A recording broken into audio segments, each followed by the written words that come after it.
Boys, welcome. This is a video that is long overdue. I promised that I was going to look into the First Crusade months ago. It might have even been a year. It has been quite a long time, and I don't know. I don't really have a very good excuse. I was just kind of delayed and researching other stuff and, yeah, working on other projects and videos, but it's here.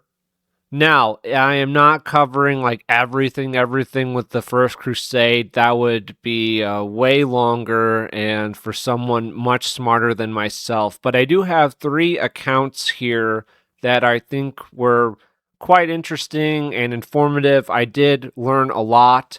So we're going to be going through the three of them. I'll introduce them very quickly. We have the Alexiad. This is by Anna Komnene. She is the daughter of the Byzantine emperor at the time of the First Crusade. She has this unique perspective of being this Greek Christian. I think she's like 13 when the First Crusade starts, and then she's 16 by the time that it's over, and she's writing this account like decades later. I'm going to save her book for last because a lot of it is about her family, her father's rise to power, and various things in the Byzantine Empire and crises that don't involve the First Crusade.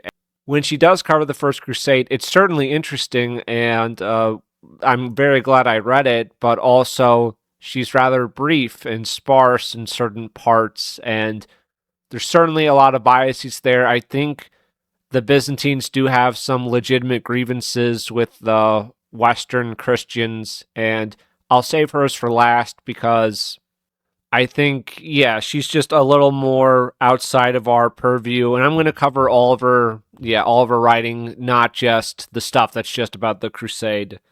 The one I'll have second is from Albert of Aachen, The History of the Journey to Jerusalem. This is only the first volume of his stuff, so it's only books 1 through 6 from 1095 to 1099, and he did not go on the crusade himself. He wanted to. He was, I believe, a monk or a part of some religious order, and his superior would not let him go. But for all the crusaders who returned to Europe, he would gather eyewitness testimony from him. Some of these accounts would contradict each other, and he has an interesting history. So obviously this has been translated, and the other book, so all of these books have been translated, obviously, and they all have footnotes in them.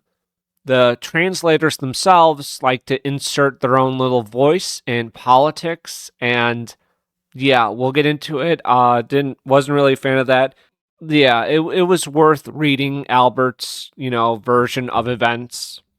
And our first one is going to be a history of the expedition to Jerusalem. This is by Fulcher of Chartres. I don't know if I'm pronouncing that right. I know I'm not. Fulcher was a chaplain. He directly went on the crusade.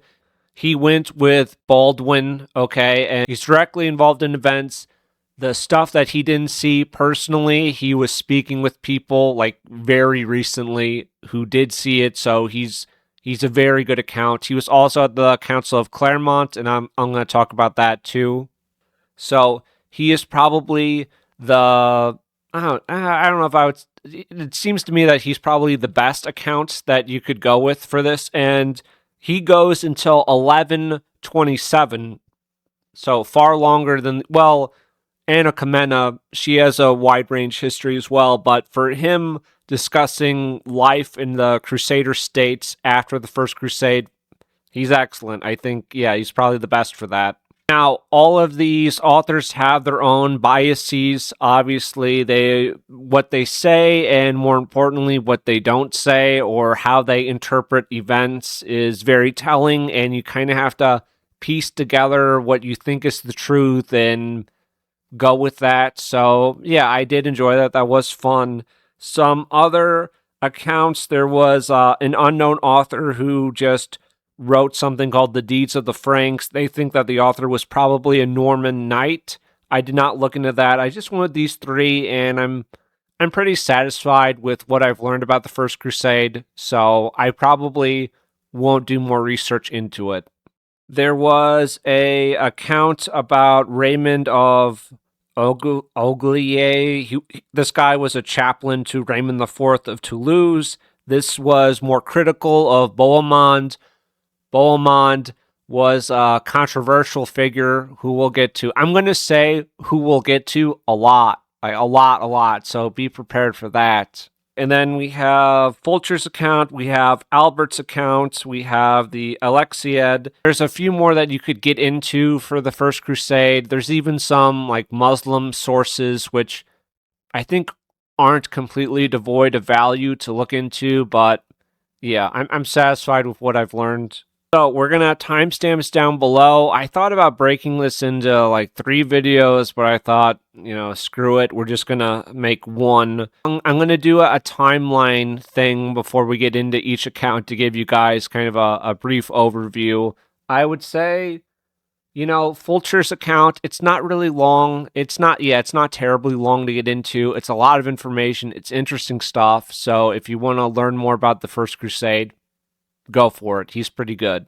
The Byzantine stuff, I was able to understand a decent amount of it, I felt, but there were so many intricacies of their court and their politics and their religion, and it's a fucking swamp, all right? I'll level with you. It's a goddamn swamp, but I was able to understand some of it. We will have timestamps down below for the various works. This probably won't be super polished. Deal with it, I guess, because I'm just going to be running through each work and going over what, I found interesting. And what are we going to cover? It'll be like the Eastern Orthodox Catholic Schism. I'll briefly mention that. The call for aid from Emperor Alexios to the Pope Urban II. Then, like the Council of Clermont, the marshaling of the Western Christian forces, the march to Constantinople, their battles, victory at Jerusalem.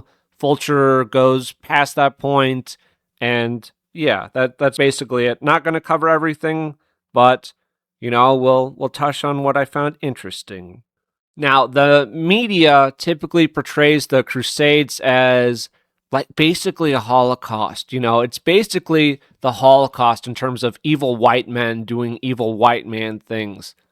I will say my opinion did change a little bit on reading through some of these accounts and like primary sources where some of these men certainly are not very good people. They're not good Christians either.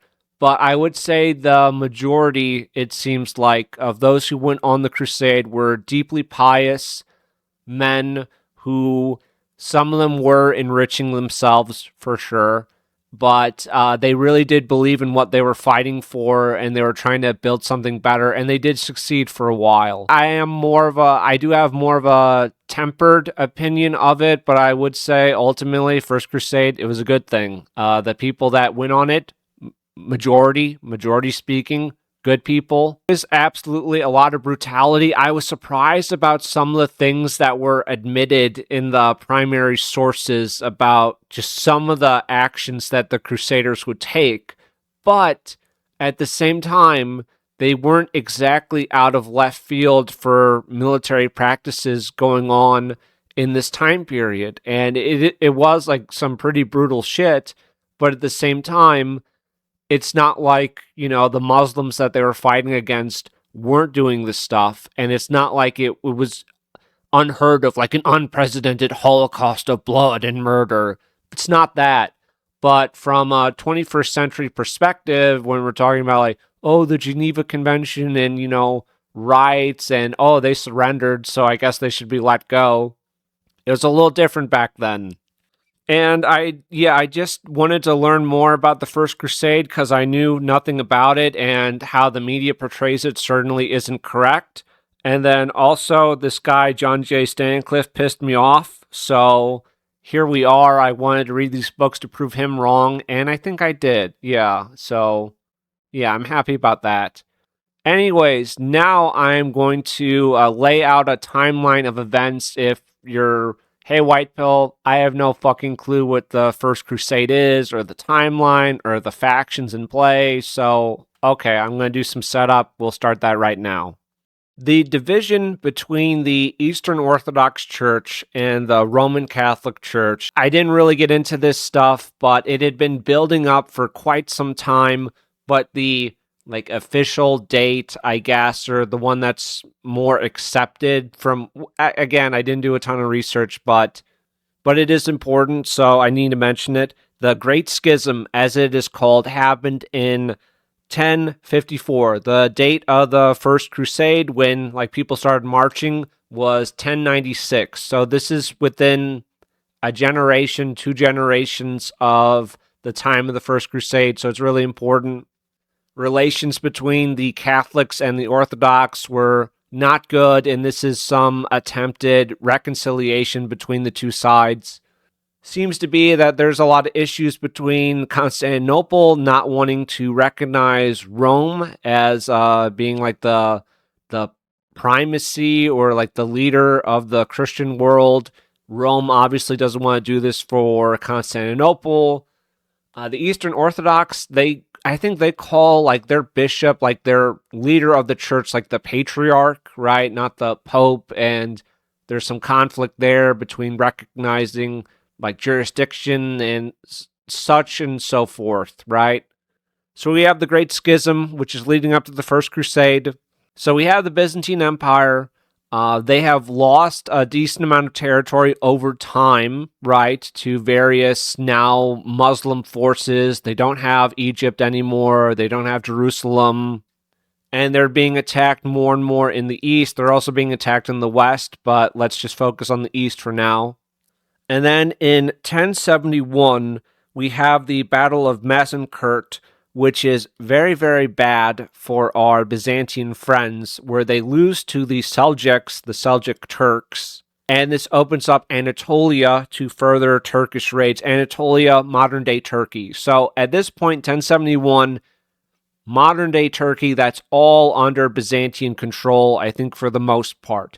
After 1071, in the following decades, things go bad really fast. There's a lot of internal strife and turmoil for the Byzantine Empire, and they just lose more and more territory. Some of the Byzantines even give territory to the Turks in exchange for military aid and hiring them as mercenaries to fight their various political opponents in Constantinople. It's bad.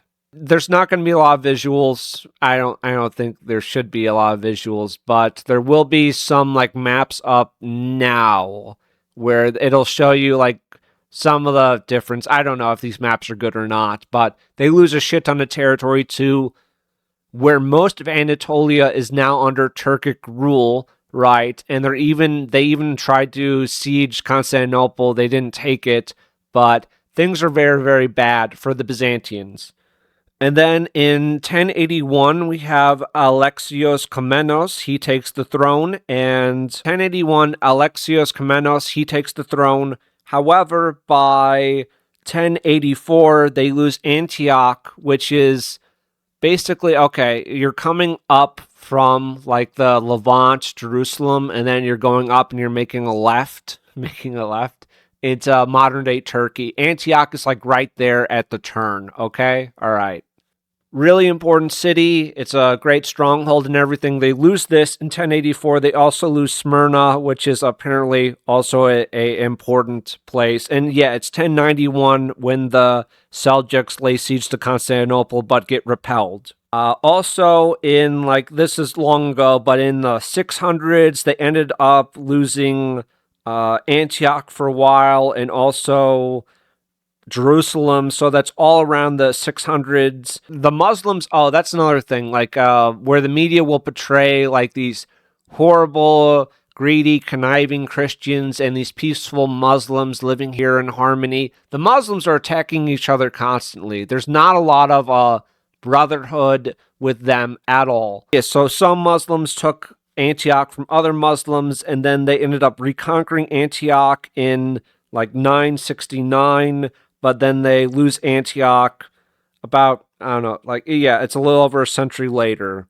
Byzantium, absolutely on the back foot. Things are very bad. They've lost most of Anatolia. Emperor Alexios desperate situation, he asks for aid from the Western Christians, even though we had the Great Schism in 1054. He doesn't have a choice here. In 1094, now the original text for this has been lost, but based on some writings from other people, we have the gist of it, where Alexios, he sends a message to Pope Urban II. He's asking for weapons, supplies, skilled troops.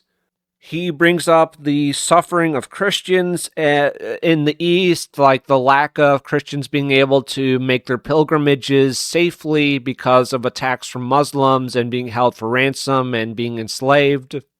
And he's asking for mercenaries. And then in 1095, we have Urban II. He preaches a crusade at the Council of Clermont. He gives this speech on November 27th, and Fulcher of Chartres, he was there at this council. I will cover the People's Crusade. I probably should have read a separate book about it, but there's this guy called Peter the Hermit who in 1096, he gathers tens of thousands of mostly lay people with some knights to go on crusade before the actual professional crusading armies go on crusade. It doesn't go well, surprisingly. So we have the People's Crusade first, and then in 1096, and there's a lot of difficulty with the People's Crusade going through like Hungary and Eastern Europe on the way to Constantinople, and them stealing and killing, and it's not all of them doing it, but enough of the people in the First Crusade are doing it that the tensions are very bad. They make it to Constantinople, they make it into Anatolia. Like their first battle, they're almost all of them are slaughtered or enslaved. It's shit. It's bad. And then the professional crusader armies come afterwards. It's a lot of French. It's a ton of Normans. There are some Germans, and there are some other, I'll get into it a little more, other European groups represented, but a lot of French, a lot of Normans, Italians, Germans. That's the bulk of it. Things aren't great between Alexios and the Crusaders because they don't really trust each other since basically, I think it's like 1040 to 1089, Normans have been attacking Byzantine holdings in Sicily, Southern Europe, Eastern Europe, like the Balkans area. They've been chipping away at Alexios. So not a lot of trust there, not a lot of Christian fraternity there, right? Okay. Frankly, Alexios has a point in not trusting these guys. I did sympathize with him a little more than I thought I would. And the Normans have like taken Sicily and Southern Europe and some like Eastern European territory from Alexios as well. Alexios is able to get these guys to nominally agree to like, hey, any Byzantine strongholds or territory that you take back from the Muslims, you give it back to me, okay? And I promise to give you aid in exchange for this help. Now, like the first city that the Crusaders take in Anatolia is Nicaea. Nicaea is incredibly close to Constantinople. Like it's right there. It's right fucking there. I think it's like it's less than 100 miles. There's less than 100 miles between Nicaea and Constantinople. And by the way, I'll get into this more when I get into the text, but some of the Crusaders literally attack Constantinople, and there's actual fighting and people are killed before the crusade has even really begun. So, not a lot of trust between the guys, and Alexios, so the Crusaders, they're the ones who besiege and take Nicaea, but Alexios, he like sneaks in and he does some like Eastern, underhanded, Easternly ways to get the Muslims holding Nicaea to surrender to him and not the Crusaders. And the Crusaders are pissed off because they wanted some loot and they didn't get any. Frankly, I think Alexios has a point in making sure Nicaea fell into his control and not the Crusaders because it's so fucking close to Constantinople that it would be insane to allow them to maybe have the chance of controlling it. But things not very good between these guys. Some more battles, more marching through Anatolia, and in 1098, on June 3rd, they take Antioch, the siege of Antioch. it's insane. It's really insane. That I'm really looking forward to talking about that. Alexios did not supply them aid at Antioch when the Crusaders were incredibly desperate.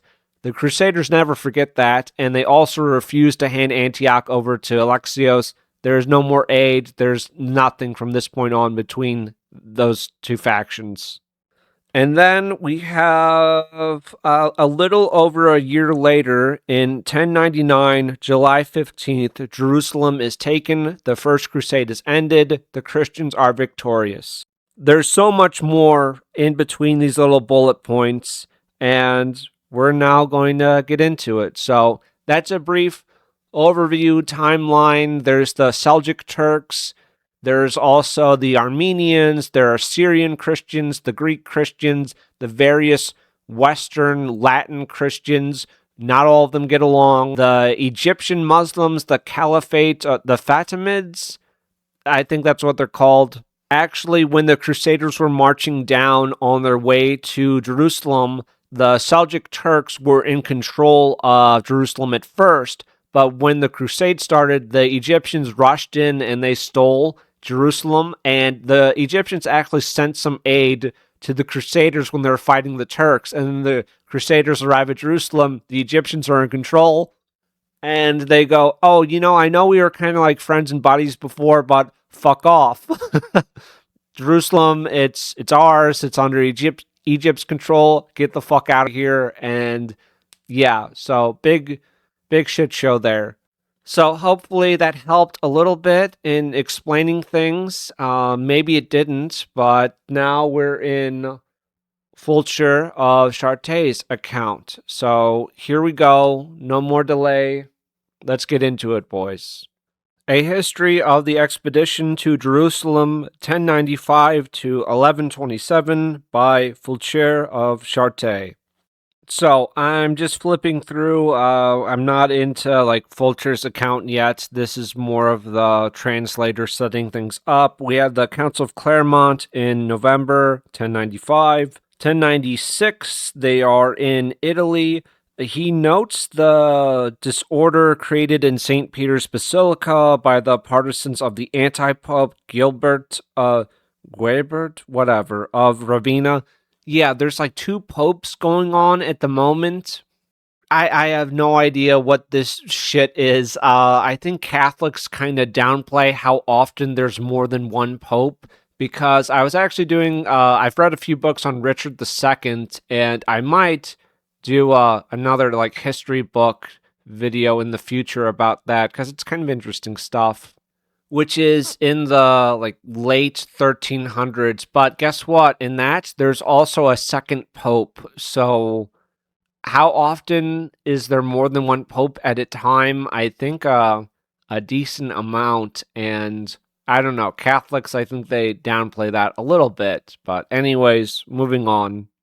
Okay. Sorry. So it has been more than weeks. It has been a few months since I've gone through these texts, and I flipped through them before I sat down to record, and I prepared some notes, but it has been a while, so I'm familiarizing myself a little bit with the text again.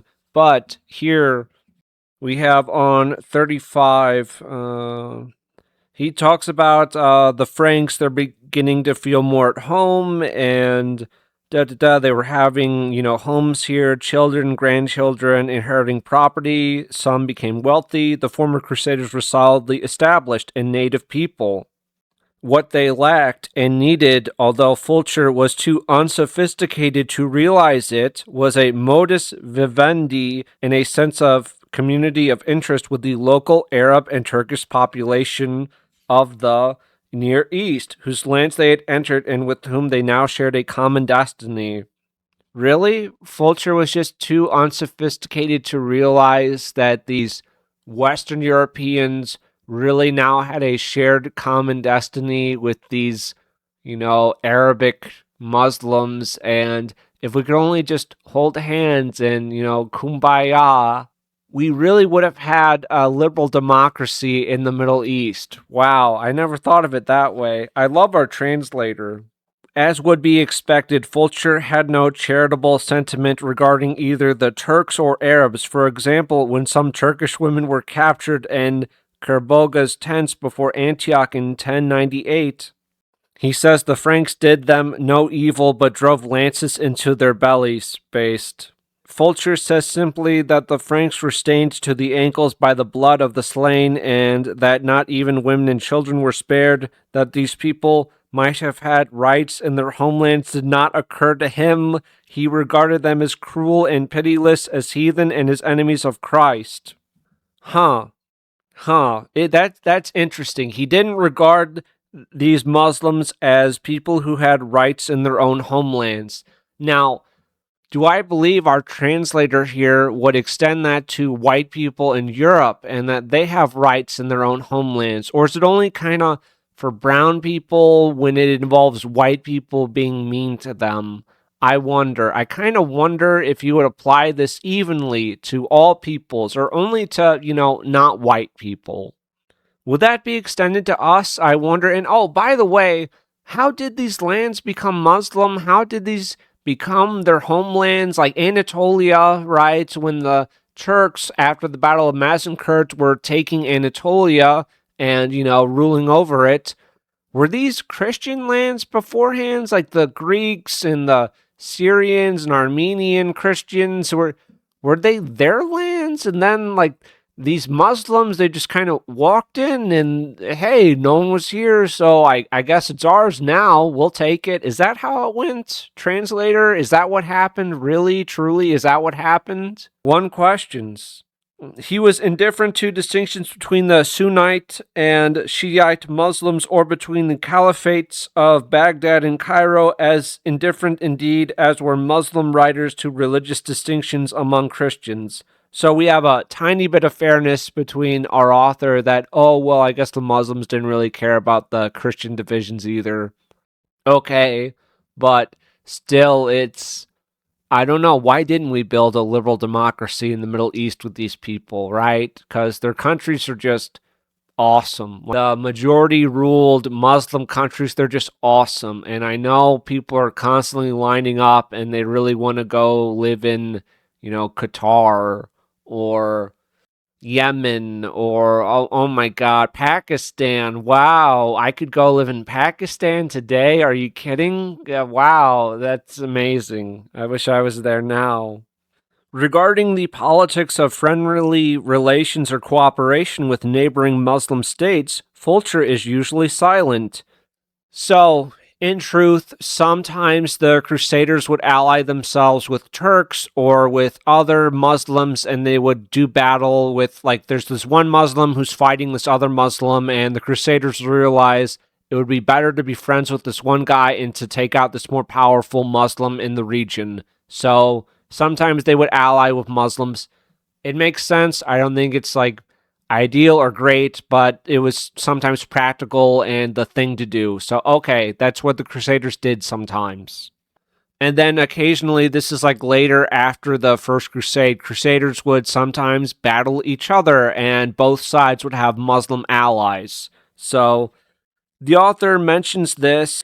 Okay, and then he's talking about this alliance in 1115, Baldwin I, Roger of Antioch, and the leader of Damascus against this guy of Hamadan, but that it exhibited the wisdom of permanent cooperation between the Franks and Turks of Syria against a growing pressure from Iraq did not occur to Fulcher. These Christians and these Muslims, they should have just worked together, and if they could have just done that, then wow, really, what could have stopped them? Do you think that maybe a group of people that are, it's in the religion where you can lie about how, devout of a Muslim you are to make yourself seem not as threatening to your non-Muslim neighbors? It's in the religion. I think Islam is never allowed to have permanent peace with non-Muslims. I'm pretty sure that's in the religion. And people that don't respect you and that are constantly trying to get you out of these lands and to kill you and to enslave you, that maybe you really couldn't form lasting peace with these people, and they don't share our values, and there is no universal basic goodness, and it is never fucking existed. Our translator's kind of fucking annoying and gay, because for some reason, the Crusaders wisely realized that, hey, we can't really trust these Muslims. We can sort of use them to our advantage from time to time, but any type of permanent alliance is never going to work between us, so we should keep them at a distance at best. There is some frankness with Fulcher in his account as well, because he states that Baldwin, when he heard of Godfrey's death, Godfrey, he was the prince of Jerusalem, and then Baldwin is the first king of Jerusalem. He says that Baldwin grieved somewhat at the death of his brother, but rejoiced more over his inheritance. That's fucked up. Like, that's writing in 1095, and this guy is really laying it out that this guy, he's a greedy fuck. He doesn't care that his brother died. Money, money, money. That's all he wants. Respect to Fulcher. The author says more about Fulcher. He believed in miracles. He mentions this several times in his writings, and frankly, for everything that the Crusaders went through, it would make you a believer if you weren't really a believer with all the shit they managed to pull off and the victories that they had. He felt that the crusade was a sacred cause, even while he pointed out that it enabled some Franks to become rich. He believed himself to be a devout Christian, but by today's standards, he exhibited a most unchristian attitude towards his fellow men who happened to be Muslims. Fuck off. Fuck off to Francis, Rita, Ryan, Sisters of St. Joseph, edited by Harold S. Fink. Fuck off.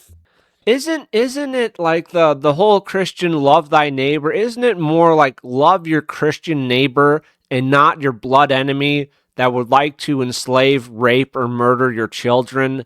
Isn't that more of the spirit of the text? You can correct me if I'm wrong, but I'm pretty sure the whole love thy neighbor thing is more about your fellow Christian or people that share your values and are not directly trying to do you harm. I don't think it says anywhere in the Bible to just lay there and take it from your neighbor who's trying to harm you. And, maybe, this Jesus guy, he would prefer if, there were more Christians in the world than less Christians. So maybe he would side with the people practicing his faith and worshiping him rather than the people who don't worship him and mock him and would like to see Christians killed. I don't know. Just some thoughts from some schizophrenic guy on YouTube, just throwing it out there maybe. This guy was a little harsh towards these Muslims, even though, they're his fellow man. That's crazy.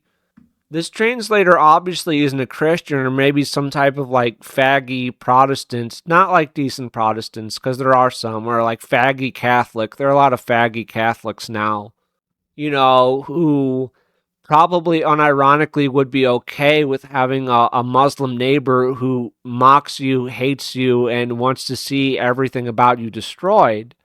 But what a faggy sentence. And you put that in a book about the Crusades. Go fuck yourself. Anyway, moving on, boys. Not that I respect anything about Christianity or their values or teachings, but aren't you being a little unchristian right now, guy? Huh? Have you thought about that? Yeah. Alright, all that shit aside, we are now into Fulcher's writings, and he literally begins with the Council of Clermont held in 1095. He sets up what's going on in Europe at the time with Henry, the so-called emperor reigning in Germany, who was anointed Holy Roman Emperor by the anti-pope, which is weird, I guess for Fulcher's point of view, who is loyal to Urban II, you would call him the anti-pope, but what do the people who like the second pope call him? They don't call him the anti-pope. That's just strange. I don't know what they call him. So I'm not going to read through all of what he writes about what Urban said, but it's basically Christians are being attacked. They're not allowed to go on pilgrimage. These Muslims are in control of some of the most sacred sites to Christians. They need to be under our control. We should help our Christian brothers in the East. Through strength of arms, we will prevail. God is on our side. And also, like, if you go on crusade and you die, you get to go to heaven. There's like indulgences and shit. So little bribes there. So that's nice. Thank you, Pope Urban.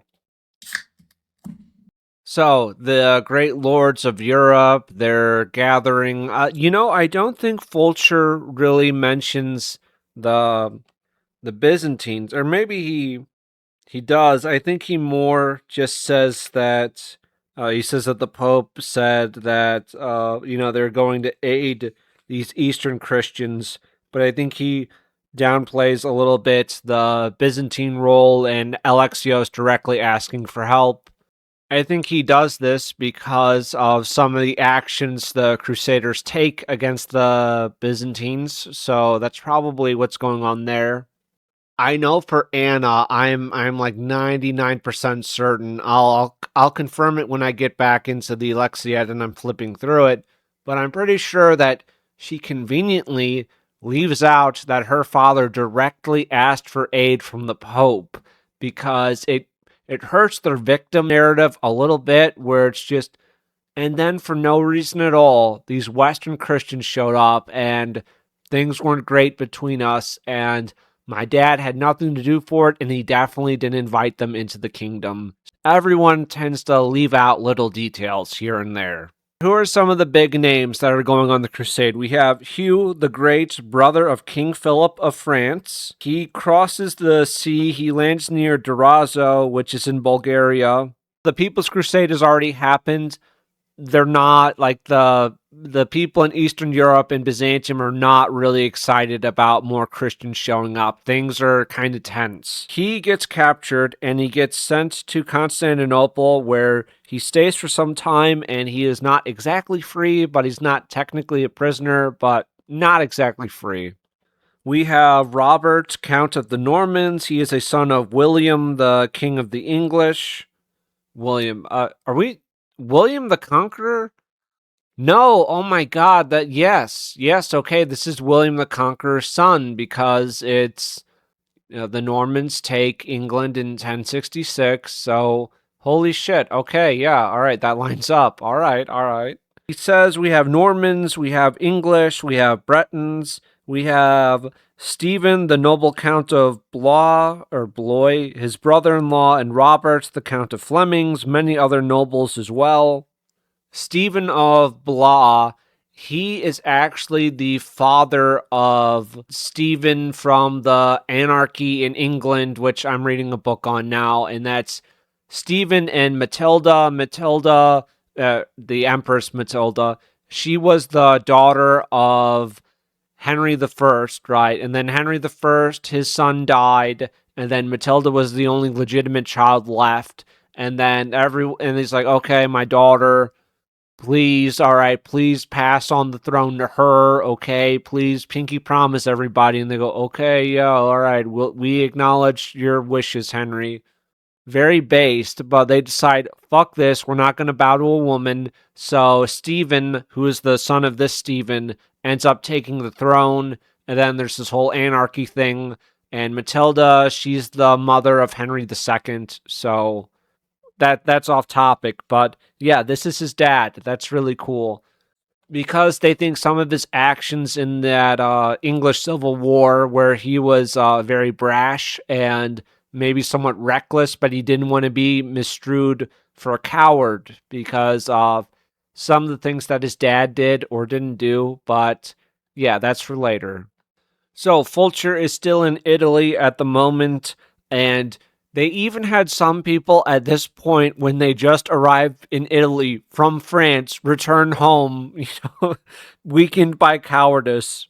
I don't know, spending your winter in Italy, that sounds kind of nice. Most people, that's a European vacation they probably can't afford, but they already have some people turn back. Now, Fulcher is a little light on details about the whole march from Italy into, like, getting to Constantinople and some of the actions that happened there. Albert has a whole hell of a lot more to say about it, and so does Anna Komnene, so we'll dive into it more, but okay. They say they get to Constantinople, they pitch our tents before the city, and they rested there for 14 days, but we did not try to enter the city, because it was not agreeable to the emperor, for he feared the possibility that we would plot some harm to him. Justifiably, Alexios is very concerned. They buy supplies outside the walls. These supplies the citizens brought to us by order of the emperor. We were not allowed to enter the city except at the rate of 5 or 6 each hour. Thus, while we were leaving, others were entering to pray in the churches. So Alexios is also demanding that before he allows people to pass into Anatolia, that they come and pledge fealty to him and take oaths, right? Some lords have taken the oaths, others have not. And there's a few, but Raymond refused to take the oath, and then the Count of Flanders did. And then eventually, once they get people that take all the oaths, now Fulcher he kind of skipped over some of the little skirmishes that happened at Constantinople between the Crusaders and the Emperor. So he just kind of skipped over that because it seems like, things were pretty good, and we did what the Emperor asked. And then he just let us move on into Anatolia, and we were really good friends. So, yeah, that's what happened. They hurry on to Nicaea, and this is when the Crusaders have now formed up, and they are a very large army. So he says about Nicaea that it was in the possession of the Turks, and 50 years before, they came in and subjugated the whole Roman land as far as the city of Nicomedia. And they actually come across the scene, they find a bunch of bones and severed heads from 1096 of the People's Crusade, because big slaughter there from the Turks on the People's Crusades. I think that is the event that got rid of all of them, basically. Some of the people who were captured by the Turks after the People's Crusade was defeated, they end up, because some of them do get enslaved, they end up being freed by the Crusaders and continue on with the crusading army to Jerusalem. So that is kind of cool. That's pretty neat. Then the Crusaders are at Nicaea. They end up taking it, and so when the Turks would kill any of their men in any way near the wall, they would lower iron hooks by means of ropes and snatched up the body to plunder it. None of our men dared or were able to wrest such a corpse from them. After stripping the bodies, the Turks would throw them outside the walls. They're continuing on, and he talks about just how things get worse for them, where they start to lose animals like horses and just everything. So the people on the pilgrimage, they start to load she-goats, sows, and dogs with their possessions, clothing, food, or whatever baggage was necessary for the pilgrims. We saw the backs of these small beasts chased by the weight of this baggage, and sometimes even armed knights used oxen as mounts.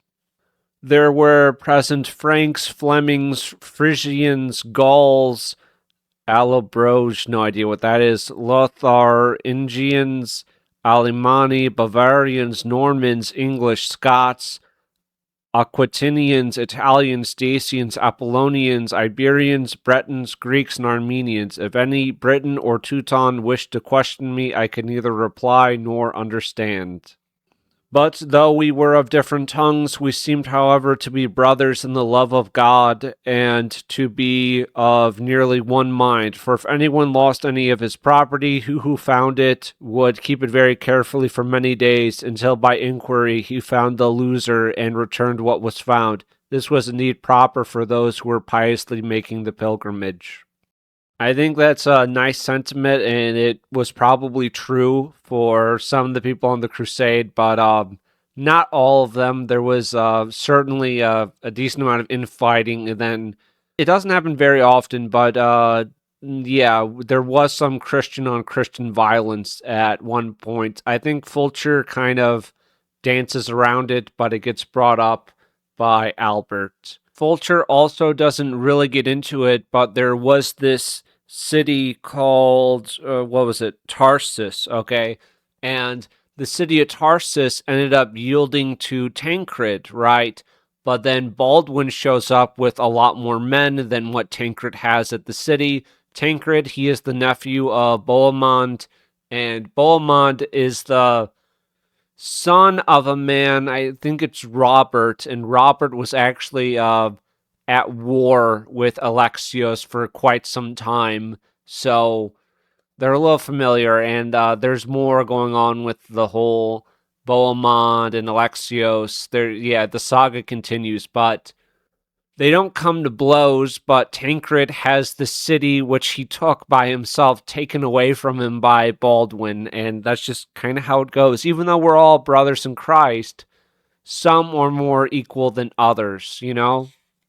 And then we run into the Armenians of Edessa, and Edessa, it's this city. So the ruler there is his name is Thoros, and he claims like authority as a Byzantine governor, and also he acknowledges the overlordship of the Turks because he's just kind of in a difficult position. And then also apparently the native Armenians are Jacobite Christians. I don't know what the fuck that means, but they don't like him because he's a Orthodox Christian, right? So there's a difference there. And the Armenians are very thankful that the Crusaders show up because they're going to stop the Turks from oppressing them. And yeah, I mean, even though these Muslim Turks, we could definitely have a beautiful, liberal democracy in the Middle East with them. They are oppressing these people quite a bit, and they're weeping for joy at the sight of the Crusaders, which I don't doubt. I think these people would have been overjoyed that a Christian army has shown up to push the Muslims out. Baldwin, he is actually asked to, like, this guy Thoros, like, he adopts him as his son. I think probably because, one, he wants a military alliance with this very powerful army that's coming through, because, I don't know, you have to pay taxes to the Turks, you have to pay taxes to the Byzantines, or however, probably more to the Turks, but you're allying yourself with some powerful people. Your people are really, they adore these crusaders. You are unpopular because apparently he's just kind of a despot. But the people end up overthrowing Thoros and putting him to death and naming Baldwin as the king of Edessa. Now, there's some debate if Baldwin was encouraging the citizens to revolt, or the people, when they were presented with Baldwin or Thoros, they decided they would rather have Baldwin as king, so they put Thoros to death. I think probably Baldwin, he heard about the plot and Thoros was to be killed, and he didn't exactly protect Thoros, but he didn't exactly, tell the citizens to stop either. He probably gave him a wink or a nod. And then when Thoros was put to death, he goes, "Oh no, how could you kill your sovereign? Anyways, I guess I'm the king." So I don't think he, directly set up Thoros to be killed, but he didn't stop it either, and he could have. And it says that Baldwin and his men were very upset at the death of Thoros. Yeah, I kind of doubt that. And I don't know, like, you show up and these people put their old king to death. I think you roll with it, right? Yeah. Okay, so now we are at Antioch, the arrival of the Franks at Antioch. This is on page 94. Oh, how many Christians in the city, Greeks, Syrians, and Armenians did the Turks kill in rage, and how many heads did they hurl over the walls with Petriari and Fundibula? What does that mean? Okay. Machines for hurling stones. The two types seem to have been much the same. Okay, whatever. Little siegecraft. In view of the Franks, this grieved our men very much. The Turks hated these Christians, for they feared that somehow the latter might assist the Franks against a Turkish attack.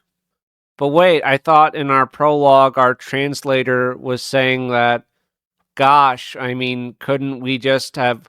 I mean, Muslims don't these Muslims have rights in their own homelands? And by the way, aren't we being like unchristian? Isn't Fulcher of Chartres being rather unchristian towards these Muslims in his depictions of them? I mean, okay, yes, they are beheading Christian civilians and hurling their heads over the wall, but I mean, gosh, I mean, you don't want to be a racist now, do you? I mean, come on, guys. Like, okay, some people got their heads cut off, but being a racist, I think that's gonna, yeah, that definitely hurts more. Jesus. Sorry, I shouldn't have said that. Muhammadish. So things aren't going so well at Antioch. The Franks, having consulted together, expelled the women from the army, the married as well as the unmarried, lest, perhaps defiled by the sordidness of riotous living, they should displease the Lord. These women then sought shelter for themselves in neighboring towns. Some other account states that it was Bishop Adhemar who caused the expulsion of the women. That is very based and right wing. Yes, very cool. We have some more. So the siege, it's going on for too long, and the starving people devoured the stalks of beans still growing in the fields. Many kinds of herbs unseasoned with salt, and even thistles, which, because of the lack of firewood, were not well cooked and therefore irritated the tongues of those eating them.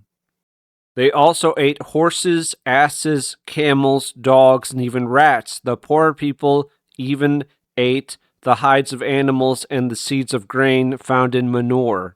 Gesta Francorum states that some Franks ate the flesh of the Saracen slain. Now, Fulcher doesn't say that this happened here, but yeah, we will get to something else later on in a little bit.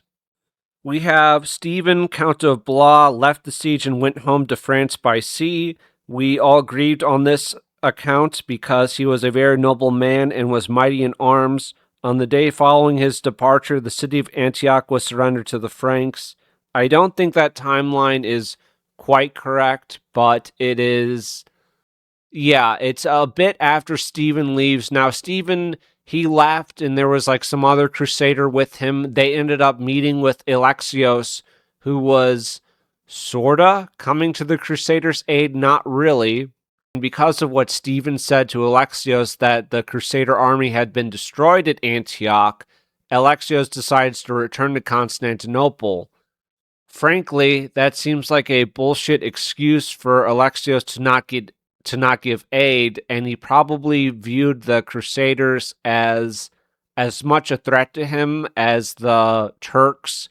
So yeah, I think he was weighing his options right, because I think there were a few towns that the Crusaders captured, and they returned to Alexios on the way to Antioch.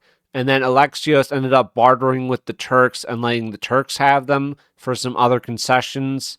Alexios, he definitely has reason to distrust the Crusaders, especially a lot of the Normans, but at the same time, he is wheeling and dealing against, against what the Crusaders are doing. And the Crusaders are the ones who have won, like, all of this military action against the Muslims.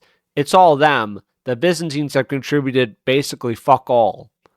So I don't blame the Crusaders, especially after this point, for refusing to honor any agreements with Alexios because he doesn't supply aid. He doesn't help them at Antioch at all, and it was extremely lucky that they pulled Antioch off. And they are able to take Antioch through a little deceit.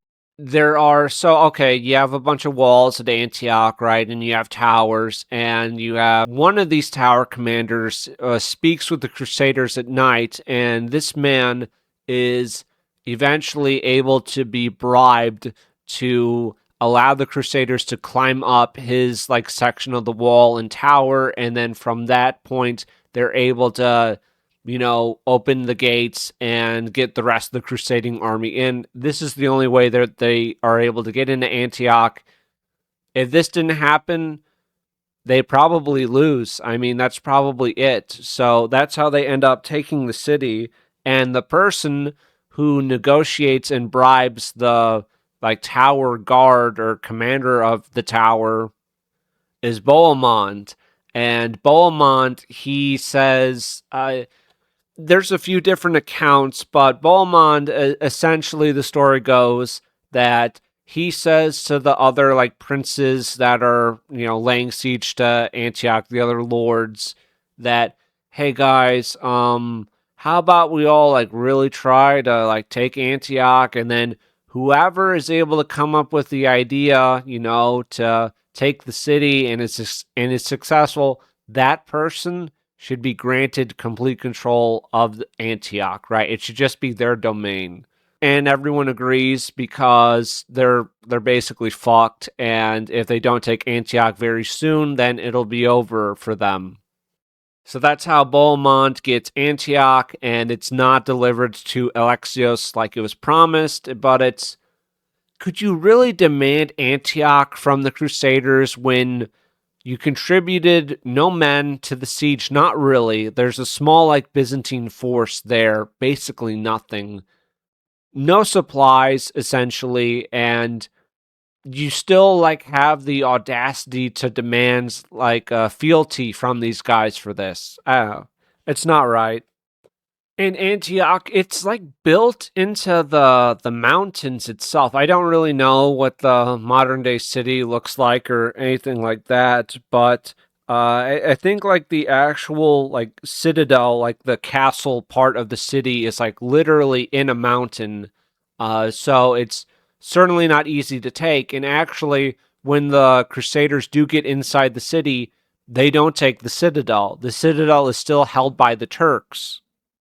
And not only that, there's a new Muslim army that was coming to the relief of the besieged Muslims inside Antioch. And now the Crusaders are trapped inside the ruins of Antioch with the citadel still held by the Muslims, and then this new besieging Muslim force.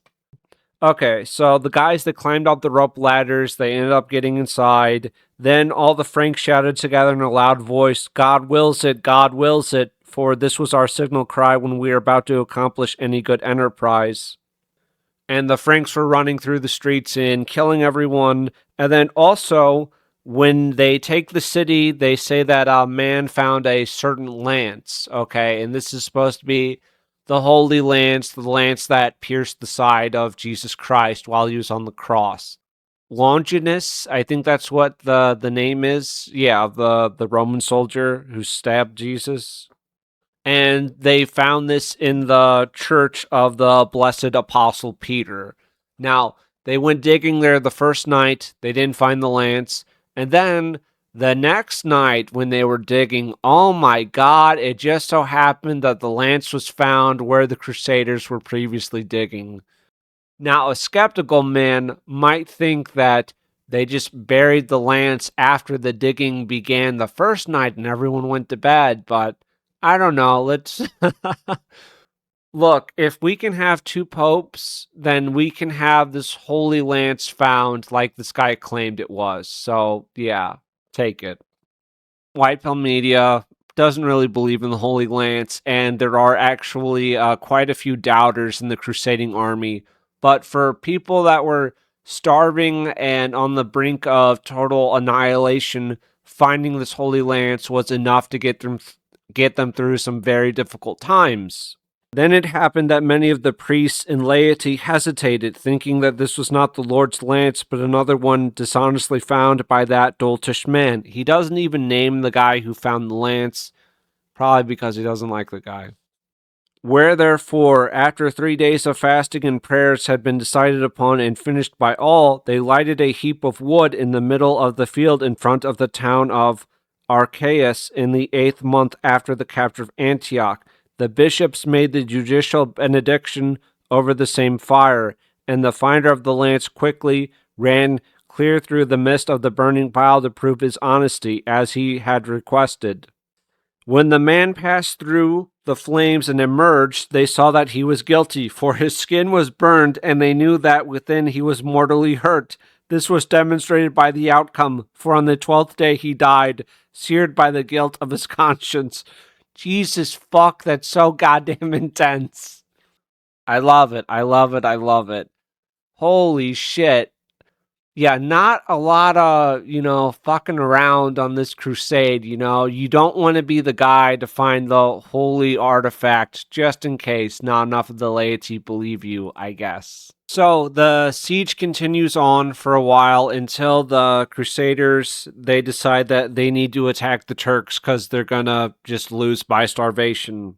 Meantime, after taking counsel, the Franks notified the Turks through a certain Peter the Hermit that unless they quietly evacuated the land which had belonged to the Christians in former times, they, the Franks, would most certainly attack them the next day. If the Turks preferred, the combat might be between 5 or 10 or 20 or even 100 knights chosen from each side, lest in the case of all fighting at once a great number should die. The side whose men overcame the others might freely receive the city and the rulership without further controversy. This demand was not conceded by the Turks. I mean, why the fuck would you when you have the numbers? But I feel like at that stage, you have to throw it out there in case the Turks will take the bait, and they don't. So instead, it's a full-on battle. And I think there's some confusion between the Muslims in the Citadel and the Muslims outside of Antioch, where the ones in the Citadel they don't attack at the same time for some reason. I'm not really sure why. I think it's because they thought it was just like a small skirmish and not like a full-on like important attack. So they just fight the Muslims on the outside of Antioch. They overcome them. I think if like both Muslim sides attacked at once, I don't know. Like the Crusaders are able to win here, but if they were being attacked by both sides, maybe not. Those Turks who had good and swift horses escaped. Stragglers were abandoned to the Franks. Many of these, especially the Saracen footmen, were taken.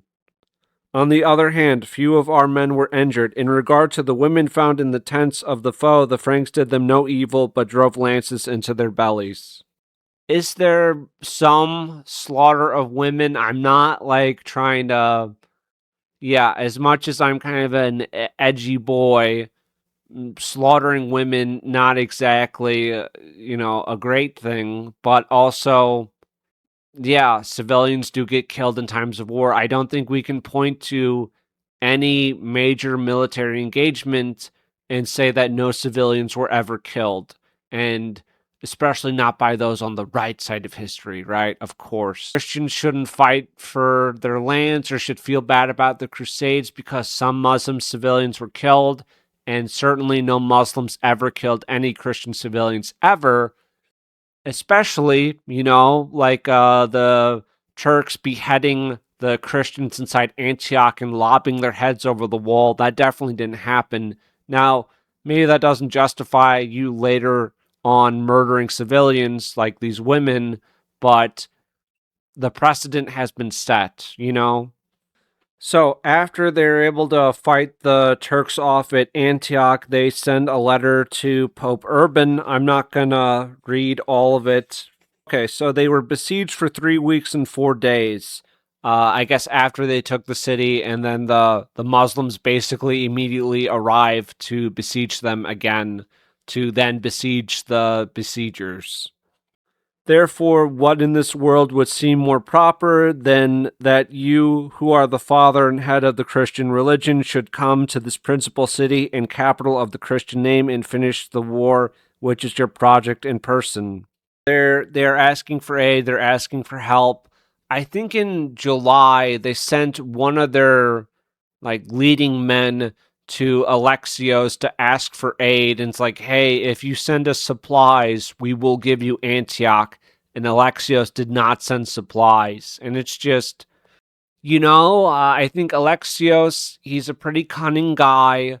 He did take the throne. It was not given to him. He took it, and he's certainly not stupid. He's a shrewd guy, but he didn't really believe that the Crusaders were going to be a lasting power in the region, and I think this overall greatly hurt him and diminished him, because if he had bet on the Crusaders and he had like supplied those that would have been more favorable to him, not Bohemond, not Tancred, but others, right?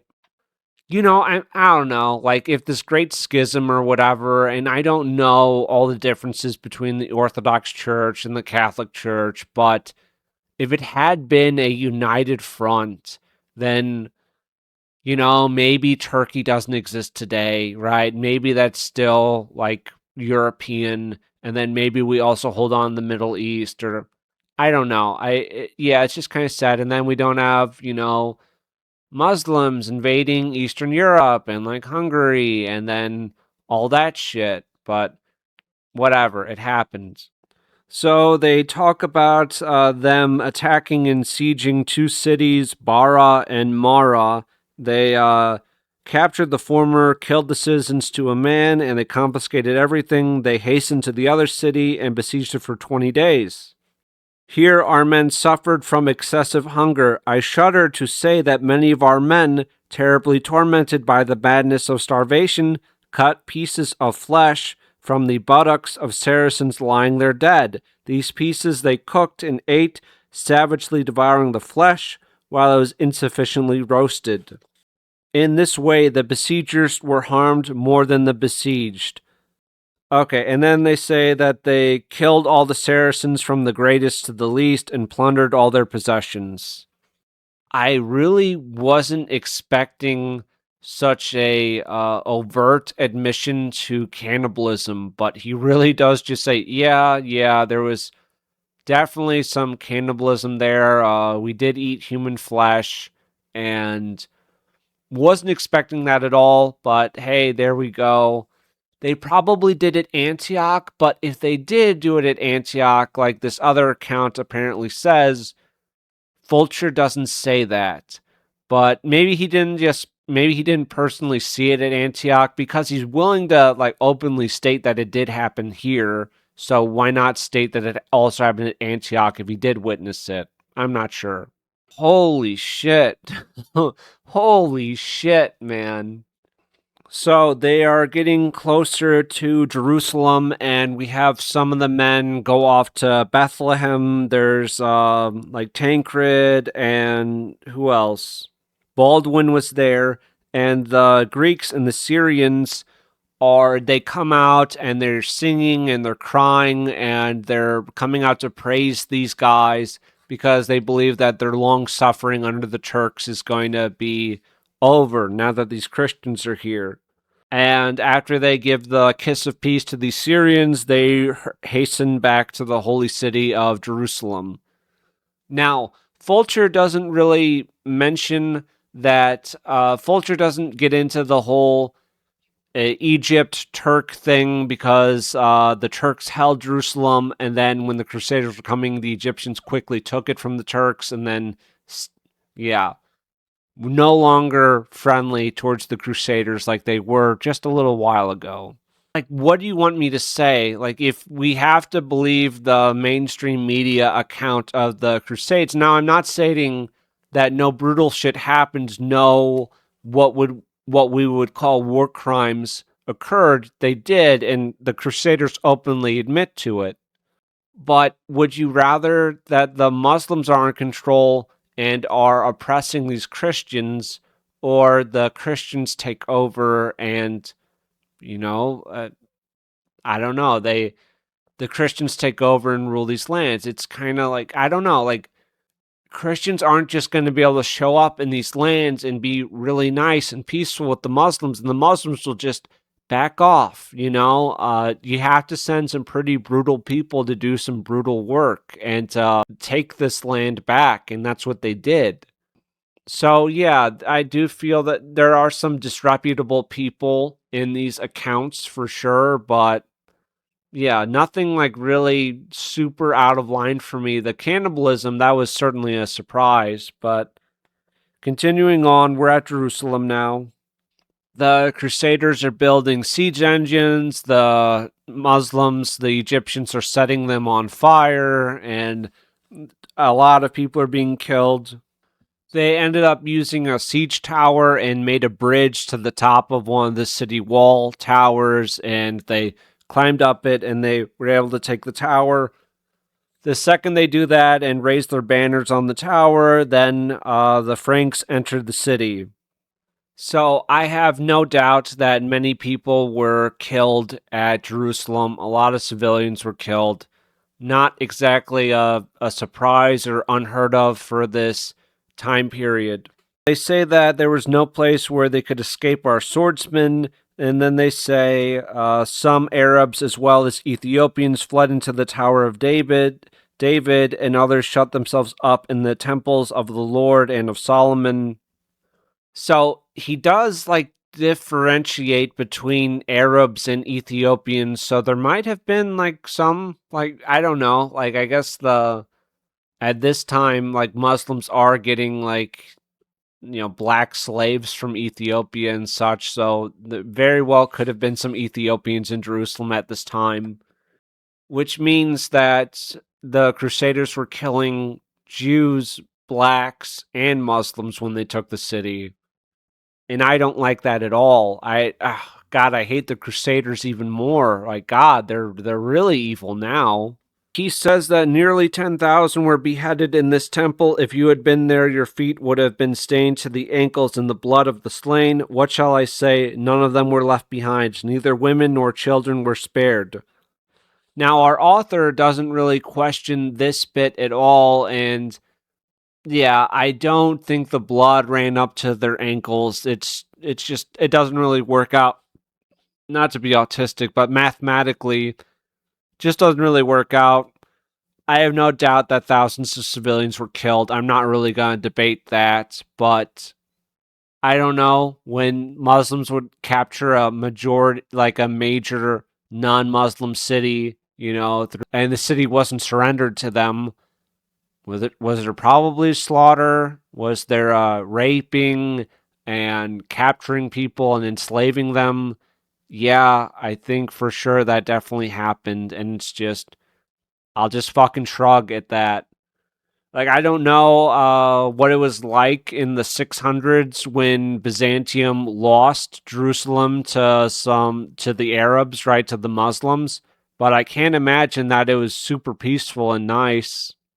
Or when they lost Antioch to them, or when they lost Nicaea, or all these other cities in Anatolia to the Turks. I'm sure it was super peaceful and nobody died. I made note of this. How astonishing it would have seemed to you to see our squires and footmen, after they had discovered the trickery of the Saracens, split open the bellies of those they had just slain in order to extract from the intestines the Byzants, which the Saracens had gulped down their loathsome throats while alive. Byzance refers to a golden Byzantine coin. So the Muslims, when they're being captured, they're swallowing their jewelry, their gold, so that the Christians don't get it, but the Christians will kill them and then slit their bellies open and get the coins out that way. For the same reason, a few days later, our men made a great heap of corpses and burned them to ashes in order to find more easily the above-mentioned gold. Jesus Christ, this is some intense shit. The cannibalism, the cutting open the corpses. And he says that whoever would enter a house, meaning from the crusading forces, whoever was the first one into a house, he had right to all the possessions in that building and the entire thing itself. Which is, kind of based, because he said whoever was poor had the chance to become very wealthy, and whoever was wealthy got the opportunity to become even more wealthy. Yeah, if you're just some poor fuck that was just hobbling along after the crusading army, I don't know, if you made it this far, if you survived the horrible starvation, the disease, the cannibalism, the constant Turk attacks, then maybe you end up with a nice house in Jerusalem. So there you go. Apparently, while the Holy Lance was not believed by all of those on the crusade, and the guy who did believe it did burn rather horribly, they do find a piece of the true cross, quote unquote. One does wonder how many pieces of the true cross have been found and how many crosses you could make out of all those true pieces. But anyways, seemingly this miracle is in fact believed by everyone, including the holy men. And Fulcher isn't the only one to do this. Basically everyone, especially Anna Komnene, but they will use very anachronistic terms for various peoples and places. Fulcher will refer to the Babylonians. So, Babylon hasn't existed for quite some time. We're talking about, what is it, Iran or Iraq or whatever, and like those Muslims over there. Not Babylonians, but anyways, yeah, he talks about Babylonians. They won, they took the city, it's great. Unfortunately, however, many of the Crusaders, after making their pilgrimage to Jerusalem, decide to return home, probably after, the whole cannibalism stuff and just how many people died on this journey. So they are left severely undermanned in Jerusalem and also the other Crusader states, mainly like Antioch, I guess. I mean, there are like smaller ones, but it's like Antioch and Jerusalem. Those are the big two. However, many of the Crusaders who go back, they tell stories about the Crusades. They drum up support for, they tell stories and drum up support and get a new wave of people to come out. And this will be brought up in Albert's account, but Fulcher decides to skip over this. And I can see why Fulcher does it, because he's writing an account to, get other Europeans to come out to Jerusalem in the East and to, bolster the Crusader states. So you're trying to pass over some unfortunate incidents, like when we had Bohemond and there was this archbishop who were laying siege to some some Greek Christians, and there was no military purpose for it. It was just purely out of greed, and little incidents like that kind of gets not brought up by Fulcher for some reason. There is peace between Bohemond, who is ruling over Antioch, and the, kingdom of Jerusalem, or the principality, I guess, at this point. Bohemond, he is doing battle with some Turks, and he ends up being captured. He is captured for, let me see if I can find an exact date, but it is a while. Oh, and then after this, we have Godfrey die, and then Baldwin. He's a little sad about his brother dying, but he's more happy about now becoming king of Jerusalem. Some difficulties in some battles after, Baldwin has been crowned king. So it's not great, but they're also not completely destroyed either. And then he mentions that Tancred held the city called Haifa, and they did not enter it because Tancred was unfriendly towards Baldwin. Probably something from before, where Tancred was going to take the city and then Baldwin shows up at the last minute and takes it from Tancred. There's probably some animosity still from that event, but the people there still sold them food and wine because they considered them Christian brothers, and Tancred allowed that to happen. And I didn't really get into this. I think maybe for Albert's book I had some more notes on it. But one of the leading religious figures for them is the patriarch Dambert, but he falls out of favor with the Crusaders, I think because he is Greek Orthodox, and yeah, the schism has happened. I think Urban is trying to patch that a bit, but there's still like plenty of tension where, okay, yeah, the Armenians, they are Christian brothers. They're certainly better than the Muslims, but we're not, the same Christians, and same with the Syrians and definitely with the Greeks. And I think it's more of Anna, where they refer to themselves as the Romans quite a bit, right? But for the other sources, like the Western sources, they refer to them as the Greeks almost constantly. No one really calls them the Byzantians. I think that's a term that comes much later, like a few hundred years later. But definitely the Western sources don't call them Romans, but that's how Anna refers to her people. Fulcher mentions that there were some Saracens who had newly become Christians, which, right, I mean, okay, yeah, so we have some Arabs who have decided to embrace Christianity, so I guess they're just like us now. Probably better than having Muslim Arabs, but at the end of the day, an Arab is an Arab, wouldn't you say? That's just White Pill Media's take. So this is when they're on campaign. He says, the Saracen inhabitants of the place had all fled when they heard rumors of us, all except some who were blacker than soot. These we left there, despising them as if they were no more than seaweed. Fulcher is so cool. He is so cool.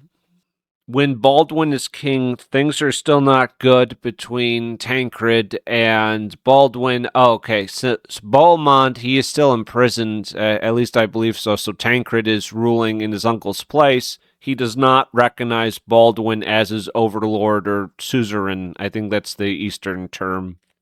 He claims that they did not have more than 300 knights and as many footmen to defend Jerusalem, Joppa, Ramla, and also the stronghold of Haifa, which, I don't know, that might be an exaggeration or maybe not. I do think the majority of those who came on the Crusades, I mean, those that survived this far, probably did just flee, or not flee, but returned home. Like, mission accomplished, let's go. However, Tancred does eventually submit to Baldwin, and he turns over Haifa, and he also turns over Tiberias, which is another city, and then he marches to Antioch. And then everyone was upset on the Easter Sabbath because the holy fire failed to appear at the sepulchre of the Lord. I guess this is some ritual thing where it says in the footnotes that this is a part of the Easter celebrations even to this day, so apparently it was a big deal back then and people were freaked out. And to be fair, White Pill Media will not leave this out, but Fulcher brings up about when they're taking the city, because they're still doing campaigns against the Muslims around them because they're way surrounded by hostile forces, and the best defense is a good offense. So that's what they're doing. And after they've taken this place and killed most of the men, they leave a lot of the women alive because they can be used to turn handmills. And when they captured the women, they bought and sold them, the comely and the ugly, among themselves, and the men also. The Crusaders are also taking slaves and they're also selling them. So, fair is fair, it has to be brought up. Hence, it sometimes happened when one of our men struck the neck of some Saracen with his fist that from 10 to 16 bezants, gold coins, would be ejected from the mouth. The women also shamelessly hid bezants within themselves in a way that was wicked and which is more shameful for me to tell. Do tell. Tell us, Fulcher. I don't. Oh my god. Imagine the smell. Oh my god. That's fucking gross, dude. Also, some Genovese showed up in a fleet and they helped the like Crusader states take some coastal cities. So there is some assistance there. And whenever the Crusaders go out in battle, they try to have the True Cross along with them, like the piece of the True Cross, and it's something for them to rally behind. So that's kind of cool. This is a good address to the king when they are facing not good odds in battle. Then the king piously addressed his soldiers in these words, "Come then, soldiers of Christ, be of good cheer and fear nothing. Conduct yourselves manfully, and ye shall be mighty in this battle. Fight, I beseech thee, for the salvation of your souls. Exalt everywhere the name of Christ, whom these degenerate ones always vigorously revile and reproach, believing in neither his nativity nor resurrection. If you should be slain here, you will surely be among the blessed. Already the gate of the kingdom of heaven is open to you. If you survive as victors, you will shine in glory among all Christians. If, however, you wish to flee, remember that France is indeed a long distance away." When he had spoken, all agreed with him. Oh, there was like a second coming. This is not the Second Crusade, but there is a large force of men from France and maybe some other places that come in. Stephen of Blois, who fled at Antioch, and some of the others that didn't come all the way to Jerusalem have returned. and they're seeking, honor and glory and to redeem themselves. But they get in a battle with the Turks again in Anatolia, and they are basically slaughtered to a man, and those who survive are enslaved or ransomed. Yeah, it's pretty bad. He doesn't go in a lot of detail here. I think maybe some of the other accounts do, but yeah, I think they meet with almost instantaneous failure for this second group coming in. The capture of the city of Tortusa. When the Franks arrived at Tortusa, which the Saracens then held, they did not hesitate but attacked it by land and sea. Why should I dwell on it? They took the city, killed the Saracens, confiscated their money, and then without a pause resumed their march. Fulcher does this sometimes where he just speeds along, so we will also speed along. Things do go badly, though, because Baldwin, Fulcher, he's actually pretty critical of Baldwin here and says he was being too rash and his army was not correctly positioned. And Baldwin and his forces, they are besieged because, I don't know, he's just a bit careless, and Fulcher has some unkind words for him. And the king is able to escape barely from the city of, what is it? Ramla. Ramla, that's it. Some are killed, others are taken away as slaves, but it's a pretty bad defeat for the Crusaders here. Oh, there is one place very near Jerusalem where it's brought up multiple times that they're fighting armies from this city, Ascalon. Ascalon is insanely close to Jerusalem.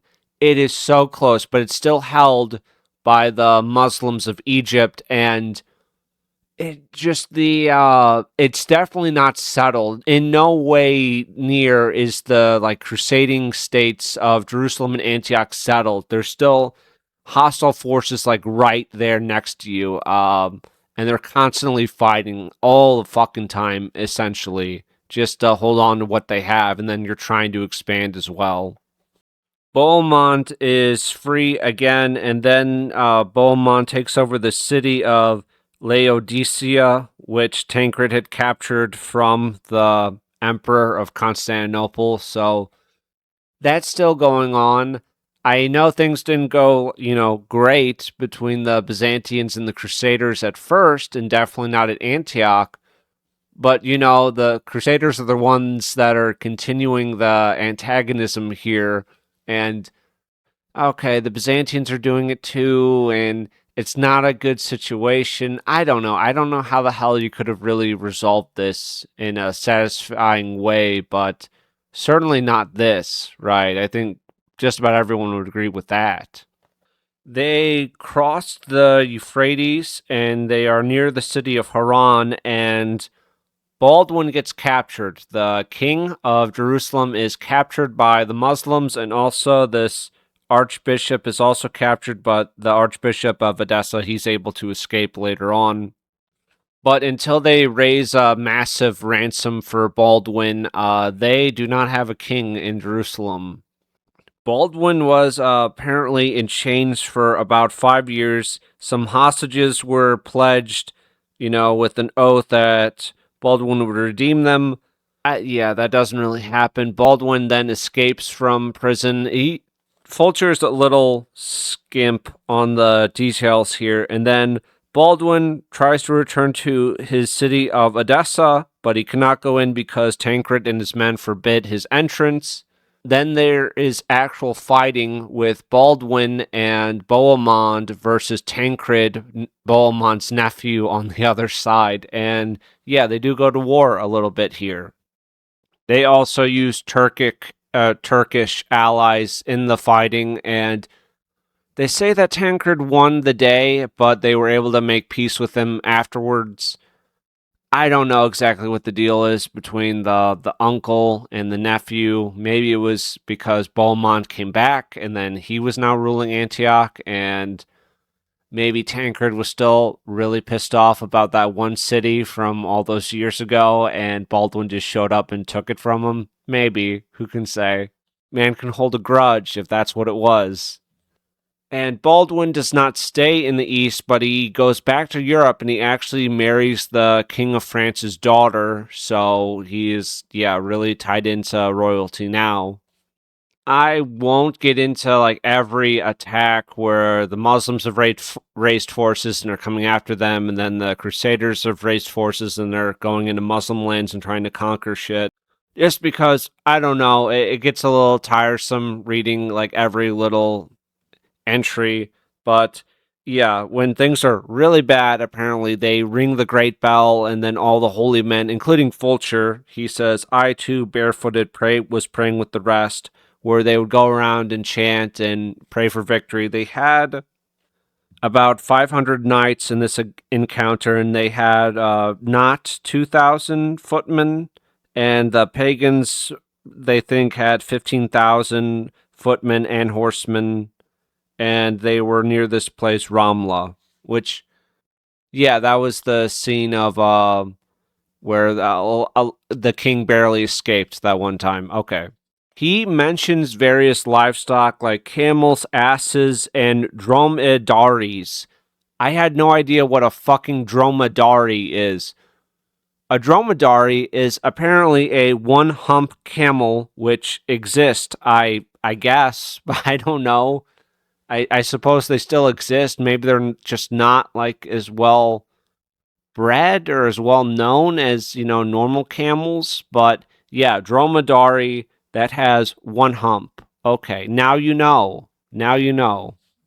Okay, this is from Fulcher, and he's speaking directly to the reader. Moreover, I beg one reading this to charitably forgive my lack of skill and to correct, if you will, my diction, if it has not yet been corrected in places by an eloquent writer. However, let him not change the arrangement of my history for the sake of pompous eloquence, lest he deceitfully confuse the truth of events. I like that. Bohemond is being Bohemond, and he gets a big army. He takes Avlona, and then he proceeds to the city of Durazzo. This is, I think it's like the Balkans. It might be Hungary, or it could be like Serbia, kind of that region.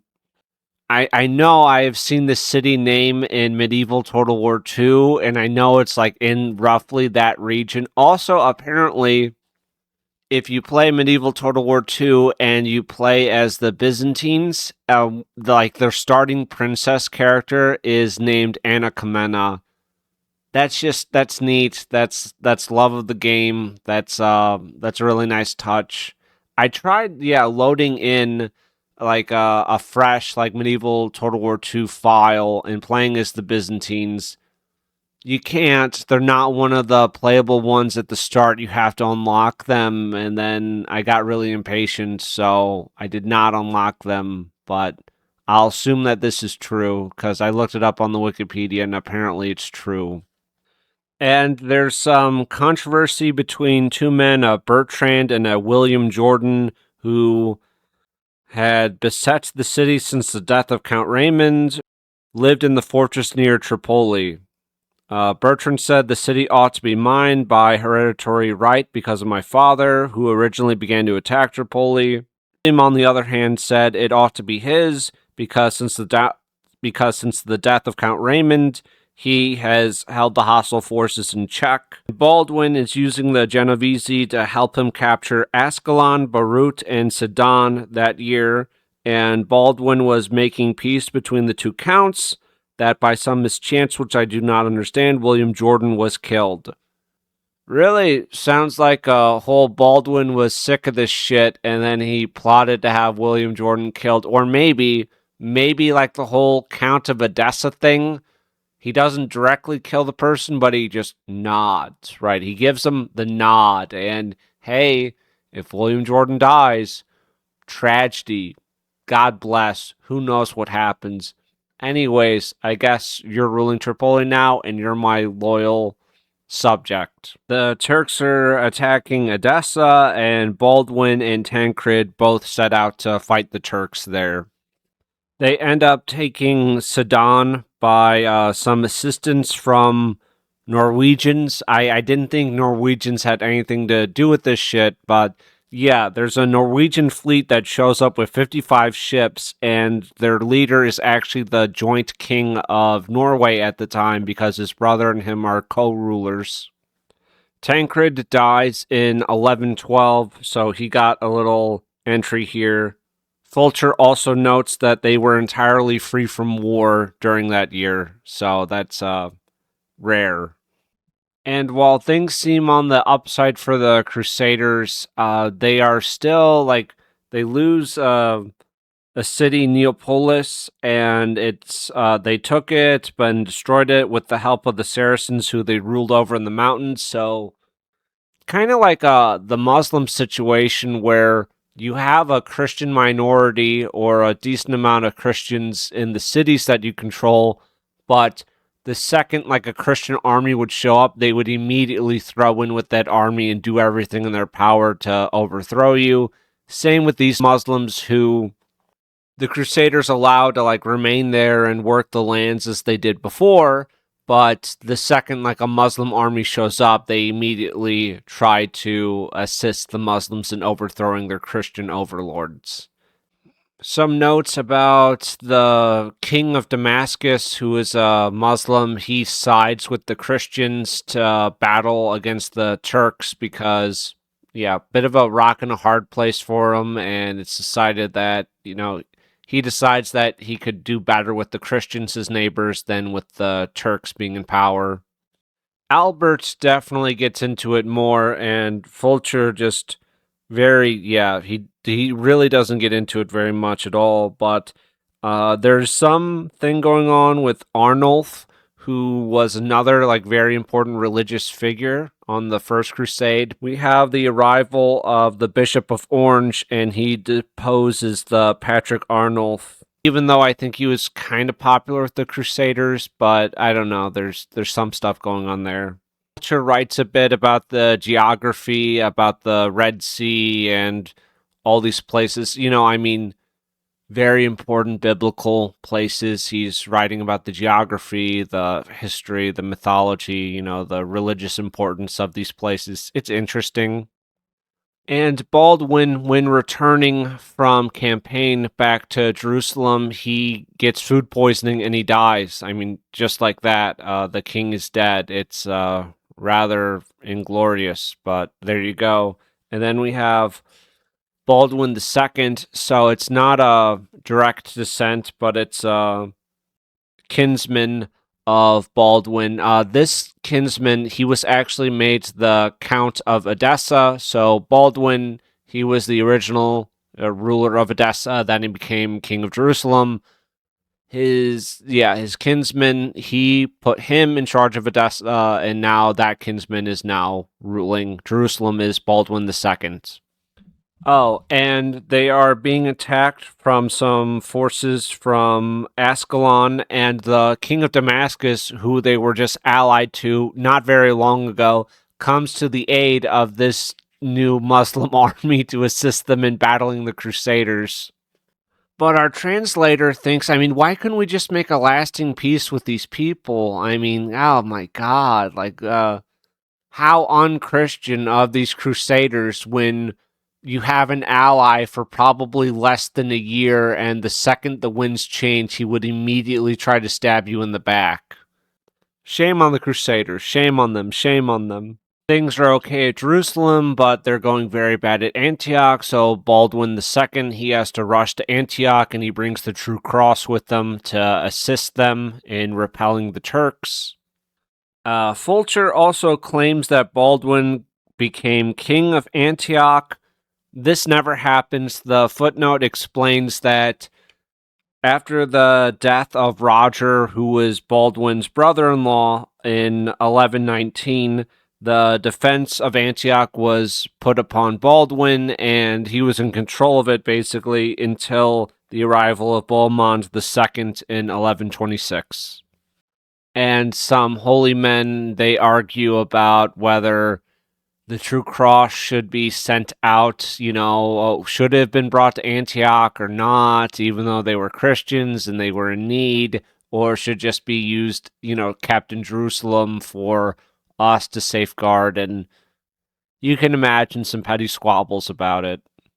Fulcher mentions some Venetians that have come to the assistance of the Crusaders, and he says that they wintered on the island called Corfu, awaiting a favorable season for sailing further. In the footnotes, it gets into that the Venetians attempted to conquer the Byzantine garrison of Corfu, and couldn't do it, and then they went on to the Crusader states. That's probably a more accurate retelling of what really went down with these Venetians. And then Baldwin II, he is also captured. I don't know why this keeps happening with the Baldwins, but yes, he is captured, and some guy named Eustace is named, kind of regent until they get this shit figured out. Baldwin made a miraculous escape from prison. There were some guys that came in disguise into the city where he was being held, and they killed some guards, and yeah, they got him out of there. And it's a lot more complicated than that, and it's actually a pretty compelling tale on its own. I am not going to recount the whole thing, but yeah, it definitely not easy. They had some assistance from some little Armenian people on the way. On the siege of Tyre, meanwhile, some of our Venetians, not more than 5, embarked in a skiff and, enjoying their usual good fortune, pillaged a little house near the wall of the city. They beheaded 2 men whom they found there, and then at once returned, rejoicing over their modest booty. This happened in the 11th day before the calends of June. I really like the Venetians. Yeah, good character in them. So Tyre surrenders, and the Christians enter peacefully, and the Muslims who they came up to terms, and the Muslims that would stay there and honor the peace were not molested by the new inhabitants of the city. So it's not quite all behead, enslave, burn, pillage, rape, punch you in the side of the neck to make you cough up Byzance, and is your wife hiding golden coins in her pussy? Let's check. It's not that all the time. This is Fulcher talking about their time in the East and how it's changed them. Consider, I pray, and reflect how in our time God has transformed the Occident into the Orient. I guess Occident means the West, because Orient means East. Okay. For we who were Occidentals have now become Orientals. He who was a Roman or a Frank has in this land been made into a Galilean or a Palestinian. He who was of Rheims or Chartres has now become a citizen of Tyre or Antioch. We have already forgotten the places of our birth. Already, these are unknown to many of us, not mentioned any more. Some already possess homes or households by inheritance. Some have taken wives, not only of their own people, but Syrians, or Armenians, or even Saracens who have obtained the grace of baptism.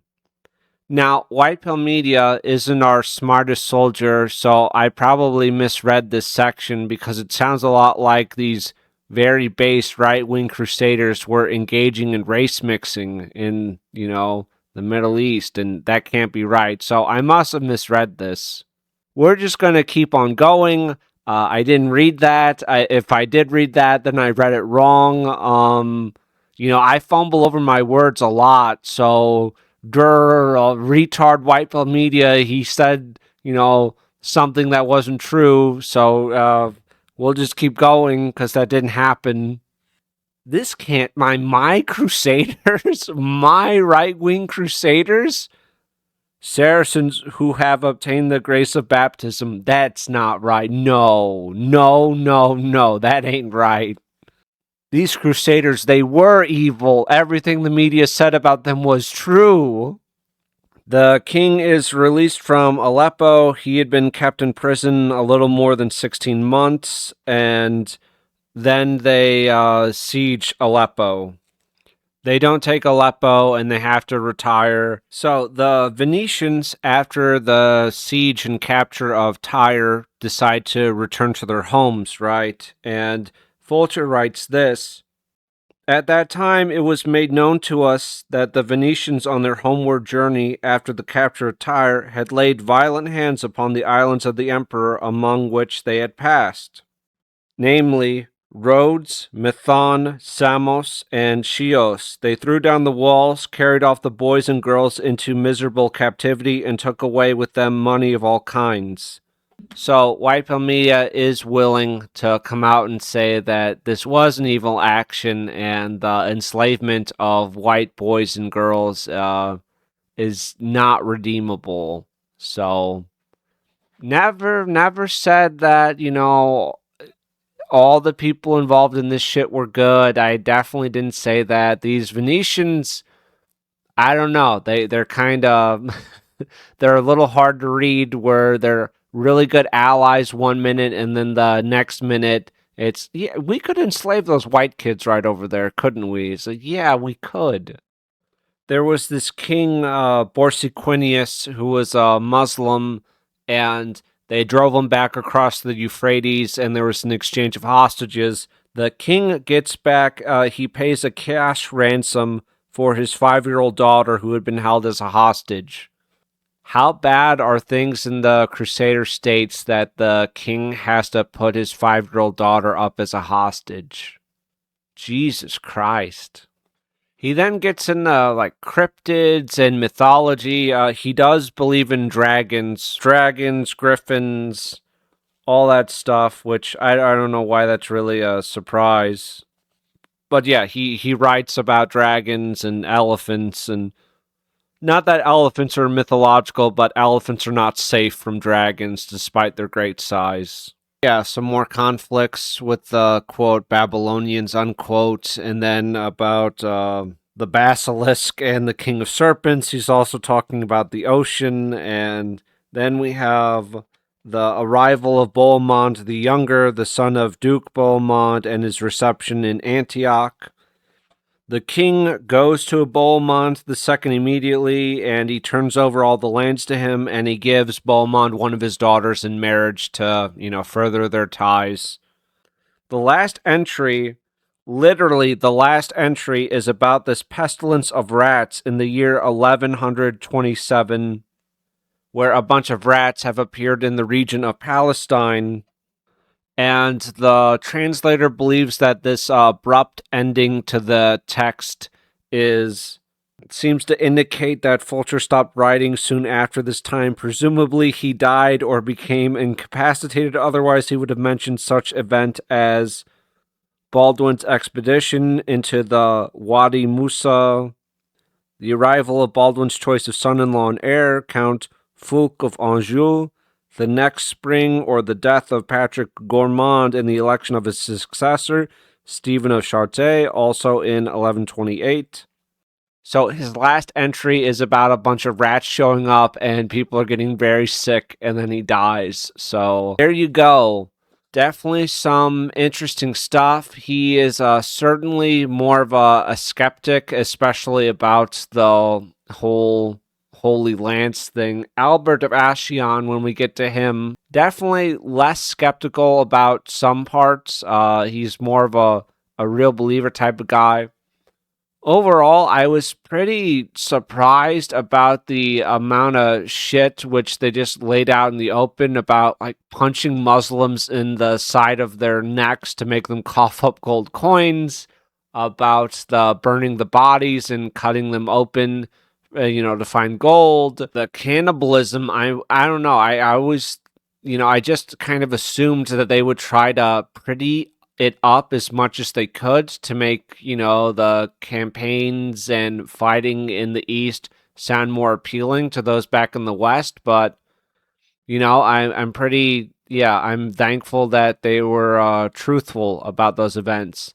And yeah, there were plenty of actions that I found hard to swallow from the from the Christian forces. They definitely took some actions which not okay with, but that doesn't destroy the Crusades for me. Albert's account is maybe more even-handed towards the Byzantines. Anna's certainly is not a very unbiased source, but Albert has a lot of good stuff going on, so he will be next.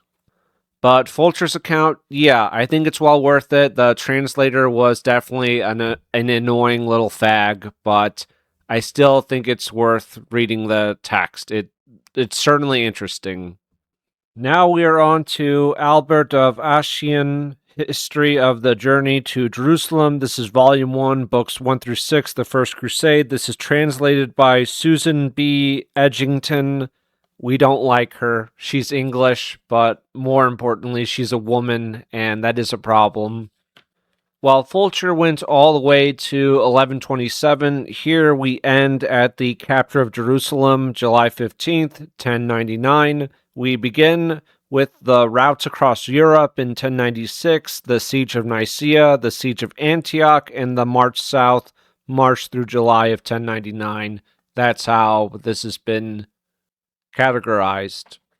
I do appreciate all the little maps here, and then, a layout of the sieges and who had what forces where in sieges, like for Jerusalem.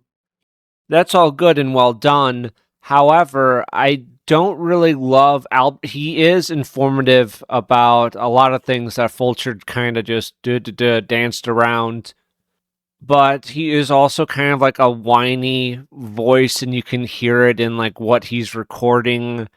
Like our previous translator, our author decides to get into Albert and lay out some of his like thoughts and beliefs and all of that. Says that Albert was more even-handed and such. So when the Crusaders were leaving, a lot of Jews in the Rhineland were either killed or forcibly baptized. And he was very outraged by this event. I don't know. I'm against it as well. Not for the reasons the author thinks, but yeah, I'm just against it. And okay, so our translator is a woman, right? An English woman. So yeah, whatever that means. And so some of the women that were taken along with the Crusaders, right, they were killed, sometimes they were captured, sometimes they were enslaved by the Muslims, and other times they were raped. And pretty fucking brutal if you ended up being captured by the enemy. I mean, I would say same for the Muslim women. Fulcher, he didn't spare the details about sometimes they would just murder Muslim women that they captured. Other times they would sell them into slavery or, use them to do menial labor. It's certainly not a pleasant outlook to be captured by the enemy, right? Now, maybe if you're super wealthy, you might be ransomed, right? And you might remain untouched because you're worth more back to the people who are trying to ransom you if you're still a virgin, if you're not defiled, so to speak. But she says that Albert shows some empathetic understanding of women. Albert did not stereotype. He knew that the captive women were not necessarily unhappy. For example, the renegade nun and the knight's widow who married her Turkish captor. He was aware that captivity was not a fate worse than death, quote unquote, to some young women, and shows them dressing up in order to appeal to their captors' better natures.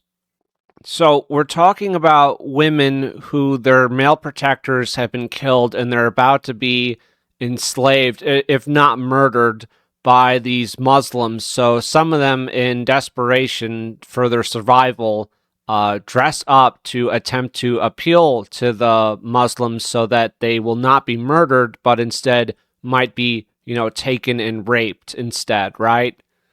And then they're going to be hauled away into a foreign land where they don't speak the language, and they either have one rapist or many rapists, and they might, breed half-breed children, which would probably also be slaves, but that's not really a fate worse than death, right? And assuming that these women who are captured are also devout Christians, they certainly wouldn't be allowed to practice their faith as, new slaves. But our translator, who is a woman, wants us to know that these Christian women being hauled away by Muslims and raped, really, it's not really a fate worse than death, right? Now, sure, right, it's maybe not as bad as being just flat out murdered or tortured, I guess, but their prospects were probably pretty grim. The majority of them, I don't think, would have been allowed to be wives to their captors. Maybe if they were exceedingly beautiful, maybe that could happen, but they'd probably just be slaves, and then they would be raped, and that would be their life, and they would never see their friends or family or loved ones ever again. But maybe White Pill Media, the schizophrenic racist on YouTube, is perhaps too empathetic to women, and our, translator Susan is somehow less empathetic towards women. Because that's the stack, isn't it, for progressives, where it's women, their rights and needs and wants and crying and bullshit is above everything. However, a brown man rapes a white woman. Actually, isn't that a good thing? If you really think about it, maybe the brown person raping the white woman is really kind of the victim here in this situation. You see what I'm saying, boys? I had to read these texts for you. I hope you appreciate that. John J. Stancliffe, he forced my hand. I had to read these books just, prove him wrong. And I still believe I proved him wrong. But still, just a deeply unpleasant person. I could maybe see a man holding this opinion, but not really. But a woman, I don't think, it is really kind of a leftist woman point of view where you could downplay, the rape and enslavement of women, even though you're a feminist 100% of the time everywhere else except in this situation. Now we're finally into Albert's text, and he begins by, talking about how he really wanted to go on the crusade. He wasn't allowed to go, so then he decided that he would write this account here to try to make up for it. He talks about Peter the Hermit. I don't know a ton about Peter. Fulcher didn't get into him too much. Fulcher seemed to respect Peter. Albert says that Peter, he went on pilgrimage and it didn't go great, and he saw the plight of Eastern Christians in Jerusalem. So then he came back to the West to, decry the situation over there. I'm not quite sure what the true events are. It seems like, I don't know, Peter the Hermit, he was able to gather quite a large following, so there's something there, but I would probably say it was through Urban II that the crusade really got going. So I don't exactly know about this timeline of events of maybe Peter really did go on pilgrimage and then he came back and it was just coincidental with the time frame of Urban calling for a crusade, or maybe Urban calls for a crusade and then this inspires Peter to drum up support in his own way. He then gets into Walter, who was a figure in the People's Crusade, and Peter the Hermit urged him to go on crusade, so he is going through Hungary, right? Apparently, things go pretty well going through Hungary. There's a note that some of Walter's company stayed behind to buy arms, and then they got attacked by some Hungarians and then met up with Walter's troops when they were in Bulgaria. They said the land of the Bulgars. The Bulgarians are less trusting of Walter and his men, so they forbid the selling of all goods to Walter and his company. Then these guys begin to forcibly take the herds and cattle and sheep, and the company gets split up a bit, and some of the pilgrims take refuge in a chapel, and the Bulgarians set fire to it, and they kill 60 people inside of it. Maybe it's a little bit of column A, maybe a bit of column B, where some of these Eastern Europeans decide to take advantage of these pilgrims passing through. It could very well be that the pilgrims were behaving not very good, especially because they consider themselves to be on a very holy mission, so they can't really do any wrong on the way to fulfill that holy mission, maybe.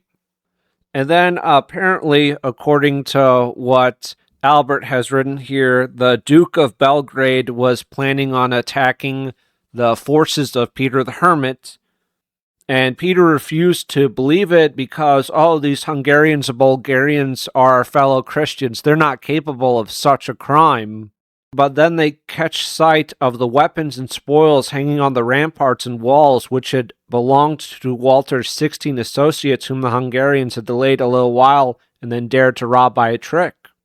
And then Peter learned of this outrage, and then he urged his forces to get vengeance. Maybe, the people that, robbed those 16 guys, and then they just displayed it on the ramparts for everyone to see, and then this justifies everything that happens next. Maybe that's slightly too convenient for white pill media. I don't know. That's up for you boys. A lot of different perspectives here, a lot of biases. You can kind of just pick and choose and believe what you want. There's a bunch of fighting here, and they claim that 4,000 Hungarians were killed and a few hundred pilgrims died as well. So they are still trying to get out of Hungary at this time. The armies, there's a Byzantine army that's on its way to meet Peter's forces. They get told by a messenger to flee now because the king of Hungary is summoning all of his men to wipe them out. So they try to cross this river, and they're a bit rushed. So they have some timbers that are sort of loosely tied together, but they have no way of steering these vessels, these rafts. And it's not going super well. They get separated on the river, and they're constantly being shot at by these natives in the land. So a bunch of them die in this crossing. So they try to make peace with this Duke of the Bulgarians, and they offer some hostages, and in exchange they're allowed to buy food. But then some of the pilgrims set fire to some of the mills and then some buildings for the Hungarians. I don't know why. If things are so bad and everything's tense and people are pissed off, why you have people in your company that are setting fire to buildings. But whatever, I guess they felt that they could handle it. So a lot more of the People's Crusade forces are killed here by the Hungarians, and they blame the Swabians, who are, they're Germans, right? And the Swabians, they set fire to everything. It was their fault. It was them. And then Peter's trying to argue for peace, but there's some headstrong guys in the People's Crusading Army who attack the city, and the rest of the People's Crusade forces, they don't do anything because they're trying to end hostilities. So the Bulgarians come out and they slaughter them. I think some of them managed to escape, but they refuse to listen to Peter. Kind of why maybe, just having a rabble of people and anyone who wants to come on crusade can come is probably not a great idea, because you are responsible for them, and yet you don't really have any control over them or way to force them to obey. Even more of them get killed, and they all run away. They end up gathering on a mountain. They are blowing horns to gather their numbers, and I think they have about 7,000 assembled. And then they descend on this city, which had been evacuated by its citizens. I wonder why. I wonder why people would flee, because the People's Crusade was coming close to them. I can't imagine. Anyways, here's a little anecdote about it. Since the people were distressed to hunger, it seemed a good idea to the most prudent counselors that the ripe crops found on the plains around the deserted and empty city might be roasted with fire, and the roasted grain shaken out to sustain the hungry people. And so they lived here for 3 days, eating this, and until all those who had fled and been scattered were gathered together again to the number of 30,000, all except the 10,000 who had died. So I'm sure the people that evacuated the city were more than happy to give all of their crops to the People's Crusade for. And I know it doesn't say it in the text, but I have to imagine Peter, good Christian that he is, probably did leave money for all the crops that they ate, so it's not like they were stealing, they were just eating first and then paying later. Kind of like at a restaurant, you get your food first and then the bill comes. There is word from Emperor Alexios where he says, hey, you can continue on your journey, but your forces cannot stay more than 3 days in any one place. So keep going, and keep coming to Constantinople. And God, it's a hard situation for Alexios where you are getting aid, right? You were promised aid, and here it is. But what a fucking shit show. They do meet Alexios soon after, and the Emperor makes a bunch of gifts to them, gold and such, and then they bring them over to Constantinople, and it's about 2 months that they spend there sleeping in safety, and they're free from any enemy attack. And then later on, they start to raid around the lands of Nicaea, and they capture this castle belonging to a Soliman. And Peter is trying to corral his people and say, like, hey, we are attacking this Soliman, this Turkic leader out here, and they are absolutely going to retaliate against us. But Peter has no way of controlling his forces because this isn't really an army. It's just kind of a rabble that's all moving in the same direction. So they do end up taking a castle that belongs to Suleiman, and they put all the Muslims to death, and they spare the Christians that were living inside. So they thought that they would hold this castle and use it to continue attacks on the Suleiman until the proper crusading armies led by the princes of Europe would show up in a few months. So that was the initial plan. It's about 2 days after this castle is taken that Suleiman shows up with an army, and so Suleiman gets a lot of revenge on the Christians, and he kills a bunch of them, and then he retreats a bit.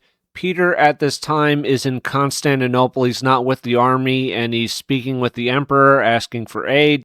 The army of Peter, quote unquote, is debating about what to do, if they should pursue Suleiman and try to get revenge for the, attack that was just inflicted on their forces, or what should be done. All of the lay people are demanding from the nobles in the force to immediately set out and to attack Suleiman, but the nobles refused to do so. They wanted to wait for Peter to arrive. And then we have a Godfrey Burrell, master of the foot soldiers, heard the replies and claimed that these distinguished knights were cowards and very little good in war. He persistently taunted with bitter speech the men who forbade the rest of the company to pursue the Turks to avenge their brothers. In opposition, the leaders of the great army could not hold out against the insults and taunts of that man and his followers. So they get pressured and bullied into going after Suleiman when they know it's a very bad idea, but they do so anyway. And they do find Suleiman, and it is a slaughter because Suleiman knew that they were coming, and it was kind of an ambush, and so many people die. So the cowardly knights and nobles were 100% correct, and it leads to a wholesale slaughter of the People's Crusading Army. And he notes that the Muslims, when they entered the pilgrims' camp, they put the feeble, the crippled, the clerics, monks, aged women, boys at the breast, they put them all to the sword, regardless of age. They took away only young girls and nuns whose faces and figures seemed to be pleasing to their eyes, and beardless and attractive young men. Probably to rape the young men as well. Unfortunately, that's probably true. There was a certain abandoned fortress. 3,000 of the fleeing pilgrims took flight and entered the ruins in hope of defending themselves, but they found it had no gates or barriers. So, such was their desperation and despair of aid, they used their shields in place of gates, with an enormous pile of rocks rolled in the entrance, defending their very lives manfully from the enemy only with spears and wooden bows and by throwing rocks. The Turks surround this fortress on all sides, and since it had no roof, they shoot arrows high into the air so it, goes up over the wall and lands down on the Crusaders, and they try to defend themselves as much as they can. This translator, there's not like a word of sympathy or anything in the footnotes. And it's not that our translator is like very professional and just above inserting their own beliefs and wants into the text. They're certainly not that. but it's just because, okay, yeah, so these girls and women are being dragged away to be raped, and the author doesn't really care. You know what I mean? Like, you can feel that in the text. You can feel that in the footnotes, because she certainly does bitch and cry about certain things when it's Whitey being bad, but not this.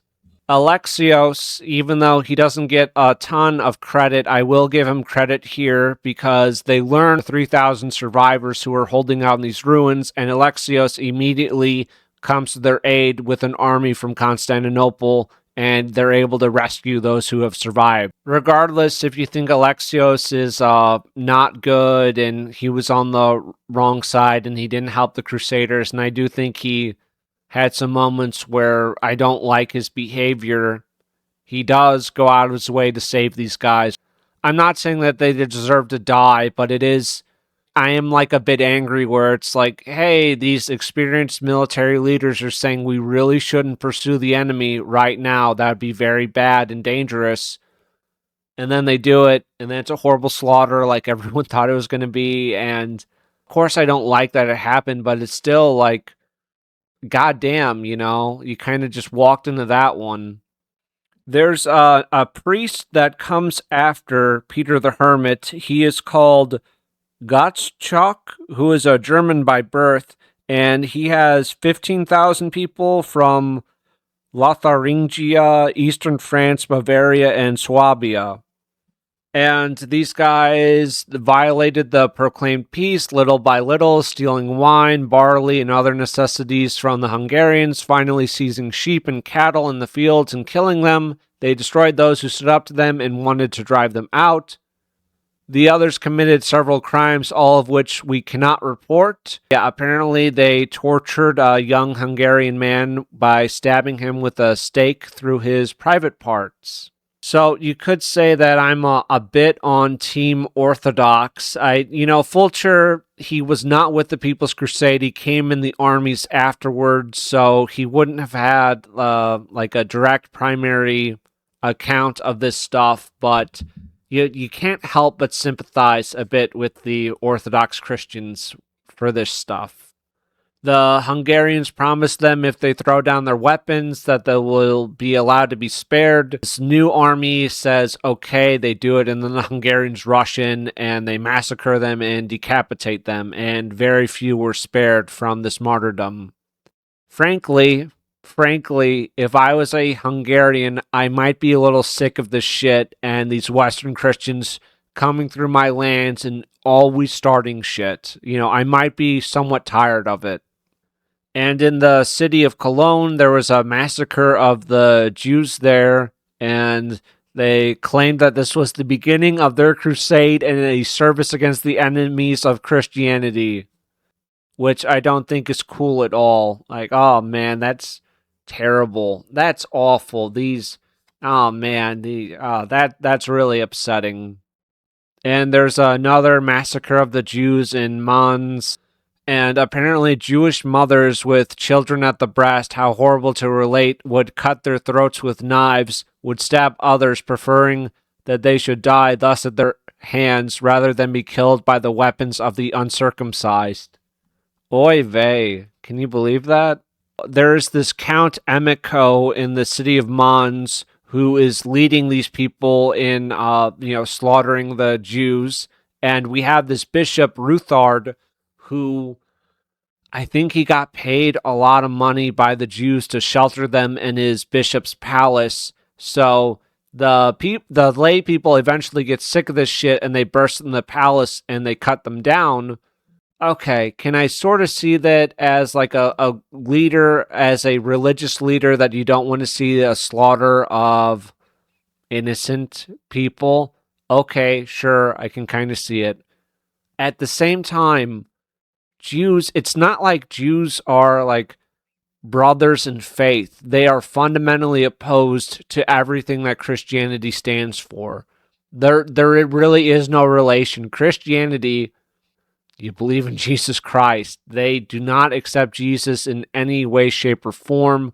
They are absolutely opposed to it. So why exactly is the Christian church defending those who are completely against their faith. I don't know. It's just, even back then, it doesn't really make sense that you would shelter these people or care. It seems like maybe, if you want a more Christian society, because being Christian is a good thing and you get to go to heaven if you believe in Jesus, that maybe having these people who, according to your own beliefs, will go to hell, and there are like a damned people because they don't accept Christ, probably shouldn't be living in your communities, anywhere near you, right? Does that make sense? So this count, after they slaughtered a bunch of Jews, decide to continue on to Jerusalem, and they find the way barred to them under orders from the King of Hungary. For some reason, the Hungarians don't want any more crusaders to come through their lands. I can't imagine why. And these guys who are really pissed off about being turned away at this bridge across this river decide that they're going to lay waste to the king's land. And so now they're fighting at this gatehouse. And so we've had 3 crusading armies come through Hungary, and 3 times that they have robbed and attacked the Hungarians. And actually, you know what? As a good Catholic boy, I should say this is the 3rd time that these evil Hungarians have attacked these noble crusaders who peacefully were marching through their lands. So the army gets routed here. The Hungarians pursue them and slaughter a bunch of them. So a lot of those running away drown in the river, and this is probably an exaggeration, but I mean, if you have thousands of people dying, maybe it's not that far off. Where the river is hard to see the water because there's so many thousands of bodies in it.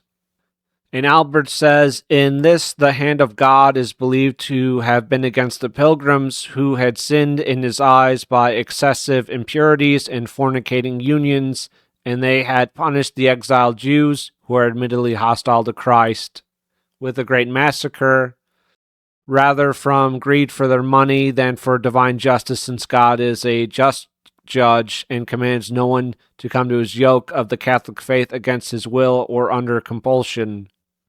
I thought Christians were fine with forced baptism. Maybe I'm wrong. That's probably gone back and forth over the history of Christianity. But, I mean, again, this guy just openly says the Jews who are admittedly hostile to Christ. Look, I can sort of see where it's like, okay, maybe we could convince these people that, Jesus is the one true Lord and, to accept the faith and all that, and that would be good to do it peacefully. But if you were a devout Christian back in those times and you have these people who fucking hate Jesus, you might be hostile to them. You might not want them in your country or your kingdom. You know what I mean? Like, I'm just saying.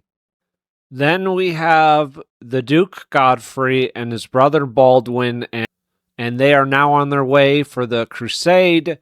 So, yes, this is Godfrey. He will be Prince of Jerusalem. And then we have Baldwin here, who will be first Count of Edessa, and then later the first King of Jerusalem.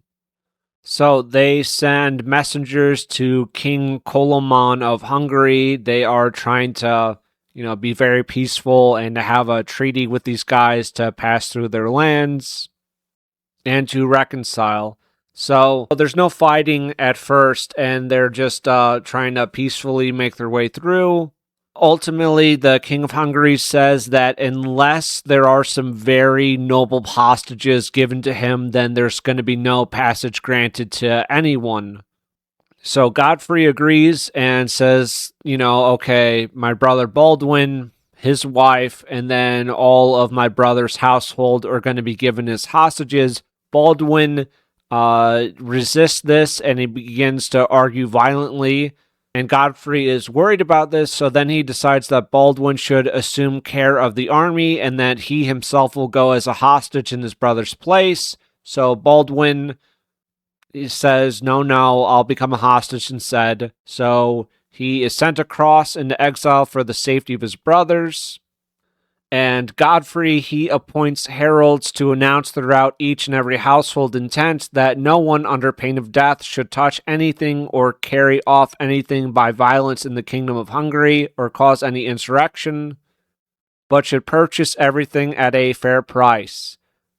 And then the King of Hungary says that on pain of death, that the Hungarians should not burden the army by selling at any unjust price or upset them in any way, but offer them all the things for sale that they need at good prices.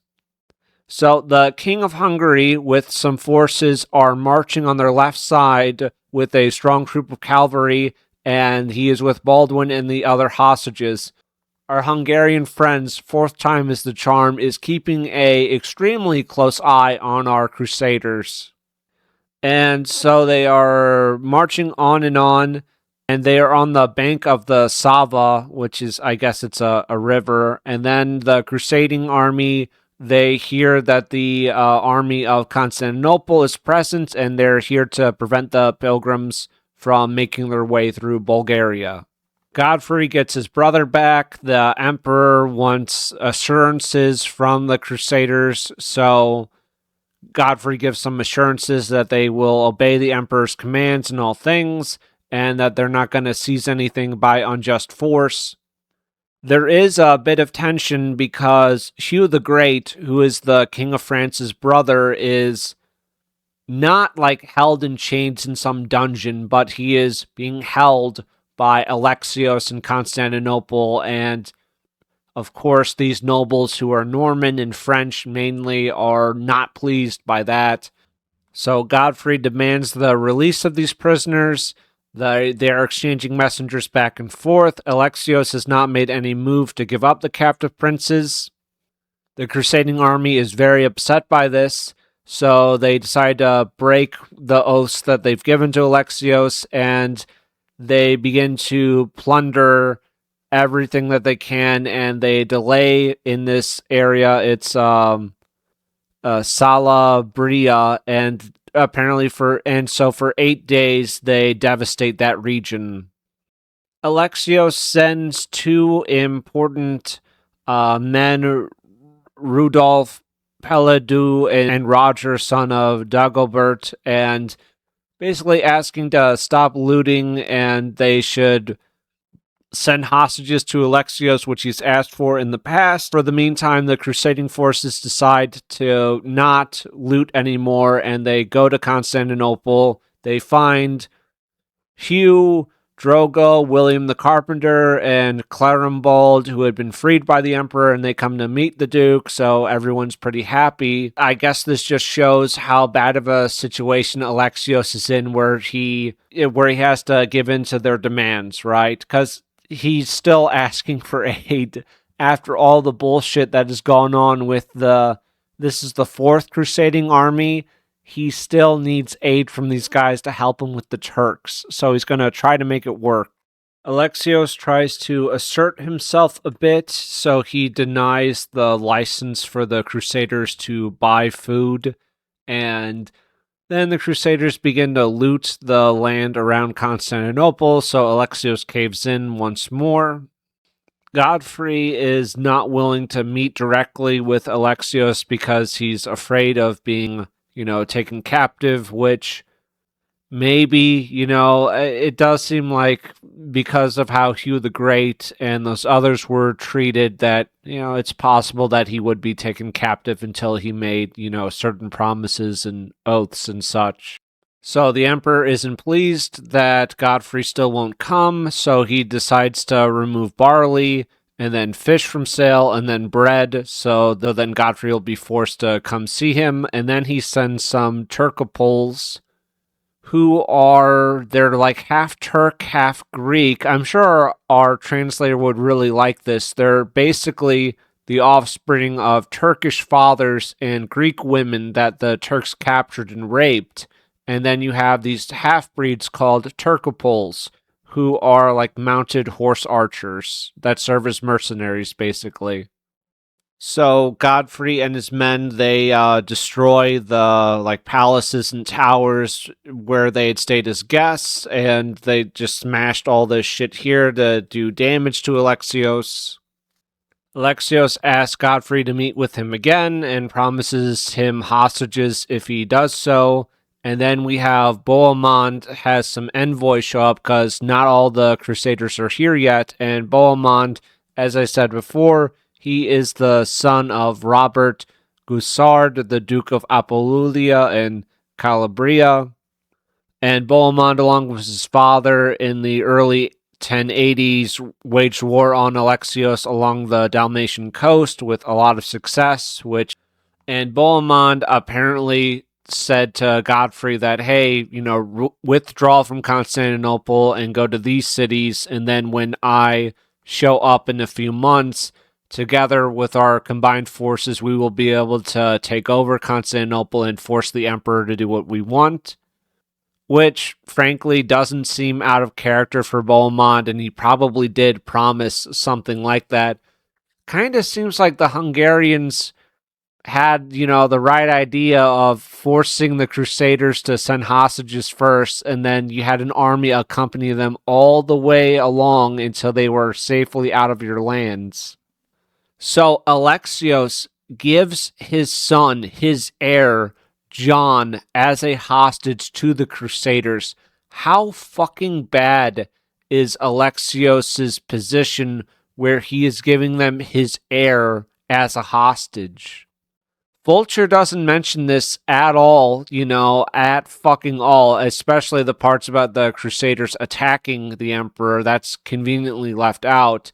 And then Anna, where she has a whole history of her brother, right? But Anna does not mention that her brother was given as a hostage to the Crusaders. I think because, one, she hates her brother. The second reason being it makes Alexios look very weak, and I guess he was. In this situation, he didn't really have a choice. After John, the son of Alexios, is given as a hostage, Godfrey decides to go to the Emperor and to converse with him. Things are now good between Alexios and Godfrey. Alexios gives a lot of gifts to Godfrey, and Alexios, clever man, he's cunning.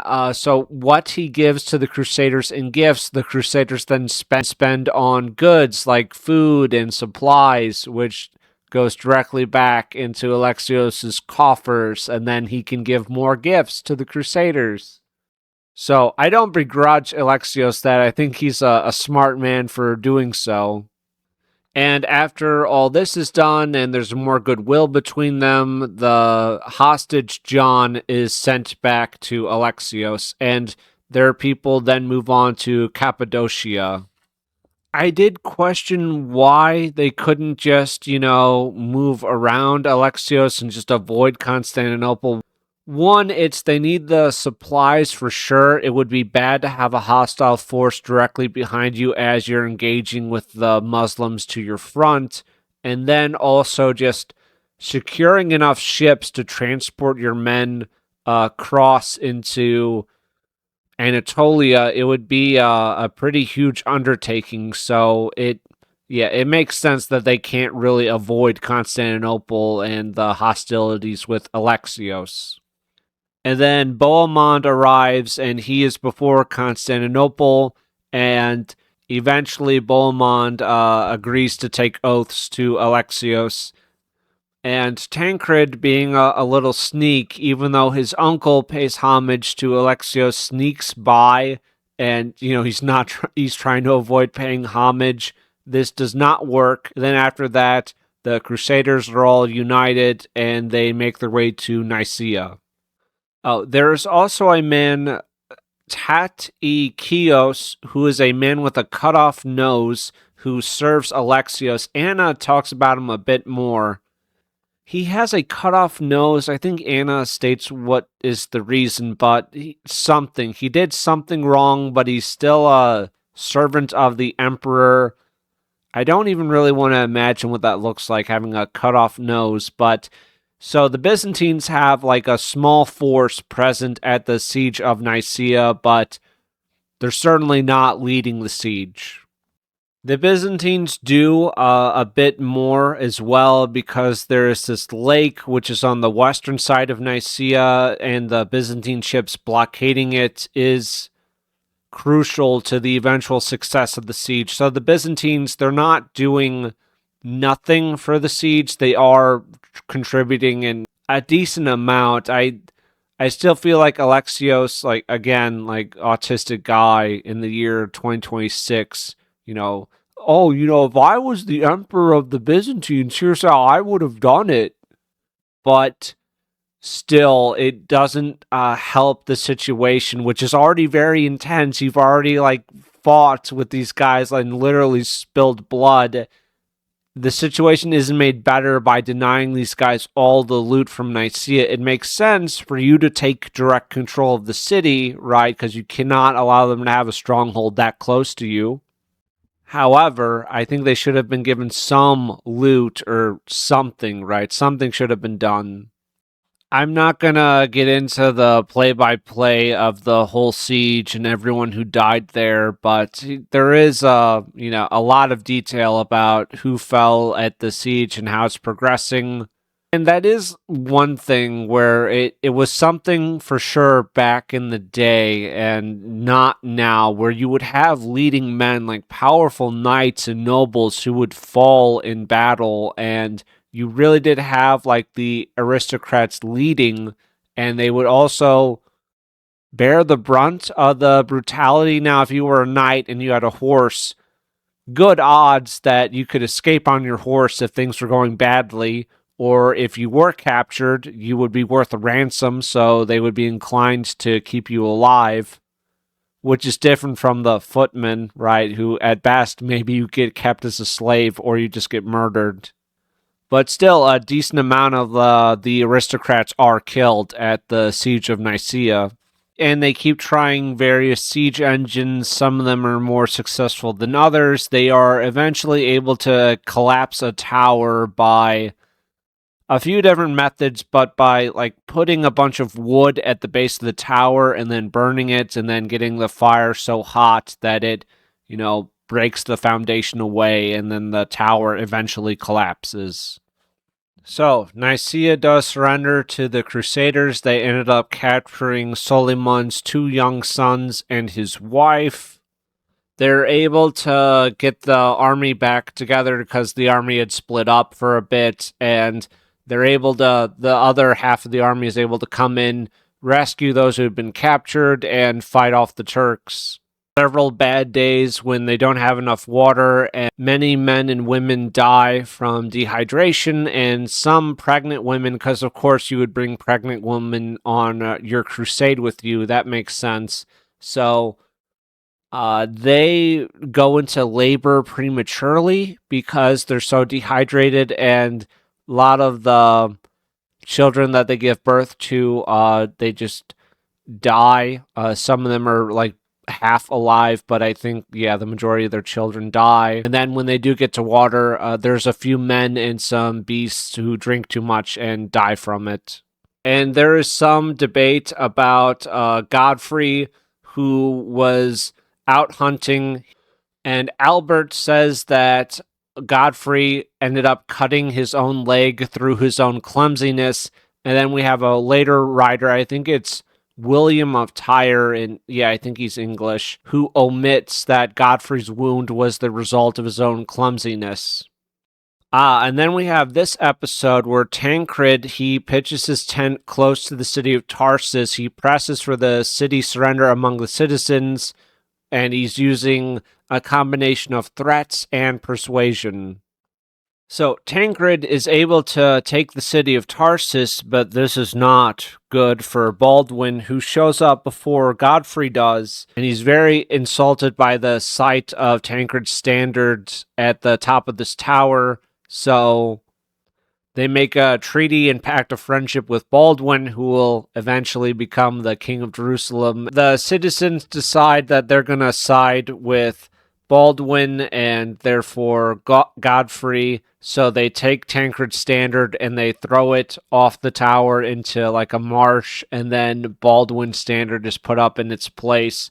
And I'm sure Tancred wouldn't reflect on this event years down the road. Probably not. So Tancred moves on, and Baldwin is able to secure 2 towers. The Turks holding the city decide that they're going to hold on to the rest until Godfrey arrives, just because no one really trusts each other in this situation. And then we have 300 of Bohemond's company show up, and they want to enter the city, but the entrance is forbidden to them because he had promised the Turks that he would not allow anyone into the city except his own men before the arrival of Duke Godfrey. And even Baldwin's people were begging him to allow the Christians into the city. So they are allowed to receive goods, though, so bread is lowered down in baskets to Bohemond's men, and then they decide to sleep because these are just exhausted, hungry, starving men, so they sleep on the outside of the walls, and the Turks who are garrisoned in the towers here, who don't trust Baldwin and his fellow Christians, they leave the city in the night, and they make a surprise attack on the Christians, Bohemond's men, who were sleeping outside, and they end up beheading and slaughtering a lot of them. So there's no one or very few that survive. I can certainly see Tancred's hatred for Baldwin and why Bohemond might have been kind of angry with the other Crusaders for this little incident. And the clerics accuse Baldwin of being responsible for this slaughter, and Baldwin, to try to save face, they put to death every Turk that they found, and Baldwin is actually forced to retreat into a tower, and he has to defend himself on all of his charges, because the Christians, they're going to kill Baldwin here. And to appease the violent mob, he attacks and overcomes tower by tower the Turks who had stayed behind, because they were of lower status. There's also a note of some women who resisted rape by the Turks, and they had their ears and noses cut off. This scandal and horrendous accusation further increased the slaughter of the Turks. For Baldwin to make this mistake, it is such a horrific mistake that led to the deaths of so many Christians, where I don't think he's the worst king in the world. I think he does about as good a job as anyone could have in the Crusader states, but still, oh my god, this is just so fucking awful for these guys. Then we have Tancred capturing the city of Mamastra by a force of arms. This guy Richard basically taunts Tancred into attacking Baldwin, and Fulcher didn't really say so much. I mean, he does later on, but he left out this little incident where Tancred's army squares off against Baldwin, and a lot of those in Tancred's company die here, so he comes off the worst for it. But yeah, Fulcher skimped on the details for this little incident. And then Tancred and Baldwin make peace and realize that they're both in the wrong and need to focus on the mission, the crusade. Then we have Baldwin going into Edessa, and he is, eventually made the ruler of Edessa by the Armenians, and we have the whole plot going on with the Duke. He is betrayed by his people, and Baldwin has nothing to do with it, and then reluctantly he takes control of Edessa. In some accounts, Baldwin is deeply implicated in the plots to have the former ruler killed. As they're coming through these lands, the Armenians are very thankful to the Crusaders. They call to mind the injustices which they had borne from those same Turks for a long time, the rape of their wives and daughters, the other crimes they committed, and now, relying on the arrival and support of the Christians, they attacked the Turks and killed them with the sword's edge. They cut off their heads and threw them from the windows and walls, and opening the city gates to their Christian brothers. Now, I know that, and it's okay, eye roll, these Armenians are being raped and brutalized from these Turks, but I mean, if do you think the author might have cared a little more if it was about like Jewish women being raped and brutalized by Christians? Do you think that maybe would have gotten a little more attention, a little more detail in our footnotes? Do you think maybe that's possible? Who can say? There is Bishop Adamar of Lepoux, or Lepoix, maybe, who makes a speech and gives them all a fatherly warning, saying that they have to be extremely careful not to make any division amongst their men, because we've already had a few of those, and we really can't afford that if this crusade is going to work. So there was this bridge crossing, and the Turks were really destroying them at first, but the Bishop of Lepoux makes a speech to them, and it rallies the men. They make a shield roof, and they attack the bridge. They are able to take the crossing, and they collected plunder and spoils from everywhere, and they freed from chains very many of Peter's army, whom the Turks had kept apart all over the region of Antioch. So that is nice, at least. And there's a footnote that says that the freed captives were Swabians. So the next big push is to go to Antioch. No one quite, so there's not a perfect number to state how many were at Antioch. The early editions had 600,000, a figure for which there is no authority in extant manuscripts, since Albert had written of only 400,000 at Nicaea. They probably have a decent amount less at Antioch. So they lay siege to the city, and then Tachychios of the emperor's household, the guy who's missing a nose, Tachychios of the emperor, right? He is stated that he put his tent away from the others with the intent to flee. Now, in Anna's account, when we get to it, she states that the Crusaders threatened him and Tachychios ran away and went to go rejoin Alexios. It's probably a little bit of column A, a little bit of column B, where the siege of Antioch goes very, very badly, and Tactios was not amongst friends in the crusading army and didn't have a lot of men at his command, so probably got threatened, and also probably was afraid for his own life, even if he wasn't threatened, and he fled because of that. In Antioch, I really don't know much about it, but it's in the mountains. So you have like the citadel, like the castle part of Antioch, which is like literally in a mountain, and it's just incredibly hard to lay siege to. So it's just hard to scale. It's just a monster of a stronghold to try to take. And because Antioch is so large, they don't have the entire city surrounded. So there's a point where there's a river. So the Turks, they would sally out and attack the Christians, and they've burned some of their siege engines. And the Christians have some ballista in that, but it's still not going well. So to combat the Turks, who would rush out and attack Christians bringing supplies up from the seaport, they make this bridge of boats so that they can rush across whenever the Turks come out and protect the Christians who are bringing them food and supplies. They attempt to resupply, and sometimes they're able to get supplies to the army. Other times the Turks, either from sallying out or just Turks out in the field, would attack the foraging parties, and the situation just gets worse and worse around Antioch, and the famine continues to grow.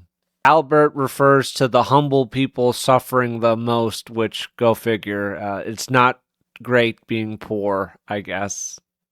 Okay, yeah, he refers to a part of the city which jutted out into the mountains and was not besieged. Okay, so yeah, it's not easy to lay siege to Antioch, and they're not able to fully enclose the Turks like you would if it was a city on a more level plain. To try to deal with the mountain gate issue, they build a fortification there at the base of it So they have this garrisoned, and if the Turks do come out to try to harass the Christians, then this garrison in this little fort is there to protect the Christians and to drive the Turks back into the city.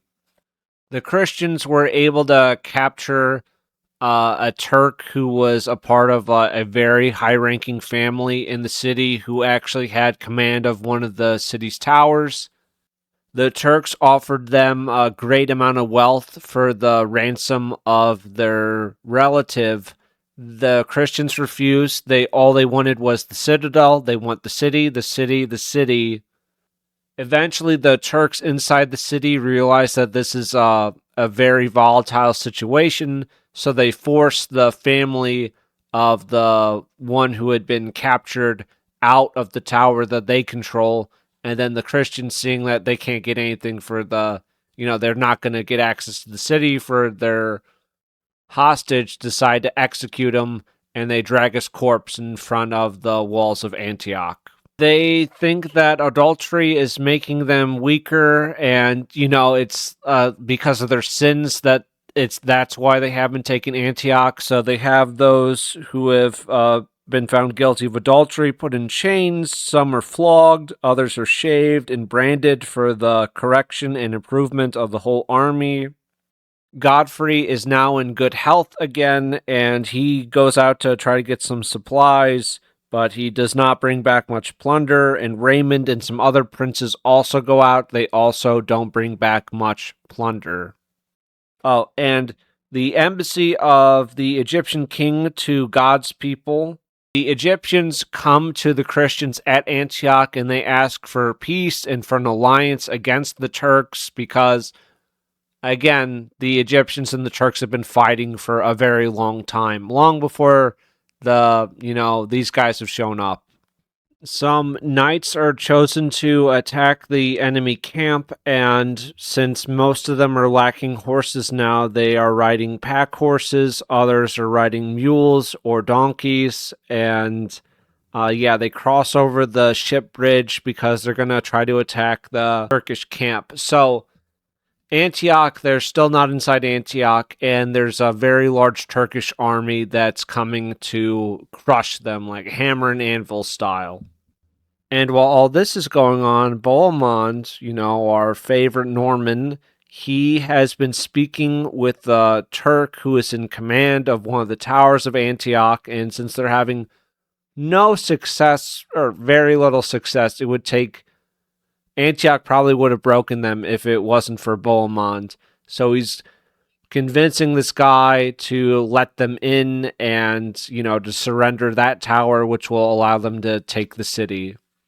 So while they're at the siege of Antioch, the king of Egypt's envoys were in the same battle, and they also took back to the army on their saddles. They cut off heads of the Turks.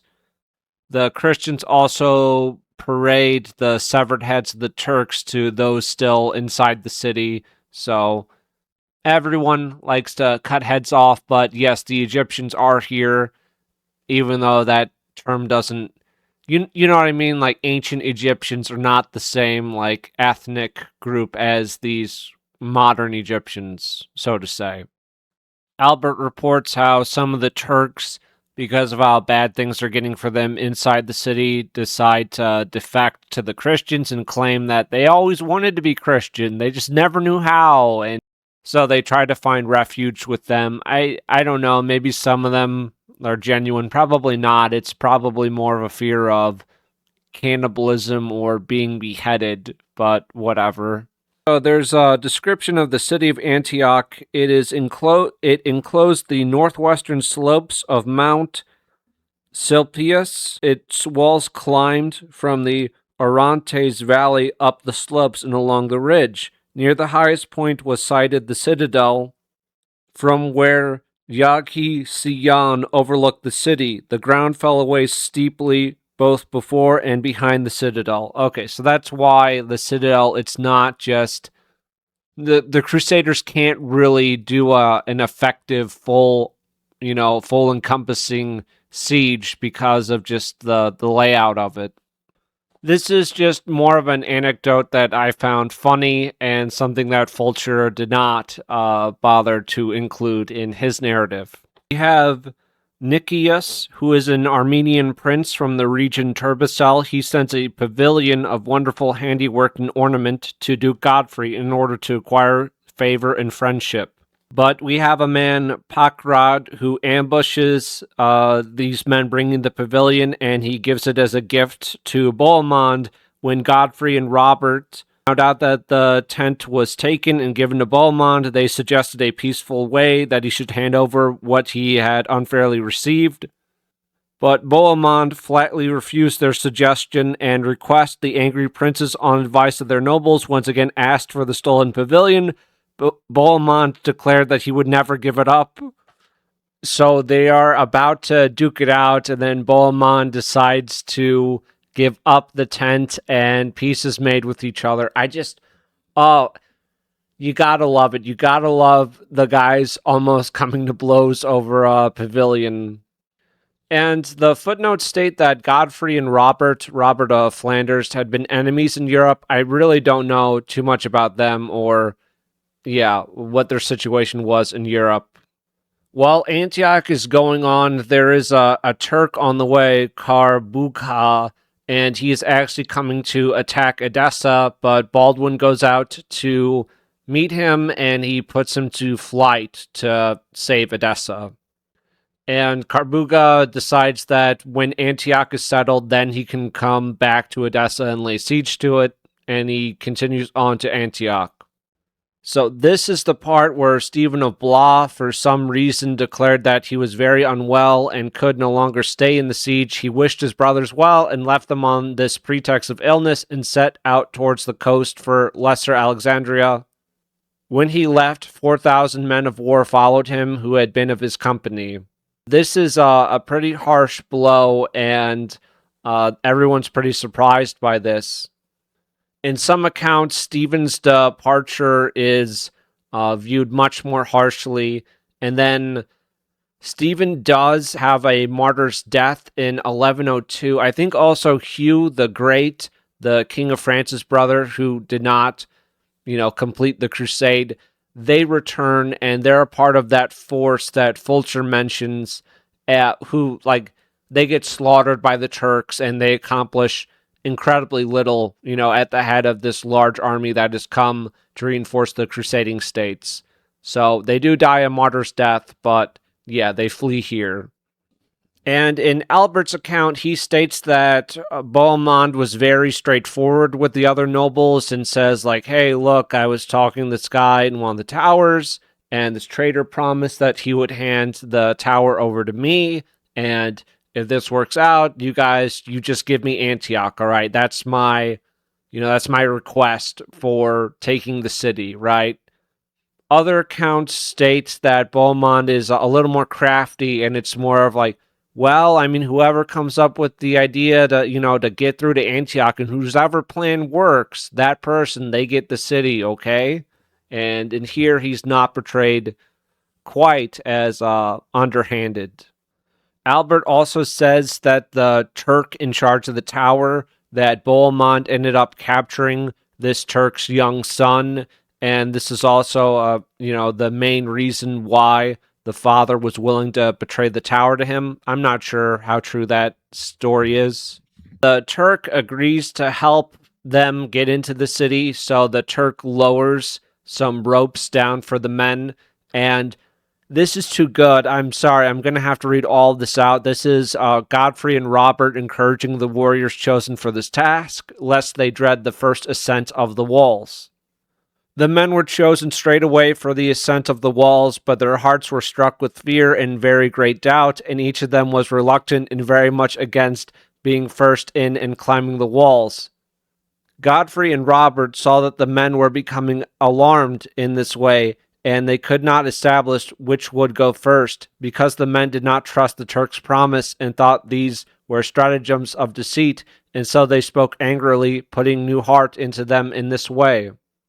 Remember in whose name you left your country and your kindred, and how you renounced earthly life, not fearing to undergo any danger of death for Christ. Not that you should believe that you will die, but that you will live in happiness with Christ. And hence by his grace and love you should accept in a calm and willing spirit whatever may happen to you on this journey. Alas, most faithful soldiers of Christ, you do not run this risk for earthly recompense, but in expectation of his reward, who is able to grant to his own the prizes of eternal life after present death, for we all have to die somehow. So we have men from Godfrey's company, some from Roberts, and also from Bohemond, and there is a ladder made of hide which is lowered to them. About 25 or so men make it up the wall, and they are being incredibly still and silent, but they're being so quiet that the men down below start to think that maybe these guys went up and they had their throats slit, and this has all been a great Turkish plot. The soldiers inside, realizing that this great fear had affected their fellow Christians to such an extent that they had moved stealthily away from the ladder, leaned over the ramparts from the wall, and in a low voice they encouraged their comrades to climb, telling them nothing dangerous would happen to them there. They start to climb the ladder again, and the wall is pretty old, right? And the rocks and the masonry, they're not in the best shape. It's not in the best upkeep, right? And this isn't really funny. This is really just like one of the more horrific things that I've read, regarding the Crusades. And from the pressure of the weight of the people climbing, the ladder had no hold and fell right down to the ground with the men who were still standing on it. Moreover, there were shafts of lances positioned upright next to the walls, onto which those who had fallen were driven. Others who fell from the stones of the wall were crushed and half killed, some dead. The people of God shook with horror at this, thinking all these things had happened by Turkish trickery. And no sound or outburst was heard in the city or in the ramparts, even though those who fell and were pierced made a great noise. The Turk, who is the traitor, once again let down the rope to draw up the ladder. Once it was more strongly wrapped around the ramparts in the same place a second time, he called to the forsaken and terrified men again through the interpreter, urging them all faithfully to repeat the climb. The men hesitated no longer, but begin to climb up until there's about 60 who are over the walls and in position. This is so fucking horrifying. You get a little speech from Godfrey and Robert. Nothing's gonna happen to you guys. Just come on, climb the fucking ladder. If you're part of the initial 25, that ain't so bad. You get to live. But if you're in that second group who waited a little bit and the ladder slips, then oh my god, that's so horrible. They are using absolute stealth. They are moving very slowly, very quietly. They enter the neighboring tower. They put to the sword everyone who is in the tower, and most of these guys are asleep at the time. While this is going on, we also have some men. There's about 700 of them who they break the bars of a postern gate, which was in the mountainous region next to that same place where the men had climbed in. So they end up making a gap in the gate. And so they have a breach. And they are breaking through. And then we also have the guys from the tower. They're coming down and assisting. The Turks get woken up by this sudden outcry. And the soldiers of Yagi Siyan, who were on the mountaintop in the chief citadel, sound their horns very loudly so that the Turks who are still asleep will wake up. And Albert says here, meanwhile, while the Turks inside and outside were being hard-pressed in battle, the Greeks, Syrians, Armenians, citizens and men of the Christian faith rushed joyfully to break apart the bolts and to open the gates through which Bohemond and the whole army were admitted. Indeed, at first light, in that area where the betrayal of the city took place, Bohemond's banner, which was the color of blood, glowed redly over the walls in the mountains. Honestly, this is kind of a good argument against diversity, isn't it? So the Turks have not killed all of the Christians in Antioch, and I think the Christians would have taken the city regardless of this little assistance here. But you do have this now ethnic minority in the city of Greek Christians, of Syrian Christians, of Armenians, who the second that they are given an opportunity, immediately side with this invading force to help them overthrow and butcher you in the streets. Pretty good argument against having any type of, minority in your city just for this situation in particular, but just kind of overall. Oh, White Pill, are you saying that the Muslims were justified in slaughtering those Christians before? From their point of view, kind of, yeah. But also, I know for a fact that none of these translators or historians would ever justify Christians doing the same to the Muslims and would just, shrug it off if the Christians butchered some Muslims in the city because they feared that the Muslims would turn the city over to some army. That's suddenly not okay. You know what I mean? Albert does state, and it is pretty horrible, but so the sun is just coming up. It's still like pretty dark out.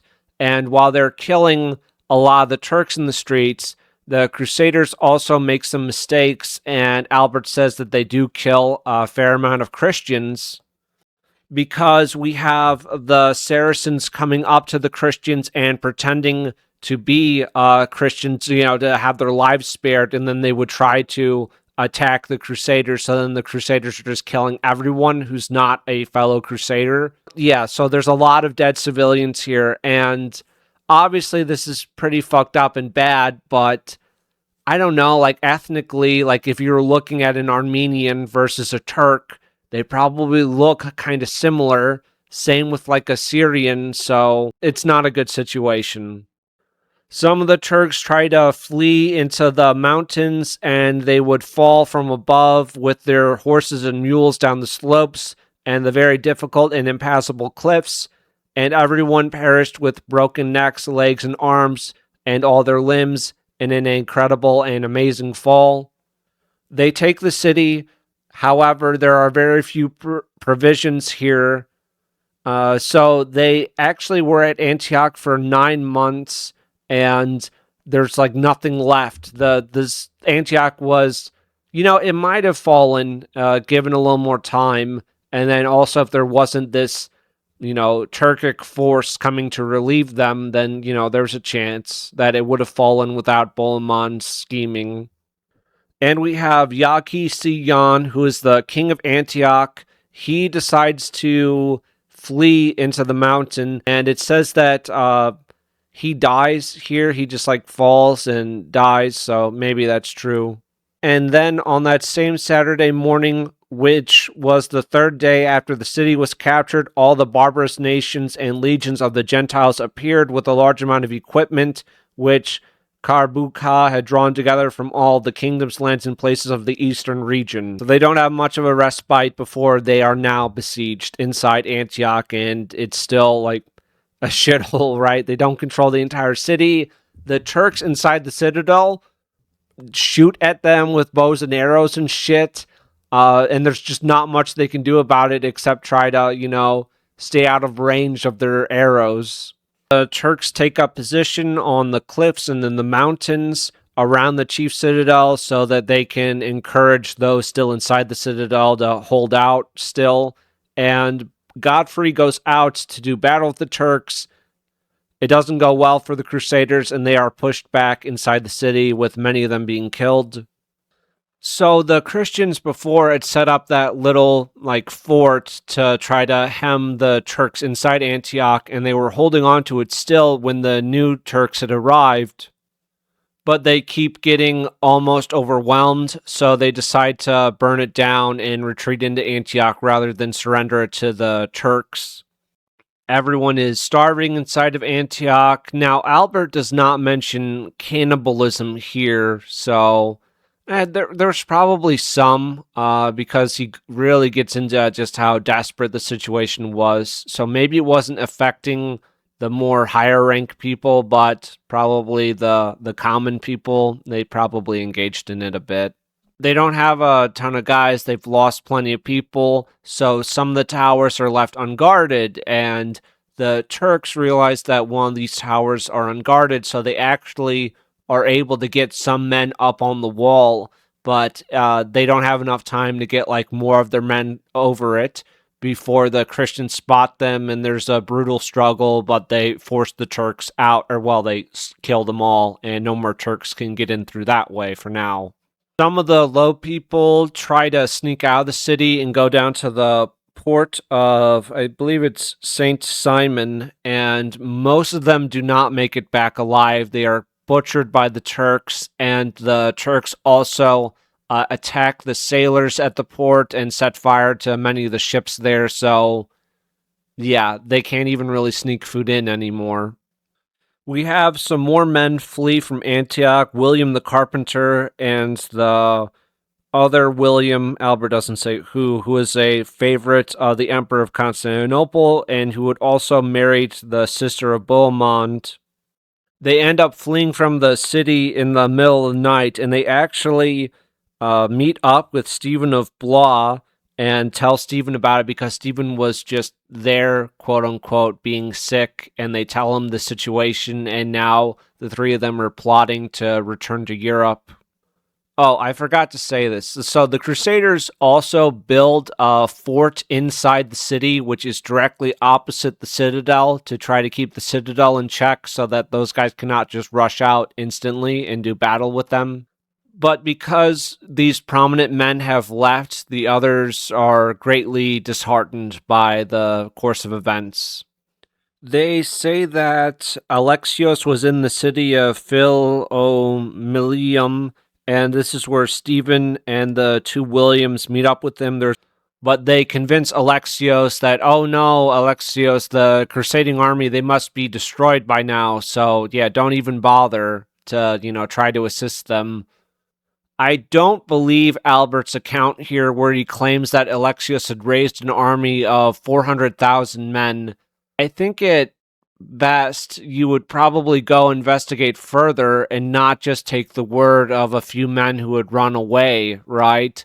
If you had assembled an army of 400,000, Antioch had just been taken, right? So assuming that the Crusaders just lost Antioch again to this new Turkic force, there's a reasonable chance you could take the city, right? I mean, the city is weakened, its defenses are broken down, the new occupants wouldn't have had time to repair everything. I don't think Alexios had a big army here, and he was probably looking for an excuse not to commit more men, and he probably thought, the Crusaders, maybe they did lose, and I would just rather try to shore up what gains that they have taken.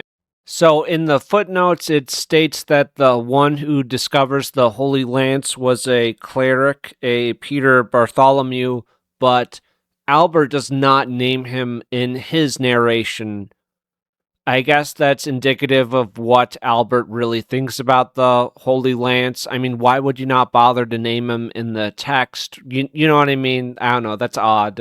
Oh, and the one that they sent to treat with Carbuga at Antioch, it is actually Peter the Hermit. So Fulcher doesn't seem to mention Peter too much, or maybe it's been too long since I looked at Fulcher's account. But yeah, Peter, he's still alive, and he does join the crusading forces on their way. Apparently, according to Albert, they say that the leaders of the Christian army have decided that if you would consent to believe in Lord Christ, who is the true God and Son of God, and will renounce Gentile superstitions, they will become your soldiers, and restoring the estate of Antioch into your hands, they are prepared to serve you as Lord and Prince. They might have. I mean, I don't know. Realistically, if they felt that we're really fucked here, they might have tried to barter their way out of it by, becoming his servants, at least for the time being. But Carbunga doesn't Carbunga is not interested. And he also rejects their offer to do like a nightly combat. And Carbunga here says that, hey, if you send me your young men to take as slaves, I will give you some reward for that. And also the girls who are still virgins, yeah, we'll take those too. And we are going to behead everyone else in the city. So that's my offer. They have been besieged here by the new army for a little over 3 weeks. They give battle, and Hugh the Great, brother of the King of France, leader of the 1st Division and standard bearer of the cavalry and infantry, and they just draw up battle plans. And Count Raymond is left inside the city with a good amount of Christians to protect their rear against the Turks inside the citadel. Some of the knights who no longer had horses went into this battle riding donkeys. I don't know how fast a donkey can go, but I imagine it wasn't a very pretty sight. And then we had the one bishop holding the holy lance before him throughout the entire battle. Godfrey and also Robert of Flanders had to beg for horses in this battle, and they got them from Raymond. The situation is pretty desperate for everyone, but they are able to get horses from Raymond. And they say that when the Christians won and were going through the Muslims' camp, all the women, young boys, and the many infants still being suckled, whom they found in the camp, some were slaughtered, others trampled by the feet of their horses, and they filled the plains with the wretched and mangled remains, destitute of help from their own Gentile peoples who were running away from the battle. So, after the battle, they cleansed from all defilement the basilica of Blessed Peter the Apostle, which the Turks had profaned with their sacrilegious rites, and they rebuilt with every adornment the holy altars which had been overturned, making good with utmost reverence the likeness of our Lord Jesus Christ, and the figures of the saints which the Turks had covered over with cement and blinded as if they were living people. There was a chapel of Saint Mary, which was a short distance away from the Church of St. Paul, which remained intact and undamaged by those same Turks after they'd conquered the town. Oh, and they also restore this patriarch to his see with all of his honor and with all submissiveness and piety. They gave him authority as prince of the Antiochian Church. So this is a footnote. AA here shows a surprisingly accurate and unprejudiced understanding of Islam, which on the one hand abhorred the portrayal of humans in their religious buildings, and on the other permitted Antioch Christians to worship unmolested in their own chapel. It was the arrival of the Latin Christians which caused the persecution of the patriarch described in the following paragraph. Patriarch John IV was a Byzantine-appointed Greek patriarch of Antioch in 1091. His restoration by the papal legate has been seen as evidence that Adhemar, as Urban's representative, wanted to impose a unified ecclesiastical organization using both Eastern and Latin clergy. These Christians got to worship unmolested in their own chapel. Did they... Was the Basilica of St. Peter taken from them or not? Was it taken from them or not? So you have one church down the street, which the Turks don't bother with and allow the Christians to have, and they do go into the bigger, nicer church, and they do molest the shit out of it. And that's like part of the reason why I think they can't like show a depiction of the Prophet Muhammad. I don't really understand why, but it's a part of their religion where they don't like showing like religious figures or anything in like a holy place. But just the smug, cunty voice from our translator, you want to fucking slap her. Jesus, I mean, just Jesus fucking Christ, you know? Oh, I mean, if these Christians hadn't shown up, they wouldn't have tortured this patriarch. Okay, right. So these Christians show up, so we had to torture this civilian who had nothing to do with this Christian army showing up. Right, that makes sense. That's a good excuse. I don't think our author would, justify Christians torturing some imam or whatever because some Muslim army showed up. I don't think she would quite do that. Just going out on a limb here. I mean, if you really want to get into it, the Muslims had no choice but to torture that old man. I mean, the Christians made them do it. There is a plague that happens, and their bishop, Lepu of Adhemar, he dies, and many other people also die. Hugh the Great also, even though they've taken Antioch, you think that they've gone through the worst of it at this point. He decides to flee now and to abandon the Crusaders here. He will return in a couple of years, but yeah, he rather shamefully leaves at this point.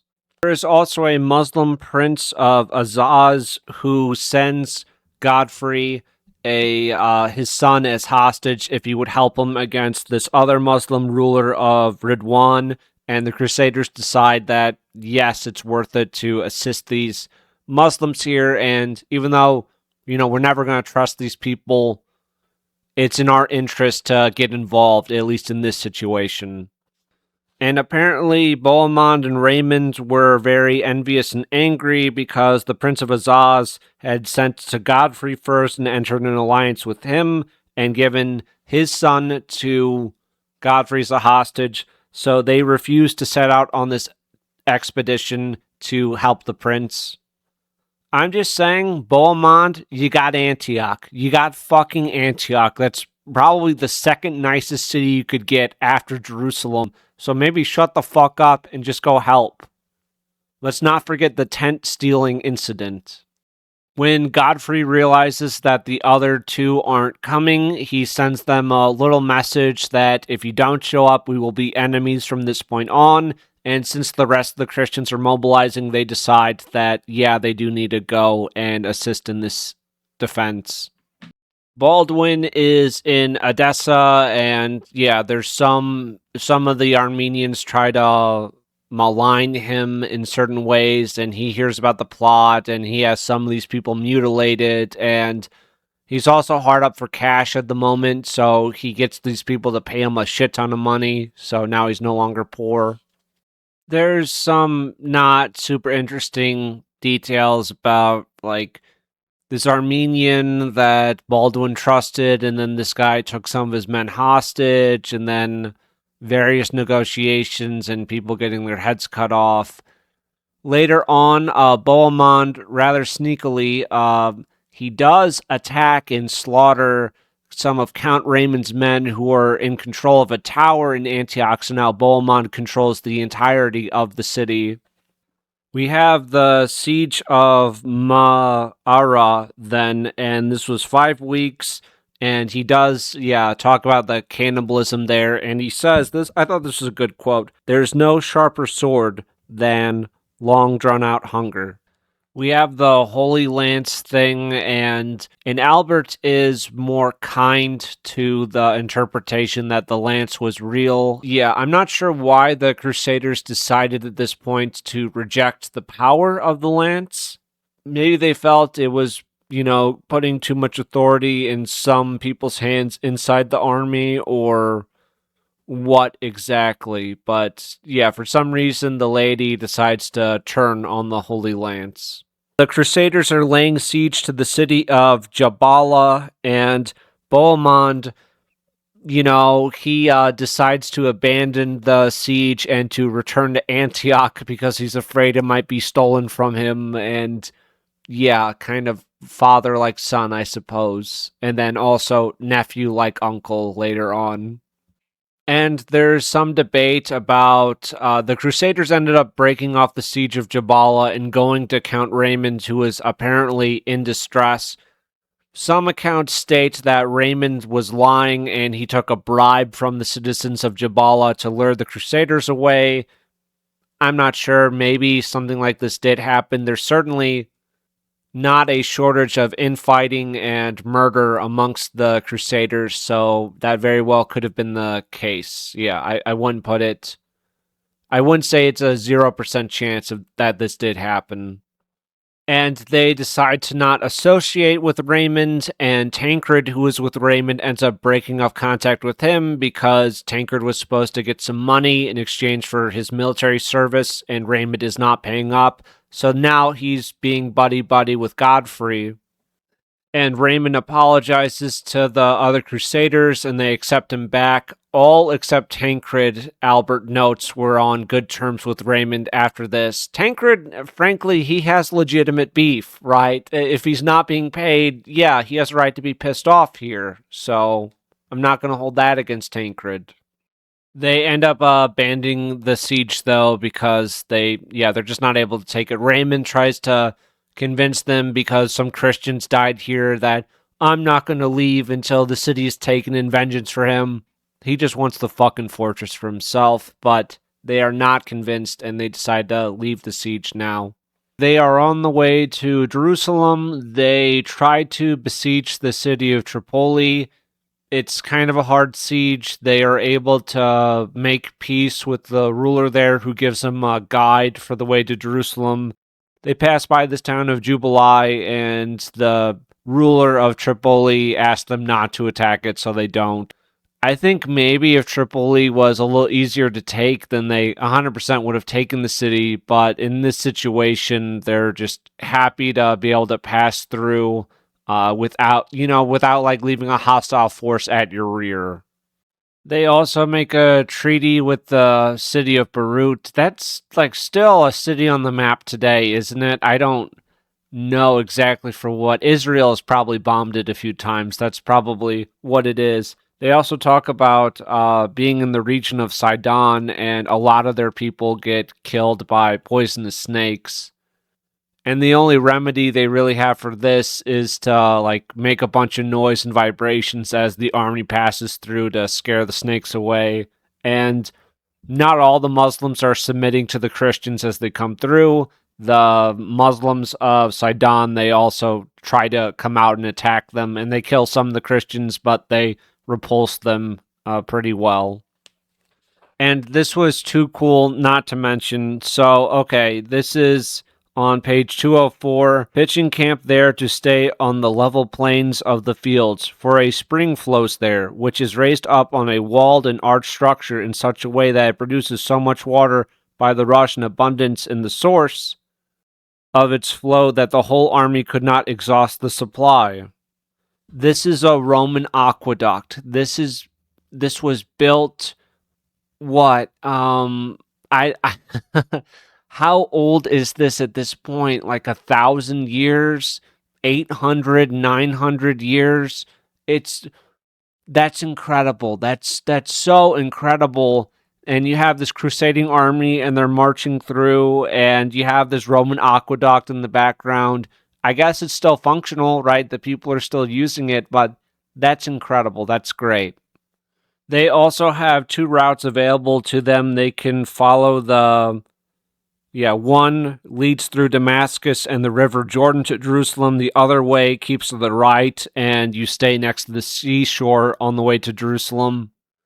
They decide not to go through Damascus because there are a lot of Turks there. And also, Albert says that they have 50,000 men total, but there's only about 20,000 in the force that is like ready and fit to fight. That's probably true at this point. I mean, their numbers just keep getting whittled down more and more. And yeah, sometimes they have support come in and like reinforcements, I guess, but not really. So I wouldn't say a rabble, but their forces are greatly reduced at this stage. So Albert here, he does not mention that Baldwin and Tancred were among those in the cavalry that went ahead to Bethlehem to protect the Christians there, but he does still state that the cavalry rides up to protect the people. Not that they're under attack at the moment, but there's a fear that the Turks are gonna, or sorry, not the Turks, the Egyptians are gonna come out and butcher them because they're a decent amount of Christians in the area. But still, like, that has to be such a powerful moment, you know? I mean, if you're not a devout believer, probably at this stage, after going through all this bullshit, you maybe believe a little more. But you've gone all the way from France, like northern France for some of these people, down to Sicily, through Eastern Europe, Hungary, Constantinople, Anatolia, down here. You've gone through so much, and now you're in Bethlehem, the birthplace of your Lord. I don't know. I'm not really religious, but still, this has to be a really powerful moment for all these guys. They arrive at Jerusalem. Obviously, the Egyptians, who were, quote, allies with them, unquote, for that short period of time, are barring the city to them. The Christians are not allowed inside. Albert states that there are 60,000 people, including like the women in the army, so maybe 60,000 is right. They are before the walls of Jerusalem and they're singing hymns and chanting. And Albert bemoans that the Egyptians wouldn't let the Christians in, and the Egyptians had no just cause to not allow them to enter, except for Count Raymond, who he did in fact seize the town of Tortusa and besiege the fortress of Aqua for many days. But outside of that little thing, no reason to turn us away. They have the city surrounded now. They attempt to storm it through the knights will make like a shield roof, kind of like, the Romans, and you have the guys holding the shields up like a big metal box, and then the shields all around, and they move as like one. They try that, they try some other methods, no dice.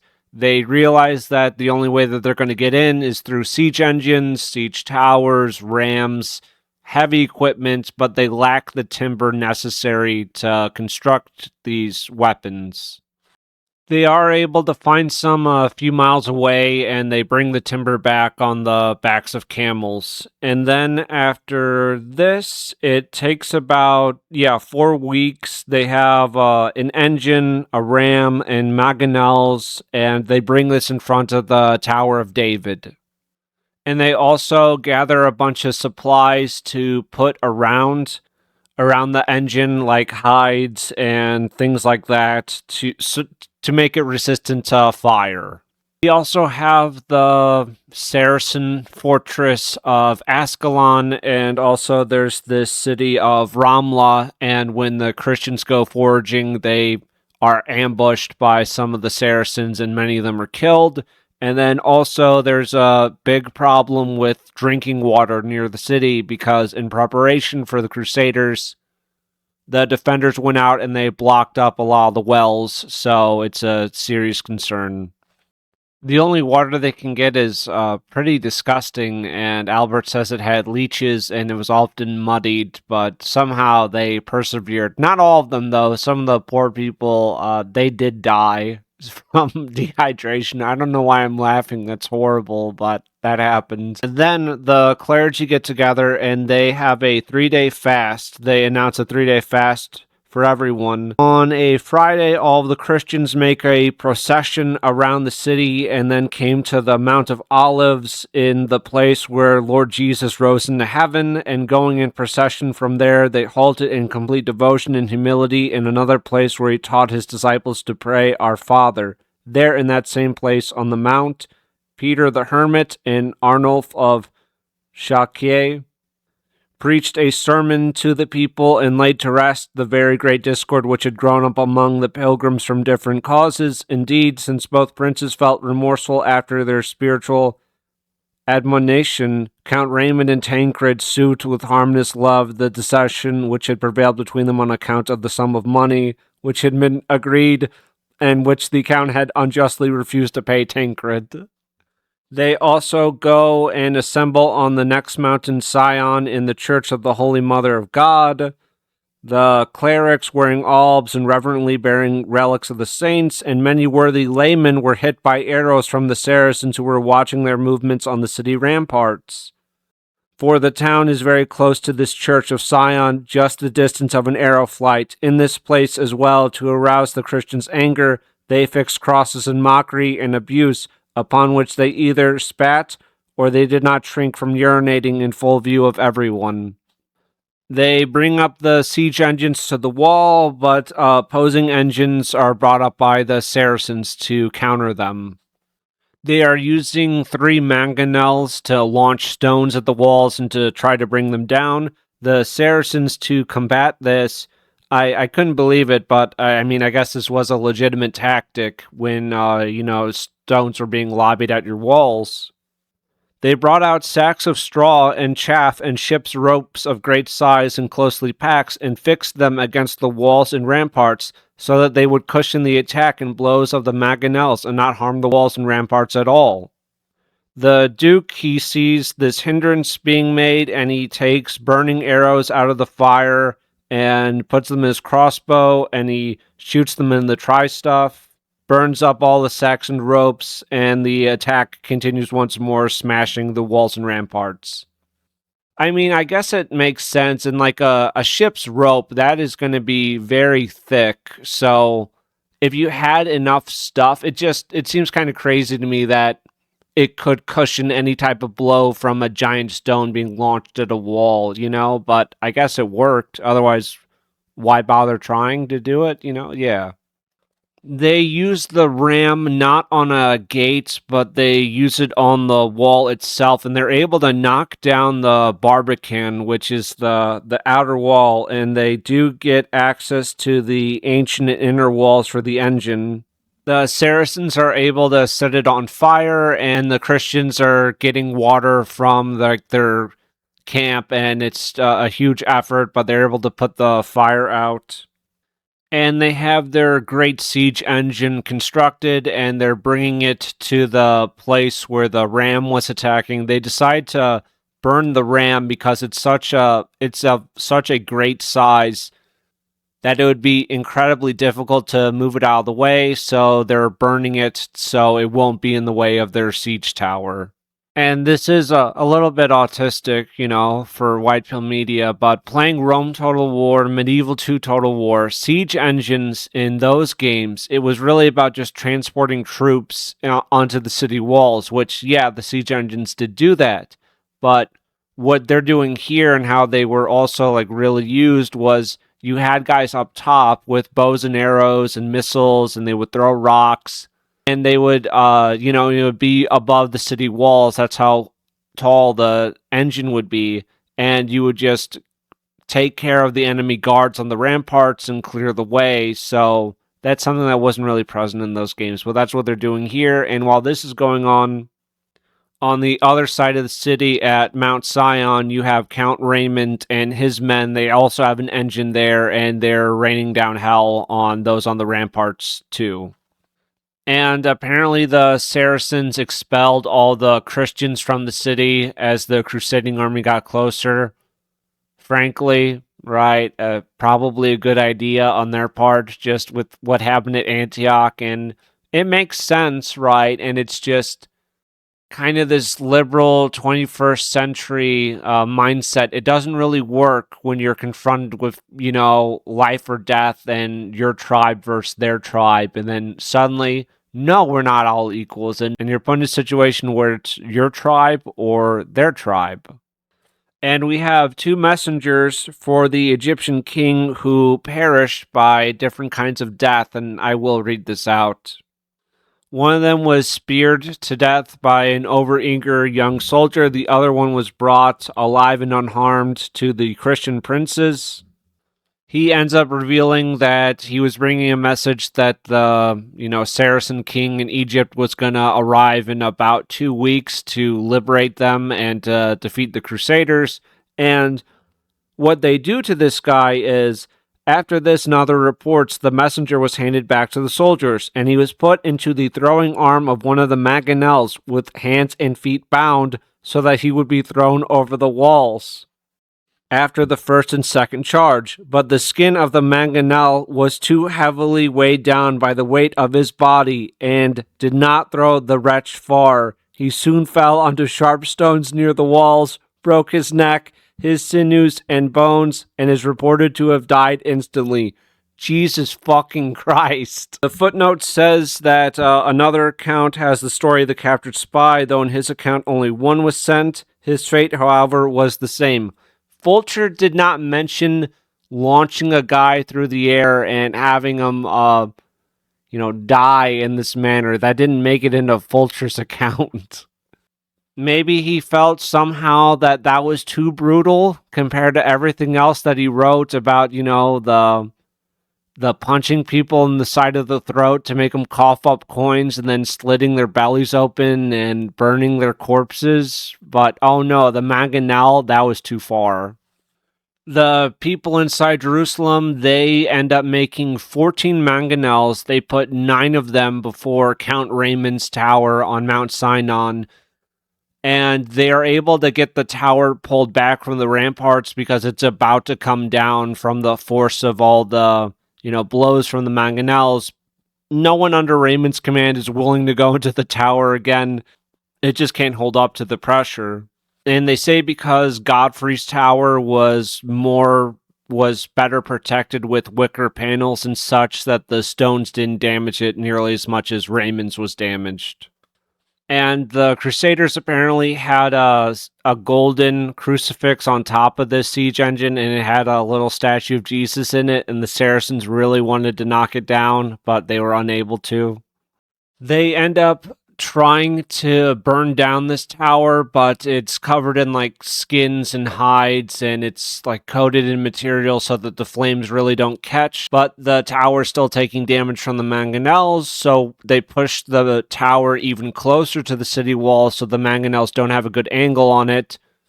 The Saracens still try to find that angle, but they end up undershooting it, and a lot of the stones they're firing end up crushing Saracens inside the city. Oh, okay. And this is something else that the Saracens do. They brought up a tree trunk, which was really enormous and very heavy, and fixed iron nails and hooks all over it, and covered the nails with tow soaked and impregnated with pitch, wax, and oil, and all kinds of things for kindling fire. They also fixed a heavy iron chain in the middle of the trunk so that it could not easily be taken off and removed by the pilgrims' curved iron hooks while this timber was being hurled over the walls and ramparts to burn up the engine.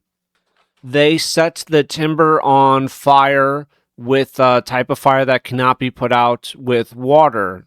They throw it between the tower and the walls, so it's going to burn up the posts which the tower rests on, and it's a very dramatic situation.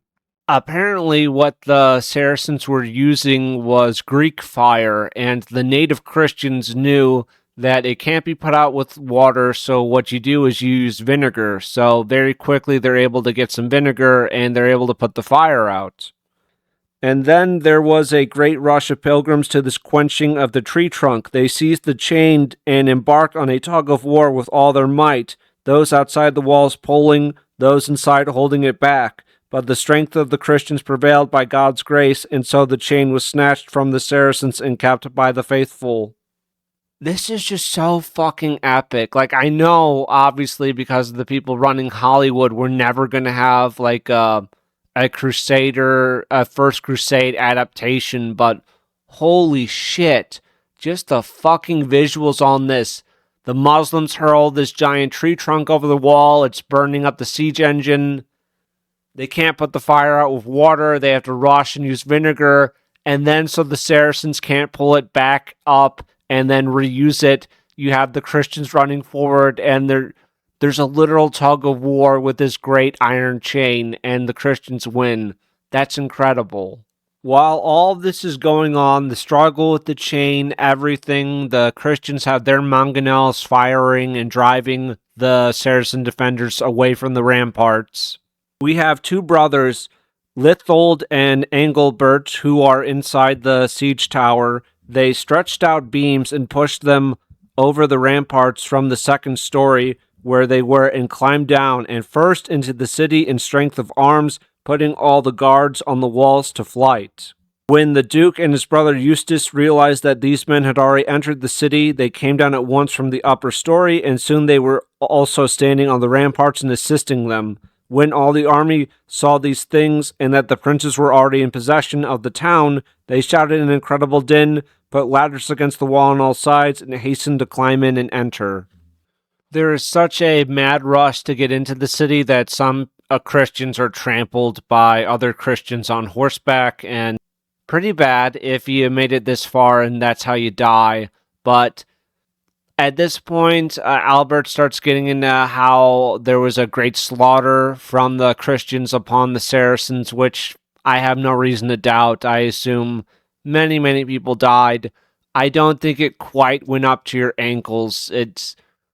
I don't know. I don't know why I'm objecting to that so much. It's just more of just these translators going through these old texts, and they have no issue pointing out, like, oh, and here's when the Crusaders did something wrong. which is true, right? Okay, I'm not against that. I'm not saying we should tell anything but the truth. But at the same time, there's this overwhelming need from on their end to downplay atrocities that the Saracens commit on the Christians, that the Muslims are doing. Suddenly it's not really a big deal, or, oh, they only did it to defend themselves, but you understand what I'm saying. You see the hypocrisy, and it's just, of course, you're going to be more biased towards your side. Supposedly, the people doing these translations are supposed to be white, so you think they would take their own side, but it seems like they really don't. There's also this cistern before the yeah, it's in front of the entrance of the same palace, and it holds a bunch of water in this cavern. So many Saracens flee into this place. There's openings in the roof to the cistern, and you have Muslims and Christians who fall headlong into the way down into this cavern with the water. Some of them drown, some of them break their necks down there, and there's just, fighting and slaughter. But it's kind of cool. You have these, great marble pillars and this underground cistern, and it's also a place where a lot of people are being killed. Oh, and I didn't think this was funny at all. I thought this was rather horrible, and it really made me think, wow, the Crusades were really terrible. This is Albert talking about the Crusaders. They were piercing through the sword's point women who had fled into the turreted palaces and dwellings, seizing by the soles of their feet and from their mothers' laps or their cradles infants who were still suckling, and dashing them against the walls or lintels of the doors and breaking their necks. They were slaughtering some with weapons or striking them down with stones. They were sparing absolutely no Gentile of any age or kind. Isn't that just terrible? All those little brown pot-bellied babies, and you have these crusaders coming in and grabbing them by their little toesy-woesies and then just slamming their heads against the door. That's awful. Oh my God, that's such a terrible image. I hate it. He also claims that Tancred ran quickly ahead to the temple of the Lord, and he tears off a bunch of gold and silver from the walls, which were gilded about the columns and pillars. Maybe this is true. Maybe this is not true. I could see Tancred, who has not really been paid by Raymond like he should have. Maybe he's a little overeager for some booty, some money here, but not exactly completely unjustified. I mean, I don't know, if everyone else has made money on this thing and you're the only one who hasn't. I mean, he's not the only one who's impoverished, but still. While all the massacring and slaughtering is going on, Godfrey apparently, and, maybe this is true. I mean, these were very pious and devout people, at least most of them, it seems like. And so he goes barefoot and he makes a procession around the outside of the city, and then he presented himself at the sepulchre of Lord Jesus Christ, and he gave thanks to God because he had earned the sight of that which had always been his greatest desire. We have some Muslims who flee into the Temple of Solomon, and they did not descend on anyone's word until they received Tancred's banner as a token of protection. But many people are angry about this, and the Christians were incensed with rage, and not a single one escaped with their lives. Frankly, I don't know. After everything, look, 21st century, okay, these people did surrender. At the same time, they really made you fight for the city, Now, when the Crusaders have arrived at Jerusalem and the Muslims parlayed with them, and then the Christians promised, hey, if you surrender the city to us, we'll let you go unmolested, and then the Christians betrayed their word, I wouldn't like that. But it's, they took the city, right? I don't think it's, not ideal to slaughter soldiers who have surrendered, but it happened. And then also Raymond apparently took some bribes from some Muslims to not harm them and to let them go, which, frankly, it sounds like something Raymond would do. Tancred was apparently pretty angry about this, and okay, if he had promised protection to these people and then they were killed, I can see that. But at the same time, back in Anatolia, and there are other examples where you make treaty, you had a little treaty with these Muslims, And then you have Bohemond soldiers camped outside the walls because they're not allowed in. The Muslims decide to leave the city and slaughter those Christians left outside. So it's not like the Muslims don't have a history of also killing the unarmed or those not prepared for a fight. And then also they soothe over Tancred by saying, "But now we must be careful lest we lose it through avarice or sloth," referring to the city, "or the pity we have for our enemies, sparing prisoners and Gentiles still left in the city. For if we were to be attacked in great strength by the king of Egypt, we should be suddenly overcome from inside and outside the city." Frankly, kind of true, right? If you have a very angry and motivated minority, they would do as some of the Christians did, like at Antioch or other places, and turn on the Muslim occupiers of the place. So it's cruel, but it makes sense. Apparently, for the timeline, the Turks ended up taking Jerusalem from the Egyptians in 1071, also the same year as Mazinkert, and then the Egyptians ended up taking it back in 1098. And then in this footnote, we just have more of our translator's voice, which I just love. AA acknowledges that the Egyptian ruler of Jerusalem treated Christians justly and fairly. AA acknowledges, meaning that it's true according to the author. The language is just so fucking loaded in these footnotes. Acknowledges. Based on what? Based on what? What have you presented to make us acknowledge, meaning that this is truth, it's not open for interpretation, you're just acknowledging it. The sky is blue, you're acknowledging that. It's a fact, it's not open for debate. And who says, who the fuck says that the Egyptian ruler of Jerusalem treated the Christians justly and fairly? Whatever, I hate this fucking translator. Raymond is made, he is given lordship of the city and guardianship of the Lord Sepulchre, and then Godfrey is made the Principate, like the prince of the city, and he asked for the Tower of King David for, like, his base. Raymond ended up taking the Tower of David when they first came in the city, and he absolutely refuses to give it up until Godfrey and the other Christians threaten him and force him to give up the Tower of David. Godfrey accepts rulership of the city on Friday, the 22nd of July. And then I suppose you could say through divine intervention, they end up finding the piece of the one true cross. So, okay. They're willing to accept this, not the Holy Lance.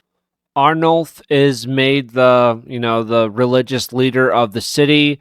This is not a decision without controversy. It seems like, people are pretty divided about it, but as of right now, Arnulf is, the patriarch, or I guess the bishop of the city.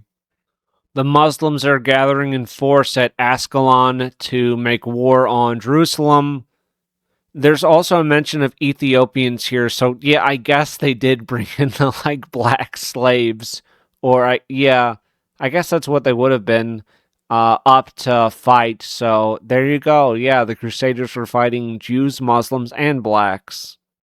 When the Crusaders are going out to march against the Muslims, Count Raymond stays behind because he's very pissed off about losing the Tower of David, so he has to kind of get his arm twist to join the other Crusaders.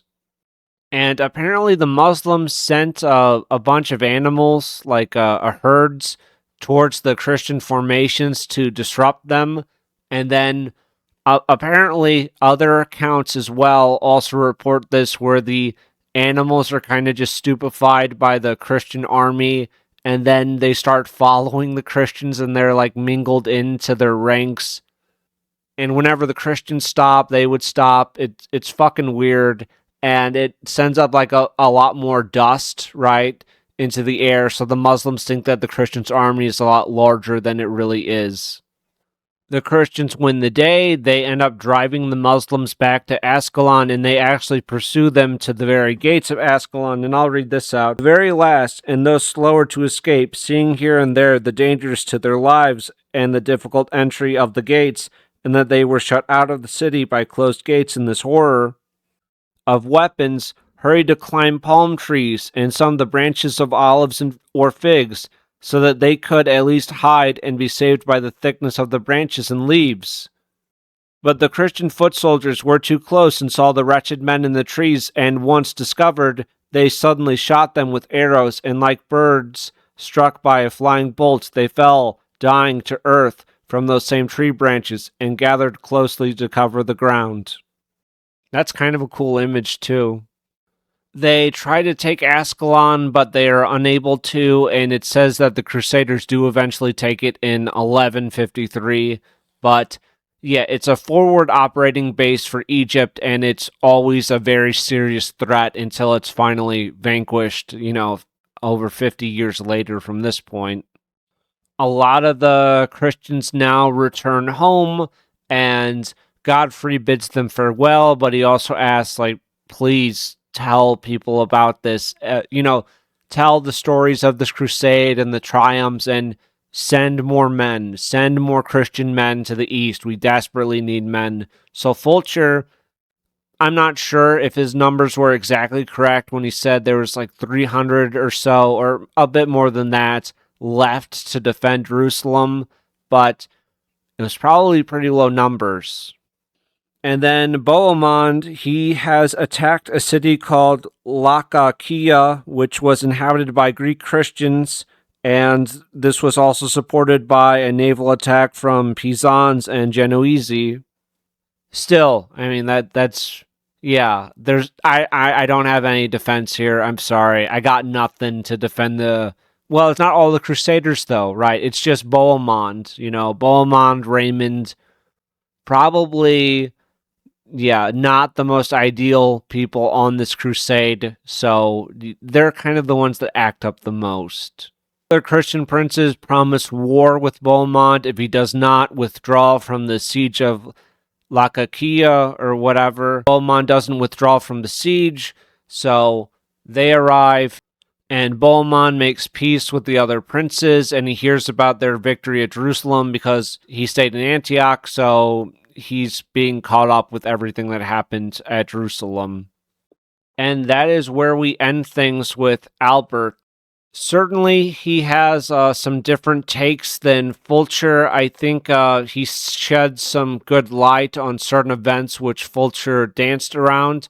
I don't agree, obviously, with the translator and a lot of those footnotes, but also with some of Albert's take about the situation, right, and just some of his viewpoints. And obviously, he has his own biases where, I do think Bohemond is not the most reputable person. Raymond also seems to be right up there with Bohemond, but I think this was a good account to look at. It did have a lot to share. Next, we have the Alexiad by Anna Komnene, daughter of Alexios Komnenos, and that book is about 500 pages, so I think I kind of fucked up. I think that's going to take quite some time to get through, longer than these two took, but we're just going to have to see. So, yeah, that was Albert's. I didn't, love everything about it, but I also appreciate that he's willing to show some events in a probable, worse, more honest light that maybe some people have danced around. Of course, you can't take everything that any of these authors say, just at straight face value. You have to kind of weigh everything that they're saying, but I still enjoyed this quite a bit. Okay, boys, now we are on to the Alexiad. This is by Anna Komnene, daughter of Alexios Komnenos, who was not given the throne, but rather took it.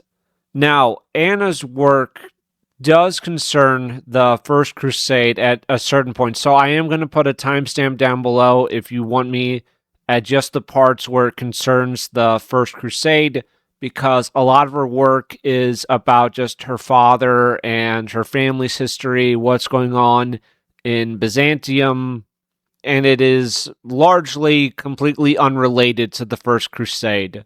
So I get that it's a video about the First Crusade, and now we're talking about all this Byzantine internal politics bullshit. So I get that that's not for everyone. And yeah, so there'll be a timestamp for that. But I think she has a good personality. There is like a strong, bitchy voice. You know, she's such a snob. I think she's great. It was actually like, yeah, it was an enjoyable read. But she ended up writing the Alexiad later on in life when she was not in Constantinople. And there's a event which she chooses not to address in her account here, which led to her being exiled to a nunnery. And yeah, I will touch on that more at the end. But I think she has an interesting voice. If I really don't. Yeah, I know extremely little about the Byzantine Empire or, yeah, really just kind of any of it. I mean, I understand some like bullet points, but that's about it. So at times a little perplexing with everything that's going on, read. But yeah, we're just going to start from the beginning. She like starts with like her father, his rise to power, right? She's laying the groundwork for her family, and yeah, that's where we begin. Anna talks about at the start the role of a historian and how they have to forget friendships and enemies to do justice to the truth. Now, Anna does have a good point of view, and I would say it would probably be incredibly difficult to find. Well, even for today, I mean, everyone has a bias. In some way, you are biased, right? Just in your telling of events, your interpretation of them, your voice, the word choice. Anna is heavily biased towards her own family. Go figure. She loved her father. Nonetheless, she is yeah, she's a worthwhile source. And oh, she has the habit of breaking the fourth wall at times, even in her prologue where she's laying out, oh, and I could talk about my own afflictions and my afflictions would move no one physically to arms or battle, though it would stir the reader to weep with me and wring sympathy from nature, animate and inanimate alike. She drops plenty of little hints, and the Alexiad is over 500 pages, so we might be here for a minute. But yeah, she'll just drop these little hints about, oh, poor me, my life is so hard. Conveniently, she does not state what landed her into being exiled to a nunnery, but I will enlighten you at the end. Anna also refers to their empire as the Roman Empire. No one else does this. No one really outside of Byzantium refers to them as Romans, but Anna does call her family and her people Romans. I guess that's somewhat confusing when you have the Holy Roman Emperor in, Germany, and you also have the Pope and the Roman Catholic Church. Actually, would they call themselves Roman Catholic at this point, or are they just Catholic? I don't know. I don't know. But all the other sources tended to refer to them as the Greeks, the Greek Christians. So, just, yeah, interesting how they view themselves. And I guess, like, I mean, you are like invoking the legacy of Rome. You are the eastern half of the Roman Empire, what remains of it. But it is strange, right? I mean, the Roman Empire comes from Rome. You no longer control Rome. Now, to be fair, just a few decades ago, they did have Sicily, they did have parts of southern Italy, so they were pretty damn close, but it's not the same, but I guess tradition dies hard. Her father, when he was very young, he wanted to serve in the army for the Emperor Romanos Diongies. I don't know what happened to this guy, but whenever her father did actually serve in the army, this emperor was no longer in power, and there was a new emperor, Michael Ducas, and she talks about the Roussel episode, and Roussel was a Celt who had previously joined the Roman army. And they also spell Celt with a K, not with a C. I know that's a small thing, but yeah, I thought it wasn't really worth saying. I've wasted your time and mine by saying it, but Now you know, she spells it with a K. The Roussel episode, it's about her dad putting this rebel down who was raiding and attacking Anatolia, but it is a important episode to showcase just the instability of the Byzantians, right? Because several more episodes where Alexios is putting down rebels before he's emperor. There's some issues. So Anna's trying to showcase her father as being a noble, kind, good Christian, and tradition would have Roussel blinded. So Anna's father, to appease the mob, pretends to blind Roussel, and Anna goes a great length to say that, oh, Roussel wasn't really blinded by her dad. There are certain episodes later where Alexios does absolutely certainly have people blinded, and Anna just kind of hand waves that away. Okay, boys, I have to give you a taste of the bullshit that I was reading through. Okay, so I am just going to read out this entire paragraph. Okay, be prepared. Later, Alexios was sent back to the west by the Emperor Nikephoros, who was now at the head of affairs, to deal with Nikephoros Byrenios. The latter was throwing the whole of the West into confusion. He had assumed the imperial crown and was proclaiming himself emperor of the Romans, even though Botan Ietis, god damn it, had established himself on the throne immediately after the deposition of Michael Doukas, who had exchanged the diadem and cloak of an emperor for the alb and tunic of a high priest. Remember this Michael Doukas, okay? I swear to God, it's going to be very important later on. Michael Doukas, he was the emperor. He was forced to become a monk, and okay, just remember that. Former emperor forced to become a monk. And having married the Empress Maria, was now governing the empire. The story of this marriage will be told in greater detail as my history proceeds. Just the amount of names, the amount of machinations, the amount of bullshit, that's like a tenth of what's going on, but there's so much going on. Oh, there probably is some like great like 1,000 or like 5,000 page book about the history of the Byzantine Empire. I don't really want to read it, but I mean, maybe at some point, I guess. Oh, another big enemy that the Byzantines are dealing with. So we have the Seljuk Turks in Anatolia who have taken, not at this point, because I don't think Mazinkert has happened in Anna's timeline yet, but they will take the majority of Anatolia. And on the western side of the empire, in so we have Hungary, we have Bulgaria, and then north of Bulgaria and towards the Black Sea, you have the Scythians. Now, the Scythians were a like horse riding tribe. They used a lot of bows and arrows. These guys fought the Romans way back when. There's also another horseman tribe with bows and arrows who are harassing the Byzantines and raiding their lands. They're not Scythians. Anna refers to them as Scythians.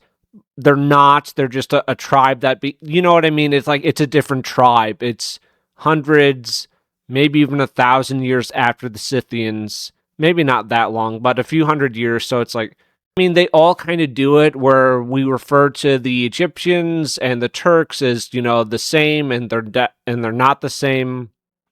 And then Anna will bring up these like very anachronistic names for like ancient Roman enemies and apply them to like the contemporary people that they're fighting. And it gives something to her voice and to her worldview, but yeah, that's probably really autistic and you didn't need to know that, but now you know. Alexios puts down this rebellion by Byrenios, who, the guy who was trying to proclaim himself emperor, and then Alexios Komnenos sent him as a prize of war to the emperor Botaninios, and without any attempt to enter his eyes. Anna always makes sure to state whether or not someone has their eyes gouged out or not. I guess it happened a shit ton back then. Oh, and then Anna makes note on the next page that whatever unpleasing fate befell Byrenios after that must be attributed to certain people at court. My father was blameless. Oh, alright, so boys, I'm sorry. I did have to look it up. Apparently, Byrenios was in fact blinded later on, but was still allowed to keep some estates. So, Anna wants you to know that her dad didn't do it, but oh yeah, he got his fucking eyes gouged out for this. I mean, yeah, okay, gun to my head, you have to be blind or you have to be dead. I'm gonna pick blind over dead. I mean, you basically sacrifice everything up to the point of being killed. I mean, mostly. I mean, if I had no arms or legs, I'd probably choose death. But I don't know. I mean, what is the appropriate punishment here? I mean, he's a powerful noble. He rebelled against you. You put him to death, or yeah, you blind him, I guess. I'd rather be like a monk. I mean, is there an option C? I mean, that's what I would kind of go for, I guess. You had those like trial by combats and stuff where some dude would fight for you. Could you have like someone's eyes like be your eyes for the whole blinding thing? I don't know, something to think about. Just throwing it out there. Another white pill media, boom, knowledge bomb. You're welcome. Oh, and there's another rebel called Basil Aekios, as their charge led him away to some village called Kalemphenia, and near the spring of water there put out his eyes. God damn it. I'm not even 30 pages in, and so many people have been fucking blinded, That's crazy. But, she compares her father to Hercules, and they spell Hercules with Herakles, and this Basikilios with the Eramthenian boar. That's also something that she does quite a bit, which I like. It's something where I didn't really think that she would, because she's a very devout Christian woman, Orthodox Christian, obviously, but she has all these references throughout the Alexiad to Greek mythology, right? And she doesn't exactly like, she doesn't call like the Greek gods Greek gods. She refers to like Athena as maybe just a really intelligent woman or like some princess or queen. But still, to this day, even though they are like extremely Christian, they still hold on to these ancient stories and this mythology. I kind of like that. And it's not just throwing away everything from the past, but they're just kind of, there's still stories being told. Like, they're still being taught about Hercules we're about at 1100 AD, Constantinople. Oh, okay. I have to read this out. Okay, so she's talking about Roussel, she's talking about Basikilios, and she says, sometimes, though, it was fate which introduced certain foreign pretenders from outside, an evil hard to combat, an incurable disease. One such was that braggart Robert, notorious for his lust for power, born in Normandy, but nursed and nourished by manifold wickedness.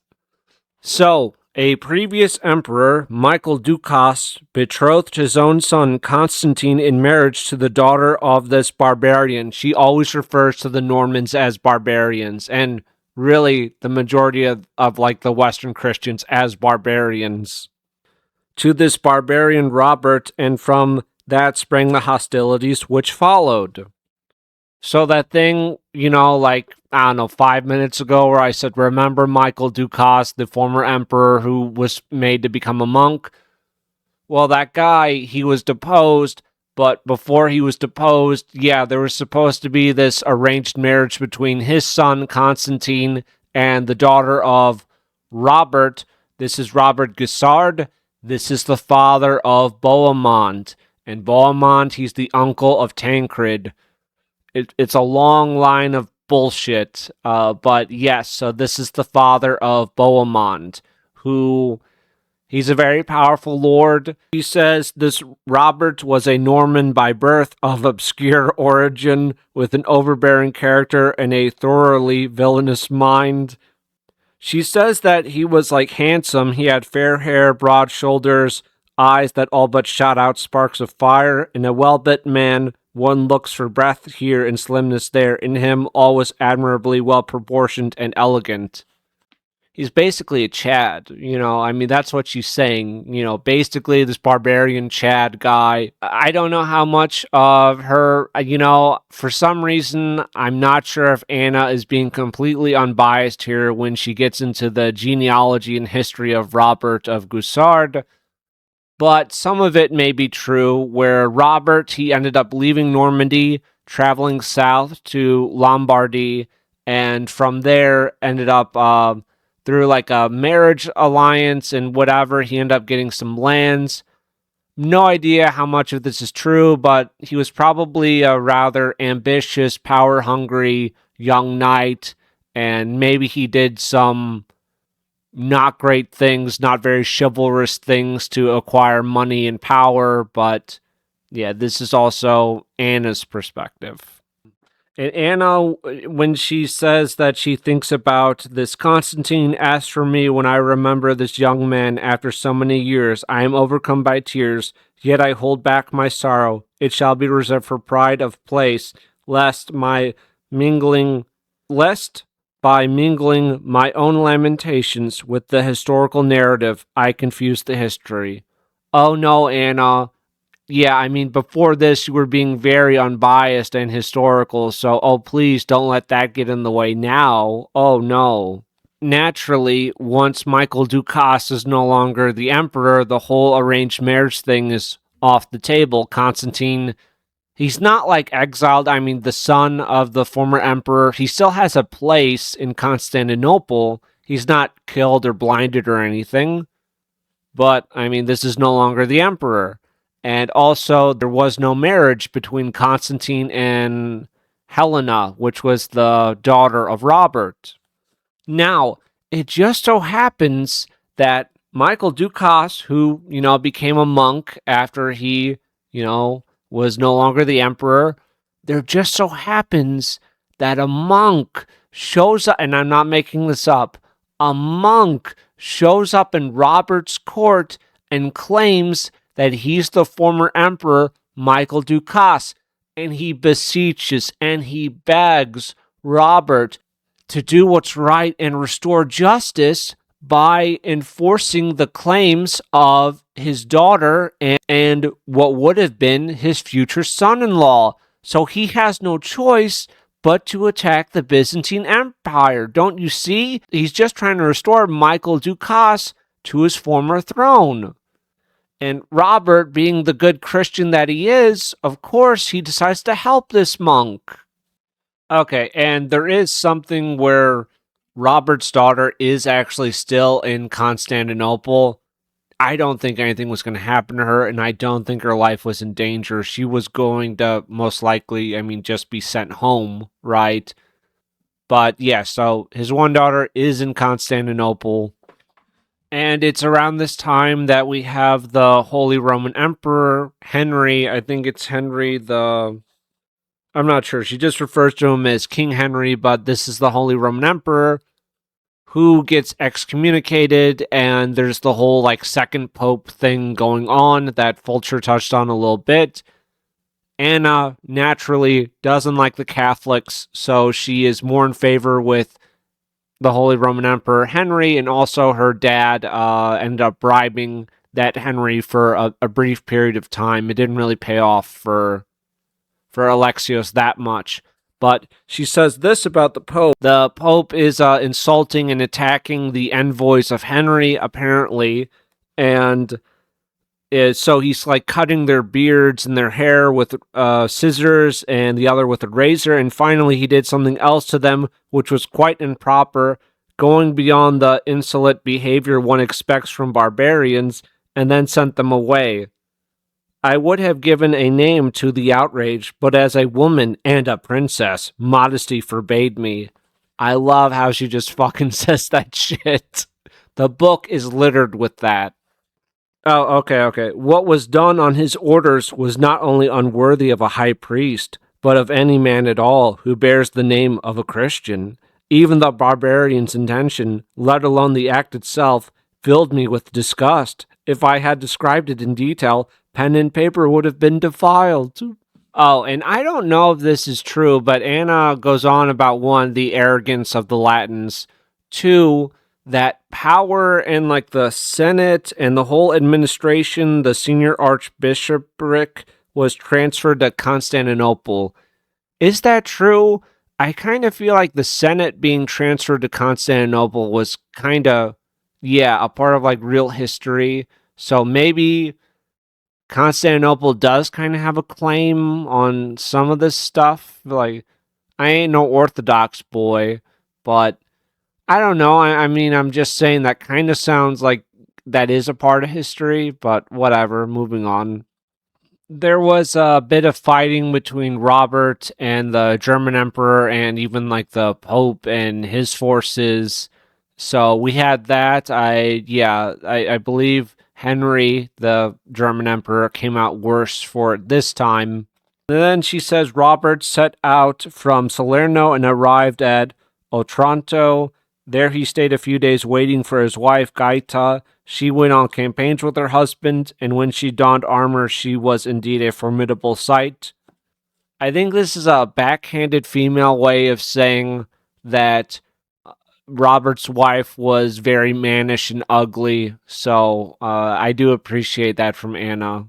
Robert, at this point, then he sends some messages to the current emperor. This is the Emperor Potitanius, who has, separated Constantine from the throne, and Robert is very upset because his future son-in-law was going to be the emperor of the Byzantine Empire, and at this point that still means quite a bit, right? And then he sends presents and letters promising friendship to the current Megas Domestikos and commander of the Western forces, that is to say, and his father Alexios.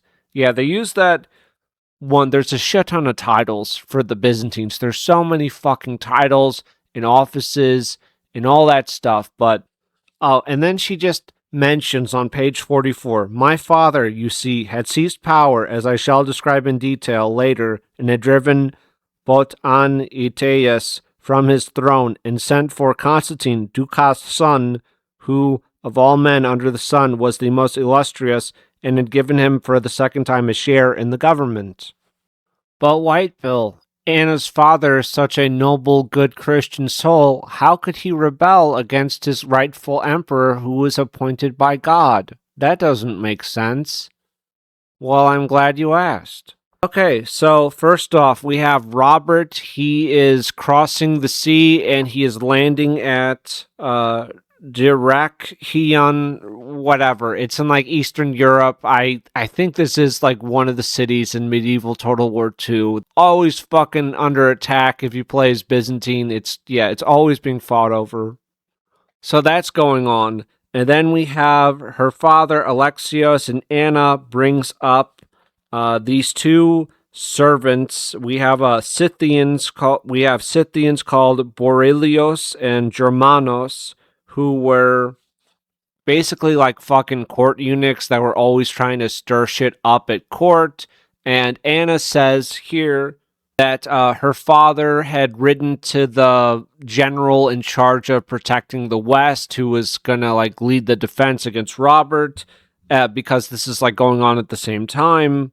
And Alexios told him that he had been threatened with blinding because of this and the cruel exercise of power he was resisting the tyrants. For his friend's sake, Monomachos must rise in rebellion and send him money collected from any source that was possible.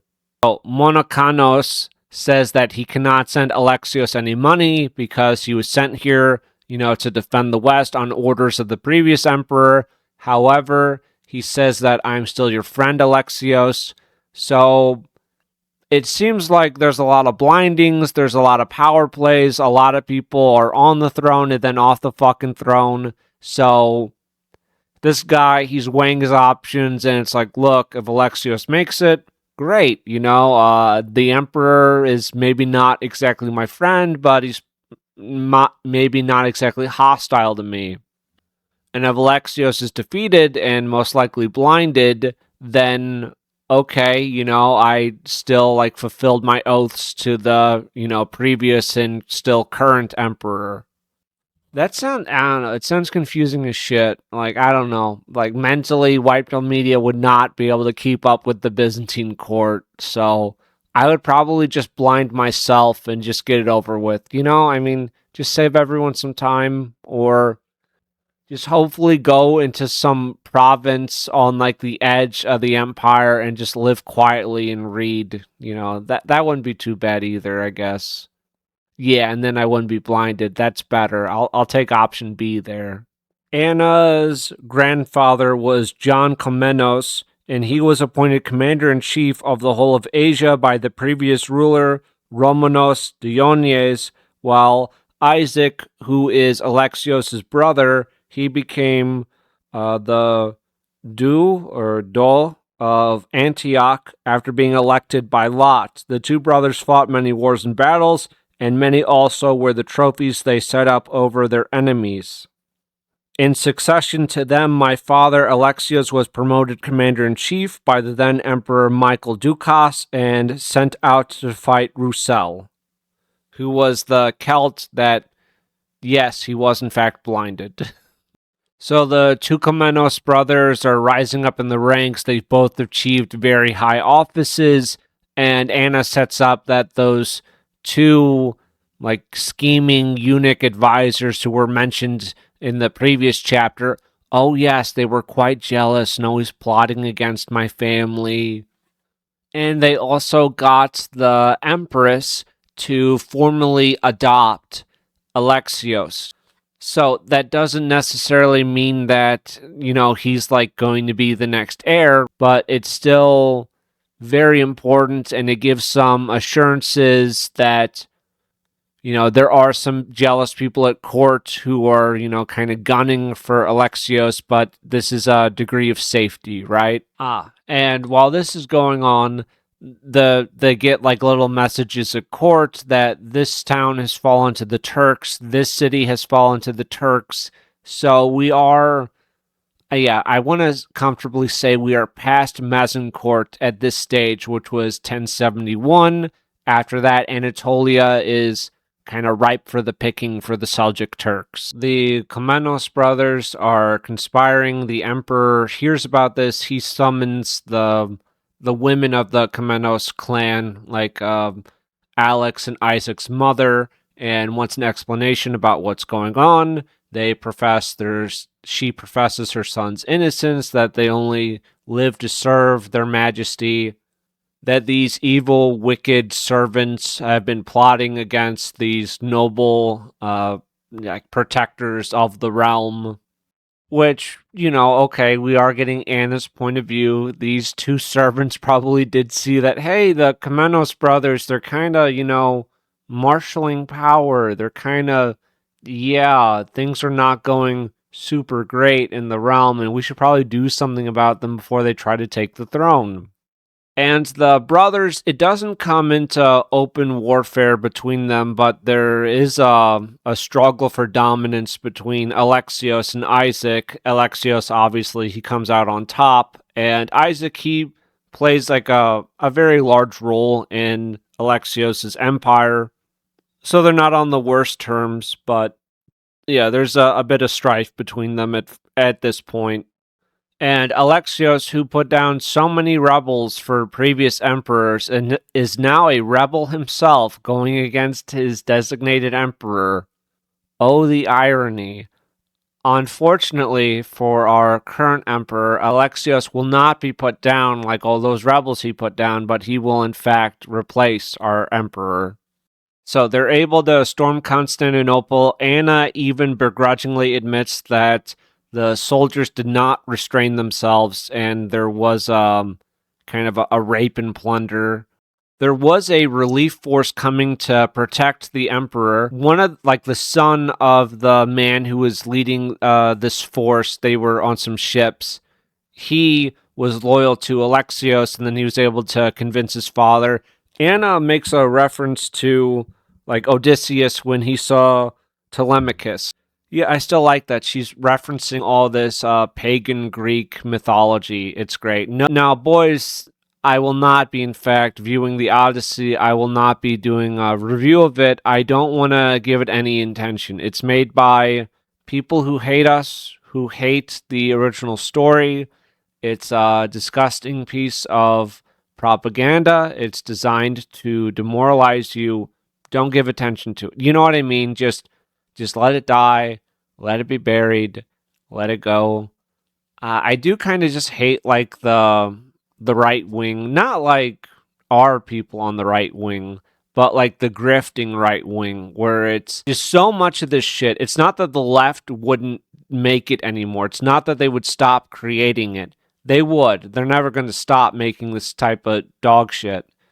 But we don't have to engage with it, right? Like our time, our attention, what we choose to spend it on, that's our choice still in this very gay and fake world.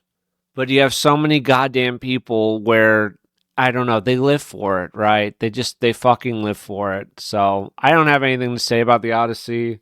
I don't think there's anything to say. Like maybe at some point, years from now, when I have a pirated copy available, I might watch it, if I have nothing else to do for like 2 hours.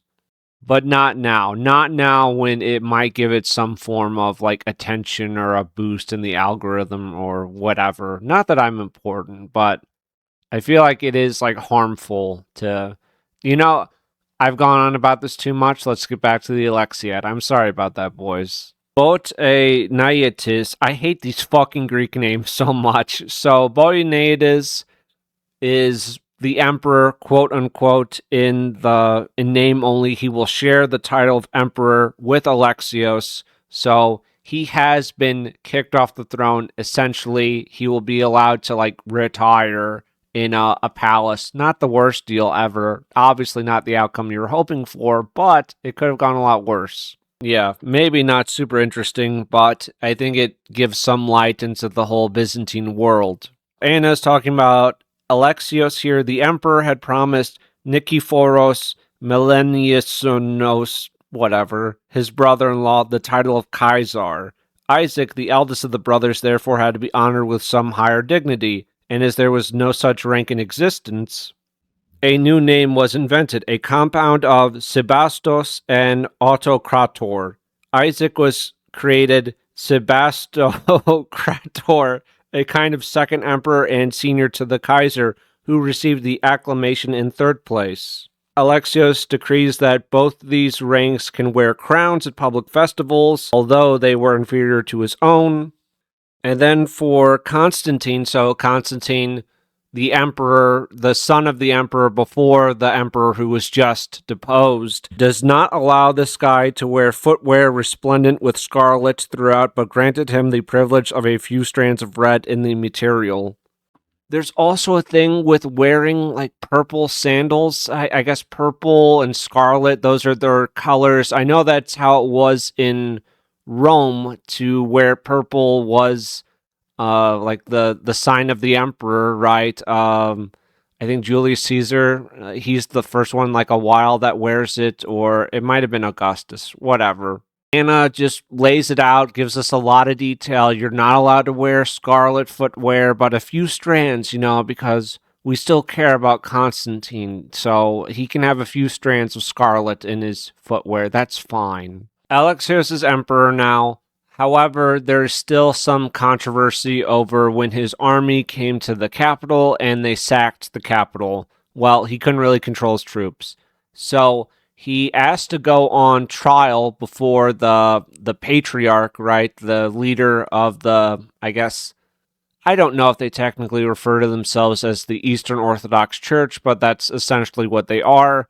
He goes before all the holy men and he has to be put on trial and he's found guilty. Now, it's more of a for publicity's sake type of trial, and the punishment is to fast, it's to sleep on the ground, and it's to perform the appropriate rites to appease the anger of God. These penalties were accepted and paid with enthusiasm.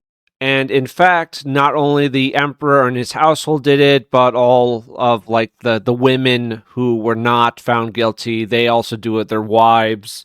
The palace became a scene of tearful lamentation, not insincere nor a sign of any faint-heartedness, but rather praiseworthy and the precursor of a higher everlasting joy. It was typical of the emperor's own piety that he should inflict on himself a further penalty. For 40 days and nights he wore sackcloth beneath the royal purple and next to his skin. At night he slept on bare ground, and his head was supported on nothing more than a stone, while he bewailed his sins, as was only right. Thereafter, when the penance was complete, he turned his attention to the administration of the empire with clean hands. Oh, he was a saint. Yeah, I know he was. So I am having a bit of fun here, but I do think Alexios was probably a pretty pious man. He does seem to care about the church, and there'll be some examples later on, but he is invested in religious dealings, and if there's someone that's preaching blasphemy against the faith, he does like take it very seriously. So this is a bit overdone. He probably did feel some guilt about needing to attack the capital like this, and that his men couldn't really be controlled. I would say he's more faithful than Bohemond, right? He's a better Christian than Bohemond. I'll give him that. So, yeah, moving on. And if you need a reason to hate the Byzantines, look no further. No idea why the fuck this happened. Like, I was kind of on Alexios' side a little bit. You know, I thought, all right, this guy, he's got some points. He makes a official declaration. He signs it into law that his mother has the same authority as the emperor, as himself. No one else has this level of authority. So whatever she wants done, it gets done. So she's doing a lot of the administration and all that shit for the empire. A woman. He put a woman in charge of the Byzantine Empire. Oh, no wonder it fell. Apparently she didn't do like that bad of a job, but still, like, you put your mom in power, really? Your mother? I just took the throne. Mom's in charge. That's not right. Oh, and Anna does write this.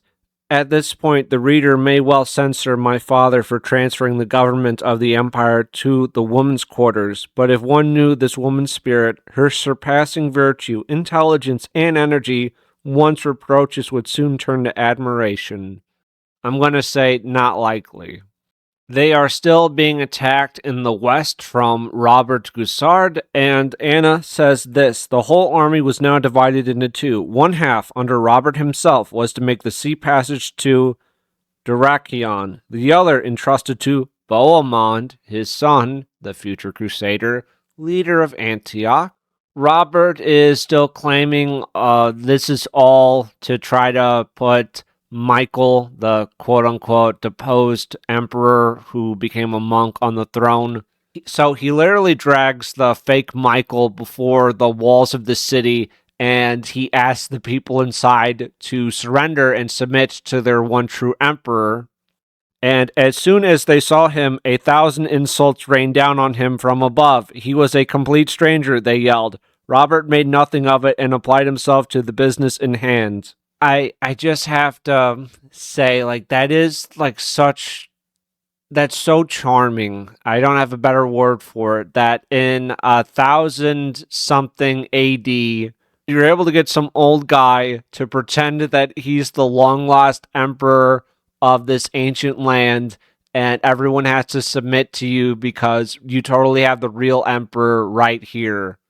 Just something that couldn't be done today. It's great. It could only be done back then. You know, that's special. That's really special.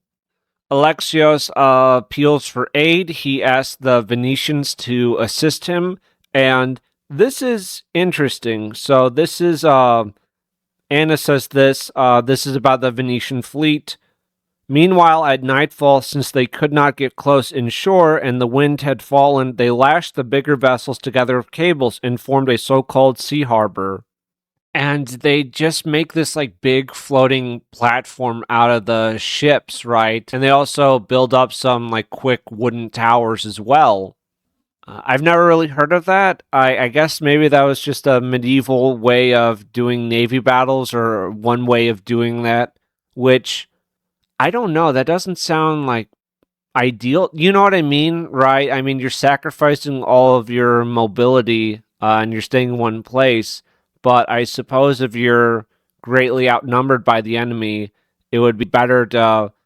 Yeah, I mean, I guess you're kind of forming like a castle on the water in a way. So I don't know. I'm probably really autistic, but I never heard of this being done where you're lashing the boats together to form, yeah, basically like a little castle. So the Venetians have some success against the. Uses terms like the Latins to refer to all Western Christians. She also calls them the Franks. She calls them the Celts. But yeah, the Norman army, their navy, it doesn't do well against the Venetians, but they are not completely deterred. They are continuing to do battle with Alexios. So Alexios has drawn his army up.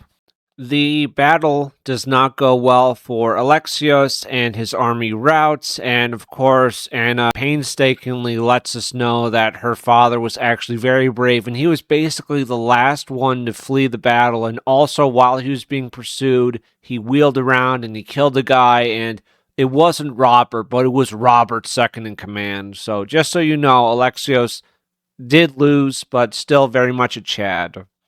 There's a controversy going on because Alexios and Isaac, to pay for the ransom for some prisoners of war, they ended up taking like sacred artifacts from churches, right, and selling these. Now, there was a old law that they found that said it's legal, in times of war, the emperor, he does have the right to sell the property of the church if it means preserving the empire or whatever, but it's still a pretty big controversy because they're selling religious objects, and then Alexios has to go to great pains to essentially pay the church back. He doesn't have like completely free domain here. You have to respect the church, so it's more of a loan from the church that, yeah, he has to pay back. Anna just makes a little comment here. So the last we were in touch with the Byzantines, they lost, and the town that Robert was besieging surrendered to him. Anna says this on 132: after numerous defeats and thousands of daring attacks on the Celts, the emperor, by the grace of God, came back crowned with the laurels of victory. We kind of just skipped over that, didn't we, Anna? What battle? When did Alexios win? Because the last time he engaged with Robert, he got his ass handed to him. Yeah, I just read through that chapter again, and Alexios, he lost to Robert. He gathered the survivors that he could. He retreated, and then he needed money, so they started selling religious objects from the church. Kind of forgot the little part about the whole kicking Robert's ass and coming back with the laurels of victory. Kind of forgot about that, Anna. Interesting. Okay, moving on. Alexios had also sent money to the Holy Roman Emperor Henry. This is, the Henry that was mentioned by Fulcher and by Albert. Sends this guy some money to go attack Robert, to like make war on Robert's lands back in Europe. So the Emperor does this. However, he then hears that things have gone very badly for Alexios, which they did. So he decides, you know what? Instead of like pursuing this war and putting myself at risk, I'm just gonna take the booty that I have and I'm gonna return home. Which also doesn't quite work out because Robert does come back and attack him, and the Pope is also there. The true Pope, right? The Pope that is not the anti-Pope. Okay, I guess this is Urban II. It has to be, and yeah, it is not a good day for Henry. It's not a good day for Alexios.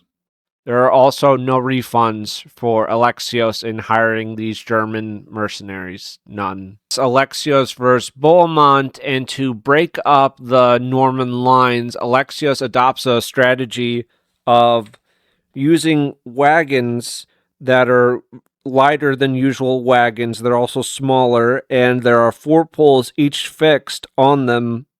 And he would have armed infantry stationed near them, and the Latins would make their assault on the Roman line at full gallop. So this is the cavalry, and these men from underneath would push the wagons forward, and this would break up the Latin cavalry charge. It's a good strategy. I mean, it's not bad. Bohemond still wins the day here, but yeah, it's not bad. Why did the phalanx that really fell out of favor? I don't know. Maybe it's because like missile troops got better. I'm not sure, right? But I mean that would stop a cavalry charge, wouldn't it? Or maybe it. I don't know. Maybe it just requires more like effort to train like ground troops. Maybe it just takes more effort to train infantry to fight in a phalanx versus kind of your knights on horseback, and then your kind of infantry or militia guys that you recruit and giving them like a spear and a shield is simpler. Because I mean, I guess like learning, like training someone to do phalanx maneuvers, that would probably take years, maybe months. I don't know why like that changed, because I can't imagine like horse armor would really make that big of a difference in stopping a phalanx. I don't really see that at all. This is quite autistic, so I'll stop. We can go on now. As there's fighting, Anna makes mention of Alexios using Turks as mercenaries to bolster his numbers in his army. And then Anna is now getting into some guy that was preaching stuff that went against the official church teaching. So she talks about this guy Italios. This man Italios, his story needs to be told from the beginning, originally came from Italy and for a long time lived in Sicily, which is an island lying off Italy. I like the fact that she feels that she needs to explain that Sicily is an island lying off the coast of Italy. I love that. And Anna, it does us another favor here by saying, in case the reader may wish to know his physical appearance, I can say this. He had a large head, a prominent forehead, a face that was expressive, nostrils of a large capacity, a rounded beard, broad chest, and robust limbs. He was of below average height. His accent was what one would expect from a Latin youth who'd come to our country and studied Greek thoroughly, but without mastering articulation. Sometimes he mutilated his syllables. Neither his defective pronunciation nor the clipping of sounds escaped the notice of most people, and the better educated accused him of vulgarity in the way he spoke. It was this that led him to string his arguments with figures of speech drawn from anywhere and everywhere. Such idioms were by no means exempt from faults of composition, and there was in them a liberal sprinkling of solecisms. Man, she's a bitch. I love it. There's another guy who has rebelled against Alexios. This was Byrinius, and he's taken over town. Alexios is laying siege to it. And Anna also gets into the Paulicans, who are a different subset of Christians that the Orthodox Church doesn't like. These people were settled by a previous emperor in, it's kind of like Bulgaria or like, I don't know, like Eastern Europe, Southern Europe, kind of around there where they're on like the fringe of the empire. They still have to pay taxes and shit, but they don't want them near them because they don't fully subscribe to the official church teachings. And Alexios, he decides that this isn't okay, so he goes there, and it's over a decent period of time, but essentially we force the Paulicans to embrace the one true faith of the Orthodox Church. But my God, there's so many different little subsets of Christianity. I can't keep track of all this shit. So one question, I guess, is, so all these like other little offshoots of Christianity, right? How does like a branch of Christianity form? You know what I mean? Where it's, I guess you probably have a priest and they interpret the Bible or whatever in some different way, and their flock follows them, and this ends up becoming its own little faith or whatever, and that separates. But all these like little dead, I don't have a better word for it except for like offshoot or like little Protestant forms of Christianity. I guess no one's going to take up the cause. Do we have any Paulicans, listening right now? I don't think so. I think they all probably died. I think the end of the Paulicans was right here in this book. So that's interesting, I guess. I don't know. If you tallied up all the little branches of Christianity, how many would you have? Robert ends up dying suddenly of some disease, and the town which Robert had taken, Alexios ends up sending money to them and bribing them. Anna says this, unceasingly with bribes and promises, he worked to this end. The inhabitants were in fact persuaded, parentheses, for all Latins lust after money. For one obol, they would sell even their nearest and dearest, end parentheses. So seemingly things are okay now in the West. Robert is dead. We got that town back. Things are okay. It's not really okay. There's still a great amount of pressure from Bohemond, who has not given up the fight yet. When Anna writes that her father returned to the capital with the laurels of victory, we can believe her this time that, yes, Alexios has won a bit of a victory, and then also a baby girl was born to them, meaning her parents, who resembled her father, so they said in all respects, I was that baby. How very humble of Anna Komnene. Anna has a younger sister, and then she also has a younger brother, and she says good things about the little sister, and then we have the little boy was of swarthy complexion, with a broad forehead, rather thin cheeks, a nose that was neither flat nor aquiline, but something between the two, and darkish eyes, which, as far as one can divine from the appearance of a newborn baby, gave evidence of a lively spirit.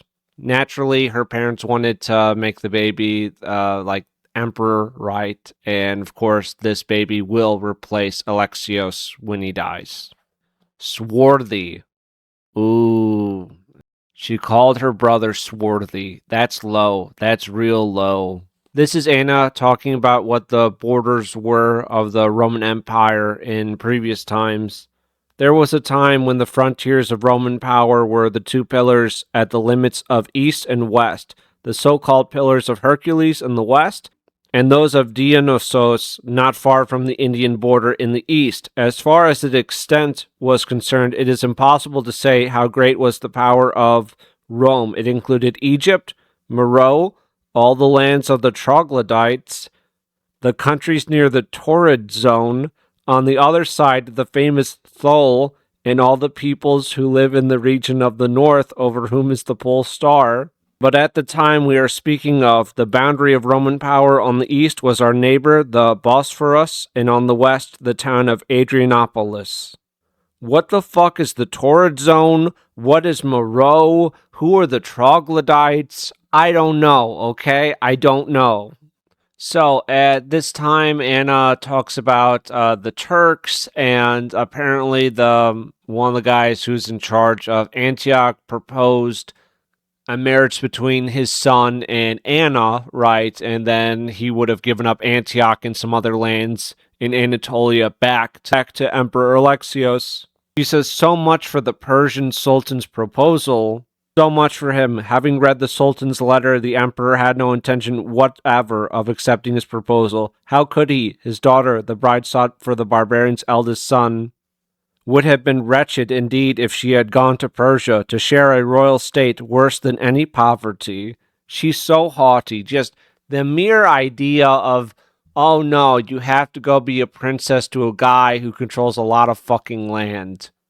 I'm the princess of the Roman Empire. Deal with it.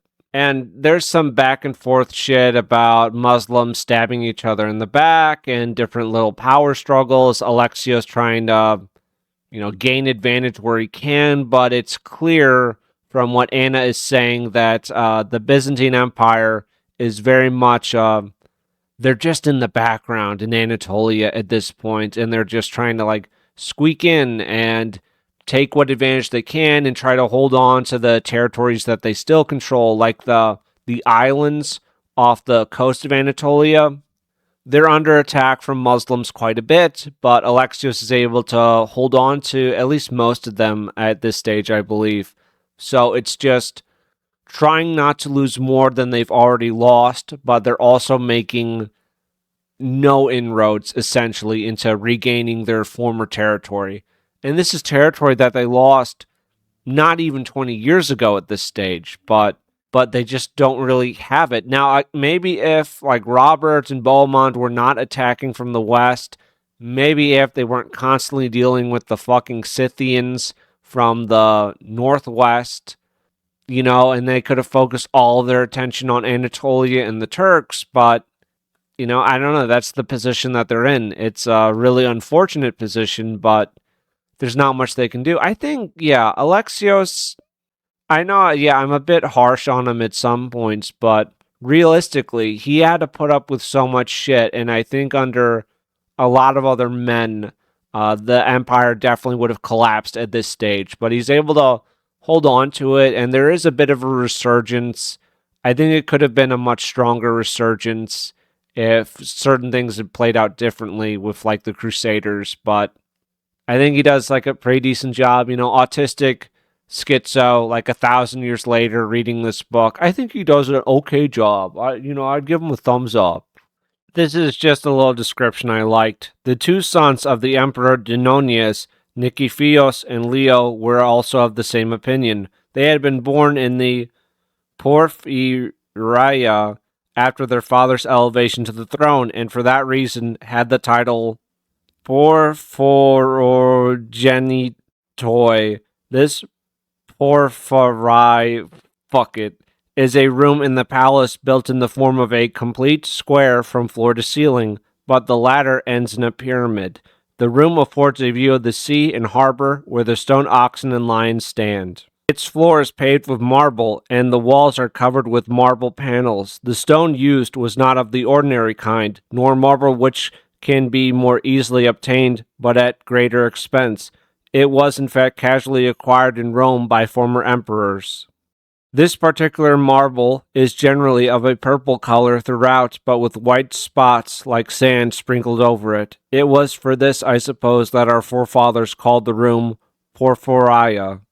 That's just a nice description. I don't know. It would have been... it's not like the same. Like if you went to Turkey and you went to Istanbul and you took like a tour of the palace or whatever, if any of that shit is still standing, it's not quite the same. It would have been, yeah, really something to see it now, We don't just have the Scythians, we also have the Cumans, and I think the Cumans are period accurate. Like that is the appropriate name for these like nomadic horse people.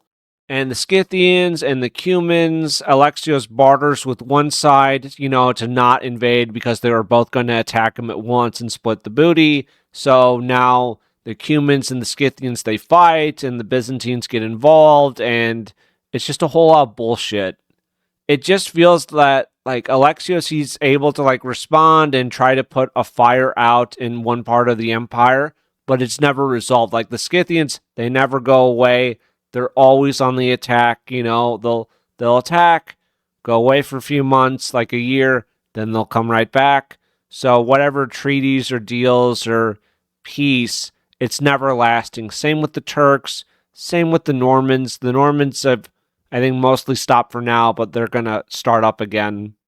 And there just doesn't seem to be any real decisive victories here. Like, he has the power to respond and to eventually stop these attacks, but not to prevent them, from popping up again. I have to say this. The newly recruited Archon Top Uolai went off in full fighting order, but the enemy were lying in ambush at the foot of a hill, watching their advance, and when they saw them rushing against the wagons, charged into them with terrific impetus.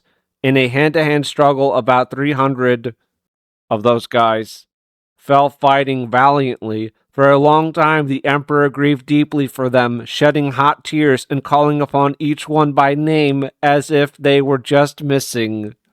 Oh my God, Anna, okay. There's a line, there's a fucking line about my dad. He's the best. He's also super humble, and he's a great warrior and tactician, and he's really smart. But I don't know. Maybe you kind of have to believe your own hype, I guess. But holy shit, Anna. The Muslim who is doing a lot of the attacks on the coastline and the islands of Anatolia, it is Tazakas. Tazakas. Okay. There's also a bit of drama and intrigue within the family because Isaac, the older brother of Alexios, who essentially is the second emperor, his son John was accused of plotting against Alexios, and to my surprise, John was not blinded here, and in fact, he got to stay at court and still serve the emperor and everything. So the matter gets dropped, but reading through these old medieval histories, there's so much of plotting against each other and murdering this family member. And oh, my nephew, he fell out of that tower, I guess. And oh my god, someone blinded the heir. I guess I have to rule begrudgingly. It's a lot of that. But Alexios, surprisingly, he shows some restraint here, even just for a lot of rulers, just the hints that someone might be plotting against you. And it could have just been a nasty rumor, that would have been enough to put someone to death, but Alexius doesn't do that here. So they fight off Tarkas here in an important battle, and they seize the ships, execute all the crewmen on the ships. Things are good for Alexios. Finally, there's a little stability in the realm, and then not many days later, it was reported that Chartres had revolted and had seized Crete, and also that Rhapsomates had taken Cyprus. It's just never-ending bullshit for Alexios. Alright, I probably side a little more with the Western Christians overall, but there's just too much of this, man. Just way too much. You have to have some respect for Alexios for doing as well as he did, putting up with all of this. And then we have some bullshit with the Serbians and Balkan leads them, and there's some trouble going on there. Alexios shows up, and then Balkan goes, "Oh, your eminence, there were just some troublemakers. I didn't mean anything. Here's some hostages. It'll never happen again." Alexios goes, "Okay," and then he goes back. Then it's a year later, and Balkan is revolting again. It doesn't stop. There's also this conspiracy that someone is plotting to kill the emperor, and then we have this. This was on page 249. The more he got to know of the conspiracy, the more liberal his treatment of them became. It was in this way that he hoped to make progress. But the Ethiopian cannot turn himself into a white man. Nikephoros remained what he was and communicated infection to all with whom he came in contact, winning over some by oaths, others by promises. Anna, she's winning me back. She throws little lines like this out there every now and then, and, she pulls on my heartstrings. Alexios is not assassinated, and he is able to round up all the conspirators. He exiles them, and he confiscates all their property, so that's nice, I guess. And there was something else here. While he was pardoning them, certain men who had made the infamous decision sent emissaries without the emperor's knowledge to blind Dionysius. The same decision was made in respect to Kakmenos Kalan because he conspired alongside him. It was the day on which the memory of the great apostles is celebrated. These events have been the subject of controversy ever since. Whether the emperor was informed of the plan by them and then gave his consent, or was himself the author of the whole idea, God alone knows. For my own part, I have been unable so far to discover anything for certain. Anna, who kind of stretches and sometimes invents whole cloth the truth, here at this point is not able to completely, say that her father was innocent of ordering the blinding of these men. That is interesting. So Maybe the rumors and probably the truth was so strong and so loud that she didn't quite feel comfortable here of saying that her father was in no way probably responsible for it. So I don't know. I thought that was interesting. This is one of the few times where, I mean, she still has to throw it out there that, oh, maybe my dad didn't know, but it's a bit different from her previous attempts at waving away all blame from dearest old dad. Okay, so Anna, I'm kind of skipping over this little part where there's some other guy who's also preaching blasphemy, and that apparently Jesus, he was in fact divine and not human, and this was a big deal for their church. This other thing is a man, not a member of the aristocracy, but a person of humble origin, an ordinary soldier, announced that he was the son of the emperor Diogenes, although that son had been killed long ago when Isaac Komnenos, the emperor's own brother, fought against the Turks by Antioch. Anyone wishing to know the details of how he met his death can find these in the writings of the illustrious Kaiser. Individual came from the east, penniless and clothed in skins, a villain through and through, and a shifty one at that, who went around Constantinople boasting about himself and saying that he was the famous Leo, son of the former emperor Diogenes. It was obvious that his aim was imperial power. What is more, he succeeded in winning over the light-hearted with his talk. And this was a new danger to add to the emperor's difficulties. I love this guy. He was a villain through and through, and a shifty one at that. The emperor sends him off to Kherson, and he has him imprisoned there. And apparently the pretender climbs to the ramparts during the night there, and he leans over the wall to talk with the Cumans. And they exchange pledges with him, and he lets himself down the wall with ropes. The Cumans take him into their own country, and he lived with them for a fairly long time, gaining their confidence to the extent that they soon addressed him as the emperor.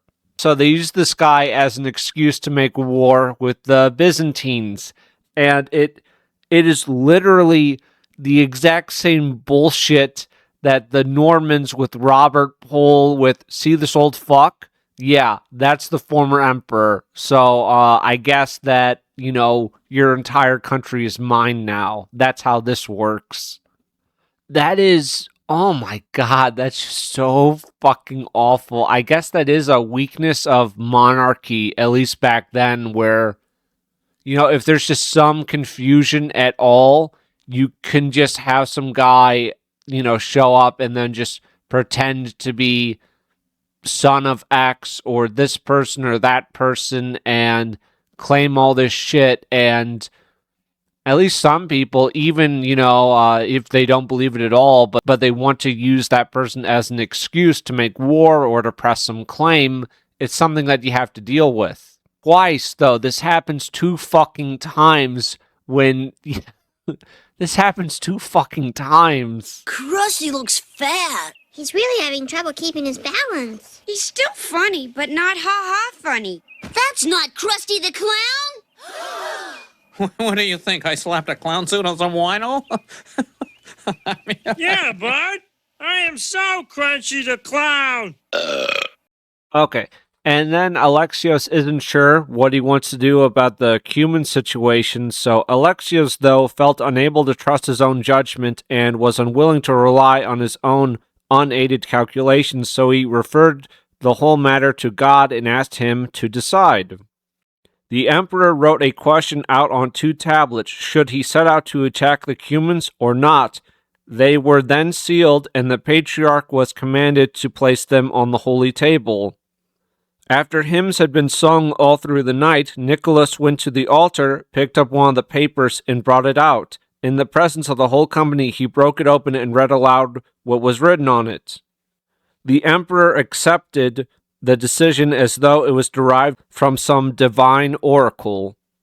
This is so fucking pagan. You do get this stuff from a lot of earlier Christian sources, and even though Christianity's been around for, over 1,000 years at this stage, That is like the most insanely pagan thing I can fucking think of. It's great. It's great. It's great. But you will still have Anna refer to Western Christians as barbarians, as pagans, and just her tone of voice. It's a treat. You gotta love it. Battle of the Cumans. It goes well. They also beat one of the Byzantine nobles. He's able to like whip the false son of the emperor on the Cuman side and call him like a piece of shit and a bunch of other insults during the battle. Maybe that happened, maybe that didn't. It was still entertaining to read.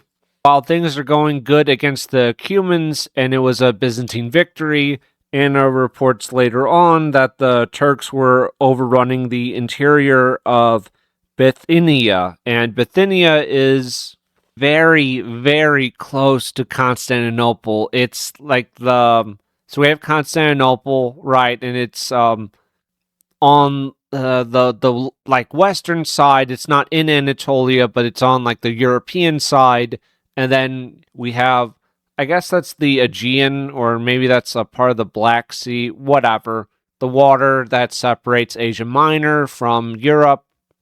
And that region right there, that is what Anna is referring to. So they're right there. They're right basically at fucking Constantinople. This is on page 274. Anna says, such were the events of the emperor's reign up to the indiction of the ... year. He had no time to relax before he heard a rumor that countless Frankish armies were approaching. He dreaded their arrival, knowing as he did their uncontrollable passion, their erratic character, and their unpredictability, not to mention the other characteristics of the Celt, with their inevitable consequences, their greed for money, which always led them, it seemed, to break their own agreements without scruple. What actually happened was more far-reaching and terrible than rumors suggested, for the whole of the West and the entire people living between the Adriatic and the Straits of Gibraltar migrated in a body to Asia, marching from one end of Europe to another, with their whole households in tow. The reason for this mass movement is the following. So, this book is nearly 500 pages long, and on 274 we are finally getting to the People's Crusade. A Celt by the name of Peter, he left to worship at the Holy Sepulchre. This is in Jerusalem. He suffered ill treatment at the hands of the Turks and Saracens. He returned home, and he wanted to make a second attempt by the same route. So apparently Peter worked out a clever scheme. He decided to preach to all in the Latin countries.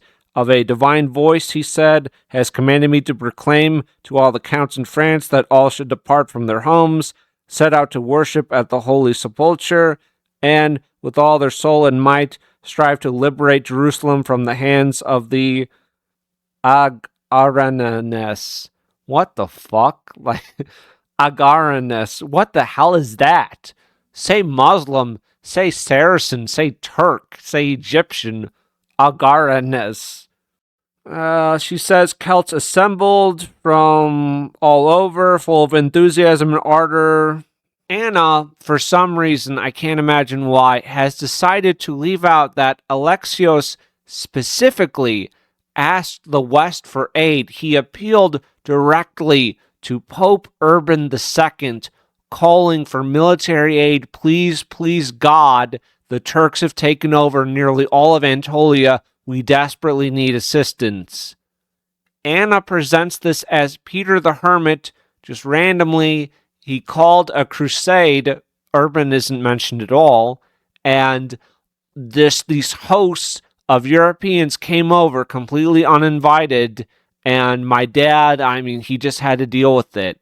Technically, right, Alexios did receive some assistance from the Crusaders, but mostly there's a great breakdown in their relationship, and some of the Crusaders, mainly Bohemond, and some of the Venetians and Genovese and those types of figures still declare war on him and plunder his lands and enslave his people.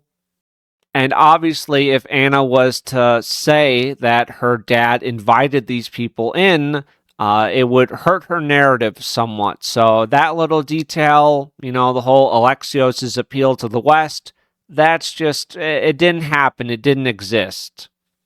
Anna does say this: the simpler folk were led on by a genuine desire to worship at our Lord's tomb and visit the holy places, but the more villainous characters, in particular Bohemond and his like, had an ulterior motive, for they hoped on their journey to seize the imperial capital itself, looking upon its capture as a natural consequence of the expedition. Bohemond disturbed the morale of many nobler men because he still cherished an old grudge against the emperor. Okay, I am gonna believe Albert when he said that Bohemond sent a message to Godfrey and to Baldwin that, wait for me, and we can definitely seize Constantinople if we work together. 100%, I am going to state that it's a fact that Bohemond sent a message that read like that, and he was more than willing to attack the capital if he felt it could have been done. He says that Peter, he wouldn't listen to the emperor's advice, and his men in the area of Nicaea, they acted with horrible cruelty to the whole population. Babies were hacked to pieces, impaled on wooden spits, and roasted over a fire. She also says that these people were Normans, which I think Peter's men wouldn't have really been Normans. I think kind of just French and German. Maybe there were some Normans amongst them. But oh yes, they were eating babies around Nicaea.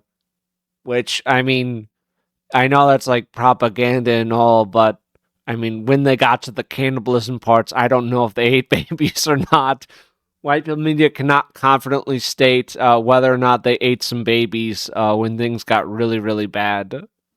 And it would have been funny, like, I don't know, like, they ate like a little Palestinian baby. I mean, that's just funny, She covers how Peter, most of the army is destroyed. Peter was not there. He was in Constantinople. Anna says the opposite, and that Peter was with this army, but that Alexios did send an army to save those who had managed to survive, the guys that were trapped in the ruins. But, I mean, those who managed to survive, were rescued, so that's something, I guess. So, I don't have any reason to doubt Anna's word here. I think her dad did send, this army and rescued those Christians who had managed to survive the massacre by just making a shield wall and hoping that the Turks would, I guess, eventually run out of arrows and wouldn't just charge in and butcher them. There's a naval engagement where some of the Normans fired upon the Byzantines. Anna talks about how evil they are. They use crossbows, and we don't use crossbows. And also, the priests on the Norman, like Western Christian side, they also participated in the fighting, and our holy men don't do that because our rules, as I have just said, derive from Aaron, Moses, and our first high priest. And the barbarians, with, their holy men participating in the fighting, are no less devoted to religion than to war. She says that Godfrey and some of the other counts, they came to speak with Alexios and to voice some complaints, I suppose. A rumor goes around that some of the Latins had been imprisoned, so they decide to assault Constantinople, and they don't have any siege engines, but they're trying to set fire to the gates, and they're demolishing palaces. Fulcher, he's a little like, and then we were in Anatolia and we were battling the Turks. And nothing happened before that, really. Anna says many of the enemy were slain, but only a few of ours were wounded that day. Enough about them. Her voice is, again, it's wonderful. Very pleasant. Godfrey submits to Alexios. He promises that any lands that he conquers, or fortresses, cities, and all that, he would give over to the emperor. Once these assurances are made, now, Anna also doesn't bring up that her father had to give over his son to Godfrey as a hostage. This is not mentioned, because it would make her father look rather weak. Anna can't do that, but yeah, I have no reason to doubt that that did happen. And then we also have a Count Raoul who comes with 15,000 men, and Alexios really wants this guy to cross the straits and then submit to him. But Count Raoul, he's refusing to cross. Why does Alexios want them to cross over?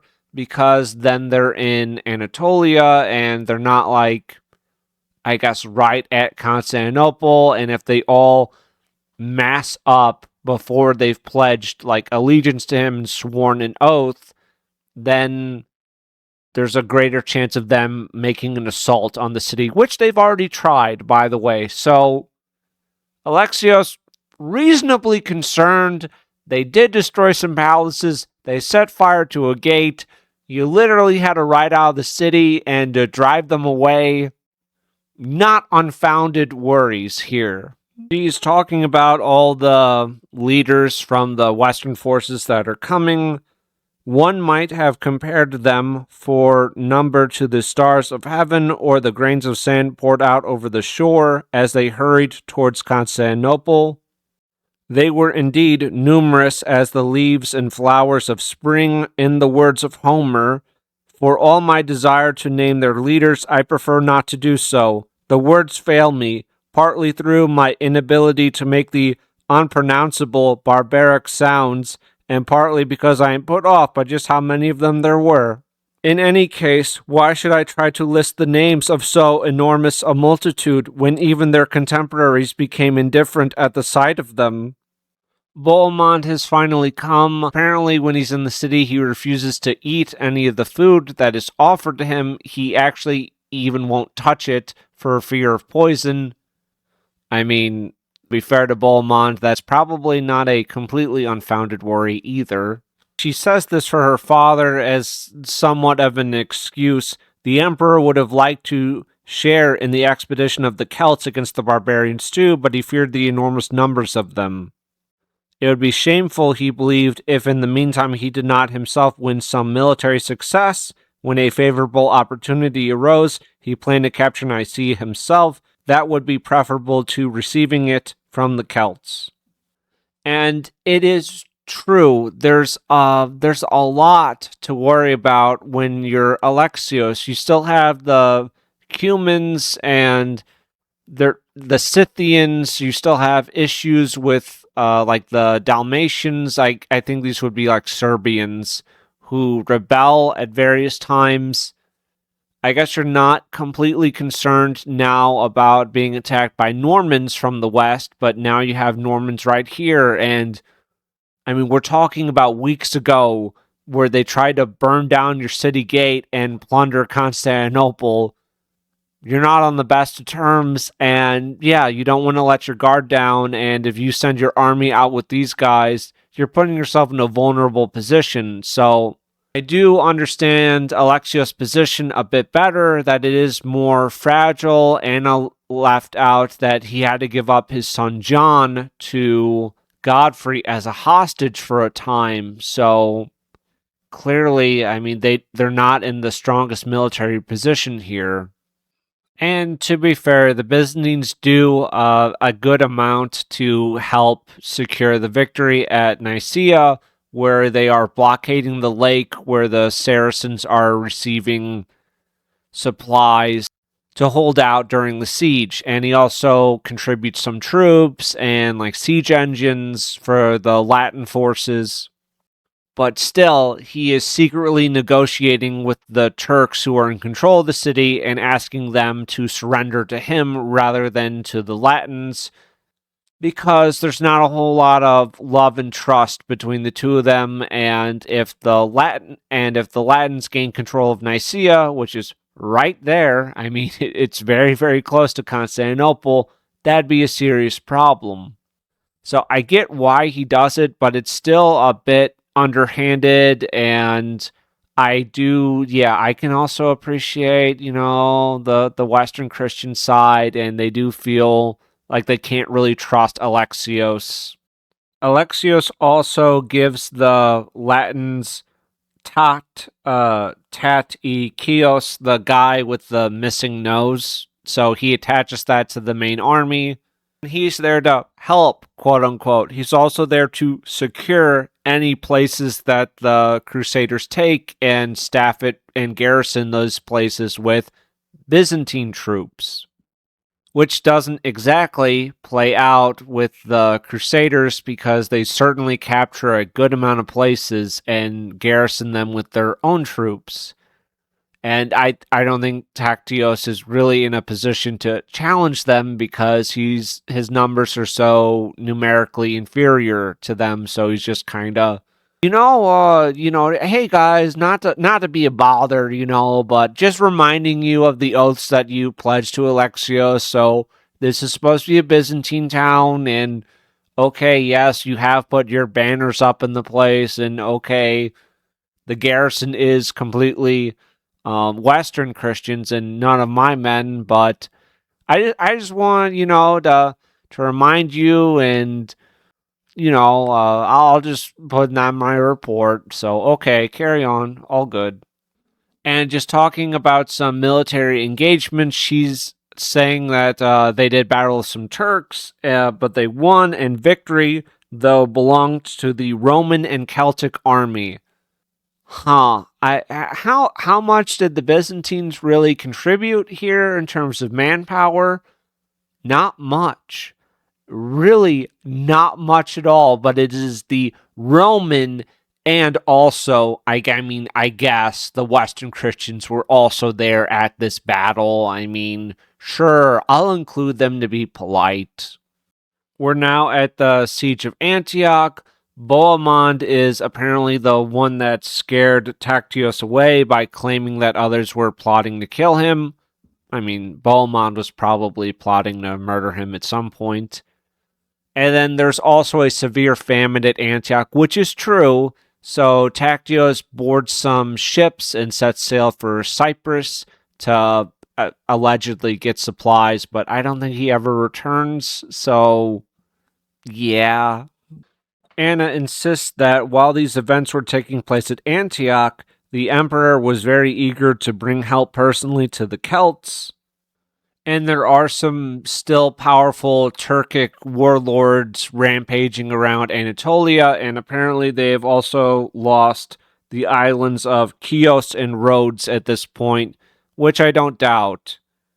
I don't doubt that Alexios just ran out of enemies at home to deal with, but what the Crusaders are doing it's so monumental. Like Antioch is such an important city to take, so I feel like it really would take precedence here. I mean, with how much the Crusaders were starving at Antioch and were desperate for clean water as well, if Alexios had arrived with supplies for them, I mean, you're still not on good terms with Bohemond. You can never trust Bohemond, but the other guys, you definitely would have won a lot of favor with them. There's a chance that maybe they give you Antioch out of thanks. And if not that, but you're at least on much better terms with a lot of the other Crusaders if he does that. It's not that he doesn't have other worries at home, but frankly, it sort of feels like Alexios, he's holding back. He wants to see how things play out. It looks like the Crusading army is going to get fucked at Antioch.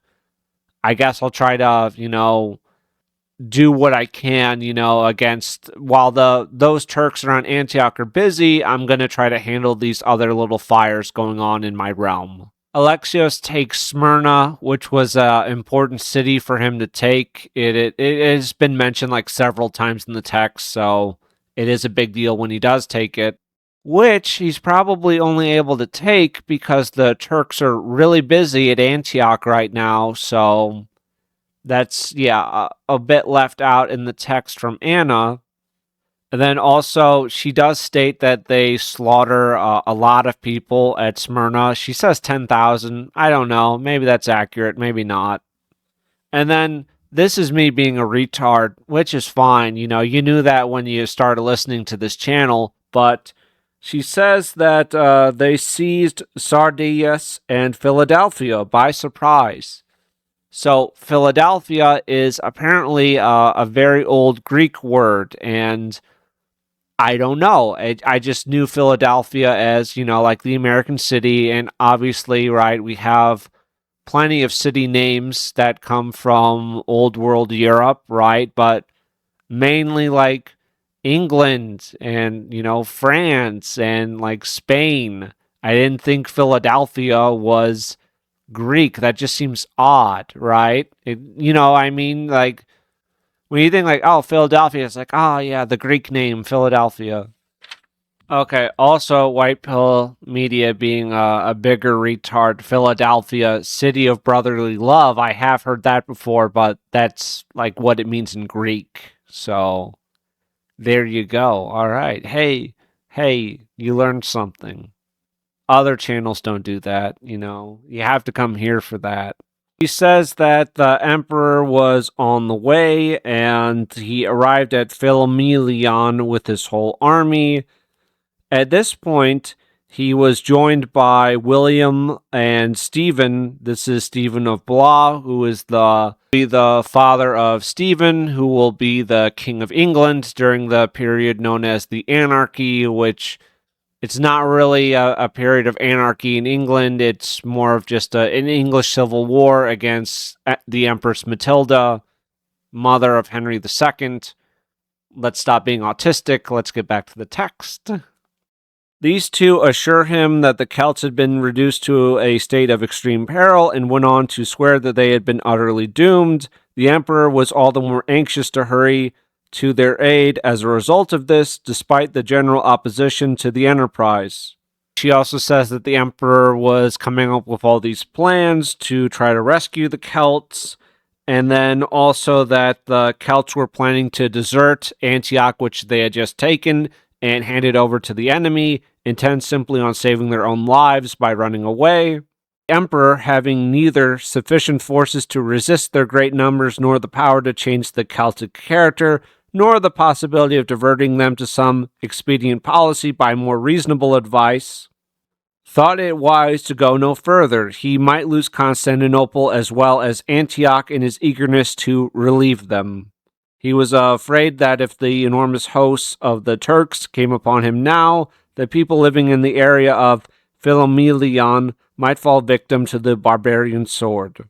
He then recounts the story of finding the Holy Lance in Antioch when things are very, very desperate for the Crusaders. She says that Peter the Hermit is the one that proclaims the finding of the Holy Lance, which that's not who finds it. On page 314, she is recounting the story of the Crusaders finding the Holy Lance, right? And then up until 315, about 3/4 of the way down, she's still talking about Antioch. And then we have, after he had been invested with overriding authority of Antioch, referring to Bohemond, the army set out on the road to Jerusalem. Many coastal strong points were captured along the route, but the most powerful places, which would require a longer siege, were for the time ignored, as they hurried on to reach Jerusalem. The walls were encircled and repeatedly attacked, and after a siege of 1 lunar month it fell. Many Saracens and Jews in the city were massacred. When submission was complete, when all opposition ended, Godfrey was invested with supreme power and nominated king. This is what Anna writes about the Crusaders taking Jerusalem. That's not even a full paragraph. Not even a full paragraph for the Crusaders conquering Jerusalem. Holy shit. More is put into like random psycho crazy guy who's trying to found his own like branch of Christianity and has to be put down by the church, in the empire, than the Crusaders taking Jerusalem. Oh my god, what a bitch. What a fucking bitch. He then gets into like Ramla and things not going good for the Crusaders. She claims that Alexios sent money to help ransom some of the Crusaders who had been captured by the Saracens. I could see Alexios doing this. I don't know. I don't trust any of these sources fully. but it does seem like something more of Alexios' speed, where he's not like directly involved in the conflict, but he's like, hey, it's me, it's your buddy Alexios, I'm helping you out here. Don't forget me, big guy. But we do have Bohemond, who set out to Laodicea, or however the fuck you pronounce it, which is a place that Bohemond did lay siege to. This is from Bohemond, apparently, and he's speaking about Alexios. You promised to follow us with a strong force, but you are unwilling to back your pledges by action. As for us, after our arrival at Antioch for 3 months, we endured great suffering, contending with the enemy as well as with a famine, worse than any in living memory, one so bad that most of us were even reduced to eating meats forbidden by law. Maybe they did do cannibalism at Antioch. So cannibalism, I suppose. Nevertheless, we held on as best we could, and while we were doing that, your Majesty's most faithful servant, Tat-e-Chios, who had been appointed to help, abandoned us at our peril and went away. Contrary to expectation, we did take the city and routed the forces which came from Khorasan to aid the inhabitants of Antioch. How, tell me, can it be right for us to renounce so easily what we have won by our own sweat and toil? The emperor's ambassadors returned, and he read Bohemond's reply. He realized that Bohemond was his old self again, incorrigible as ever. Clearly, the frontiers of the Roman Empire must be firmly held, and Bohemond's unbridled ambition must somehow be checked. For some reason, the Crusaders feel that they are entitled to Antioch. I can't imagine why. Open warfare between Alexios and Bohemond at this point. They're fighting over this city, Laodicea. This is what Anna says. Bohemond was filled with rage, and Bohemond said, quote, be sure of this, without money you wouldn't be able to capture even a watch post. Whereupon he provoked his troops to gallop right up to the gates of the town. I could see Bohemond saying something like that to Alexios. And Anna has devised this whole villain monologue for Bohemond, which he definitely did say, for sure. This is somewhat true, not the way that Anna frames it, but Bohemond did end up fleeing to the west to seek reinforcements to continue the war against Alexios. Anna has him faking his death, and he's like pretending to be a corpse, and he does all this like weird shit to convince like people that they are looking at a corpse in the hold of this ship. And then like he makes this proclamation like, I was dead, but I have risen again to do battle against you. Sure, he said it. Okay, moving on. There's some stuff going on. Rebellion against the Dalmatians have rebelled, so they're fighting them. There's this place called The Hands, and this is a geographical point in the city from which point there can be no rescue from punishment. The emperors who fixed these bronze hands on a very lofty vantage point and on a high arch of stone wanted it to be understood that if any man condemned by law to die was on this side of the bronze hands and met with clemency from the emperor, he was to be freed from punishment. The hand signified that the emperor took such a man under his protection, again held tight in his hands. Held tight in his hands, he was not yet released from his merciful grasp. If, however, the condemned passed beyond the hands, it was an outward sign that hereafter even the emperor's power rejected him. So Alexios deals with these conspirators, and he is not forgotten about Bohemond. There are some sieges. They burn down one of the siege towers that Bohemond has brought up against the walls of a place. And Alexios tries some sneaky Greek shit by sending some of his people to Bohemond and having these guys pretend that they're deserters who were, messengers, and that, Bohemond now has this intel on Alexios and his troop movements. Bohemond does not fall for this trick, but he also doesn't kill the guys who are the fake deserters either. I thought I was guilty of low cunning, but maybe Alexios is the emperor of that. We have a little more fourth wall break here from Anna on 373. As I write these words, it is nearly time to light the lamps, My pen moves slowly over the paper, and I feel myself almost too drowsy to write as the words escape me. I have to use barbaric names, and I am compelled to describe in detail a mass of events which occurred in rapid succession. The result is that the main body of the history and the continuous narrative are bound to become disjointed because of interruptions. Let those who are enjoying the text not bear me a grudge for this. She's lived such a harsh life as the princess of one of the most powerful men in the world. Poor soul. Okay, to spare you all the frankly kind of dull details about Bohemond going to war with Alexios and various battles and such, Bohemond ends up putting himself in a rather precarious position, and he is actually forced to surrender to Alexios. And yeah, the terms of his surrender are pretty embarrassing for this Norman lord, and he has to give up quite a bit. He promises to be this vassal to Alexios, like everything. He has to submit fully, and he's also supposed to get Tancred, who is currently in control of Antioch, to hand Antioch over to Alexios. This never happens. Alexios never takes Antioch. This goes on from page 385 to 396, and then it's all in great detail. It has everyone who was there, who was a witness to it, and their signatures. We're not reading all that. I'm sorry, but Bohemond, he bit off a little more than he could chew. He couldn't fox his way out of this situation, and he had to eat shit for a while from Alexios. Which is probably deserved, to be fair. I mean, Alexios, he could use a little break. But the thing is, it's not for too long, because Bohemond, he dies not even a year later after this whole peace treaty with Alexios. I think it's like 6 months or so. Alexios, he doesn't take Antioch, and there's fighting with him and like Tancred, and things aren't good between the Crusaders and the Byzantines, but I mean, he did get Bohemond to submit, which I wasn't really anticipating. Like, I didn't know, because the other books didn't really go into detail about it. And then I thought, yeah, I don't know. I mean, Bohemond's been kicking ass basically this whole time, but I guess, your luck has to run out sometime.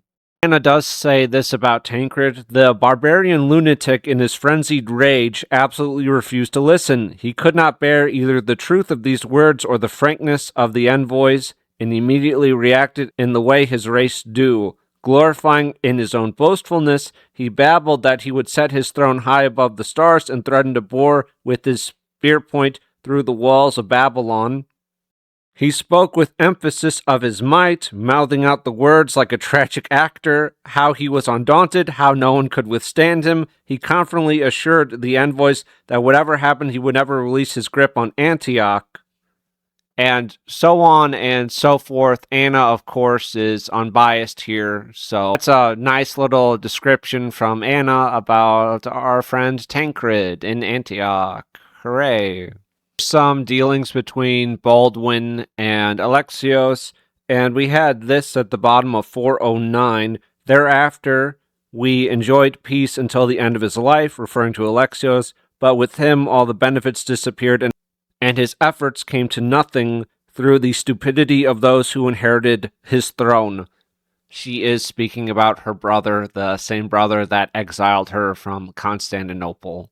This is just a sentence on 411. They also surpass all other nations in loquacity, which is a word that I know and understand fully, so I'm not going to explain it for you boys. Frankly, if you don't know what loquacity means, you're probably on the wrong channel. I might recommend Tukey's Mag. I think that might be a little more of your speed, but yes, continuing on. So Anna is, we're getting near the end, and she's, talking about her father's passing. She did say this: "My life by no means revolved around the home. We did not live a sheltered, pampered existence." Princess of the Byzantine Emperor, everybody. So we'll just leave that there. No commentary. And then further down the page, "For the most part, therefore, I pass my time in obscurity and devote myself to my books and to the worship of God. Not even the least important people are allowed to visit us, neither those from whom we could have learnt news they had heard from others, nor my father's most intimate friends. For 30 years now, I swear it by the souls of the most blessed emperors, I have not spoken to a friend of my father. Many of them, of course, have passed away, but many too are prevented by fear because of the change in our fortunes. For the powers that be have condemned us to this ridiculous position, so that we might not be visible, and also so as to be a pitiful spectacle for the masses. There's some other bullshit Christian sect called the Manichaeans. I don't know, okay? God damn it, I don't fucking care, alright? Alexios didn't tolerate them. There you go. End of story. Alexios' health is failing. He's aged. He has gout. And Anna says the gout became a subject for ridicule. They acted the parts of doctor, and attendants introduced the emperor, quote unquote, himself, and laying him on a bed made fun of him. These childish exhibitions provided much amusement for the barbarians. I would have laughed. I mean, that sounds like people are having a good time. He has some other campaign against some barbarians. The same thing happens where he could choose to go by one road to attack or this other road. They do the thing where they pray in the church and like they seal up these scrolls, and then they have like the leader of the church choose one, and it's like a divine oracle thing, like super fucking pagan. Yeah, we're just kind of speeding along here. There's apparently a monk named Basil who was spreading the heresy of Bogomils. I'm not going to explain that. I'm sorry. This guy got 12 followers who he called his apostles, and one of the followers called Blatios was imprisoned, and since he was unwilling to confess anything, he was subjected to torture. Very based. I like this. Some of the followers of this Basil are allowed to recant and to embrace the true faith, and they are not killed, but Basil is brought before a big fire, and he is unwilling to renounce his heresy, so he is committed to the flames. Not much happens after this. Alexios gets sicker again, and this time it does prove fatal. Anna goes into a lot of the history of caring for her father in his final days, about her brother securing power while his father was lying there dying and not being at his side to comfort him. And Anna ends the Alexiad with, "Let this be the end of my history then, lest, as I write of these sad events, I become even more resentful." So she threw in some passive-aggressive jabs at her brother, some more overt than not, about, education in the time of my father was well prioritized, and now, apparently, in the capital, the young nobles, they just play chess and draughts, which is some other board game. I think they gamble on it. And she does not state why she was exiled. She does not state why she was forced to leave the capital. Because, she literally did nothing wrong. She's a perfect little angel. After this, though, we have a list of our Byzantine rulers, right? It's not all of them. It's just the names mentioned that are relevant to the Alexiad. We do have Alexios Komnenos, and then we have John II Komnenos, and then we have Manuel I Komnenos. So Alexios is able to hold on to power for, 3 generations. That's not bad. It's not too good either. In the big scheme of things, but that's not so bad. It's about a century. They say that Manuel I ruled until 1180, and Alexios took power in 1081. The city of Constantinople was renamed Constantinople in 330 after the Emperor Constantine I the Great, but had previously been called Byzantion. Hence the term Byzantine, which Anna occasionally uses, but not really. There's some interesting notes at the back, just, getting into little footnotes and explaining things, giving context. Here's another note I liked. The old quality bust of Romanos, debasement of the Byzantine coinage in the latter 11th century had reached chronic proportions by the time of Alexios' ascension. So the commitment to provide coins stamped with the effigy of Romanos IV Dionysius was intended to guarantee the quality of the precious metal in the payment offered to Henry IV. Henry IV, the guy who set up the second pope in Ravenna and, did battle with Robert Guiscard on Alexios' behalf. I didn't really look into this too much. Sorry about that. I just kind of got a little Byzantined out, just all this shit.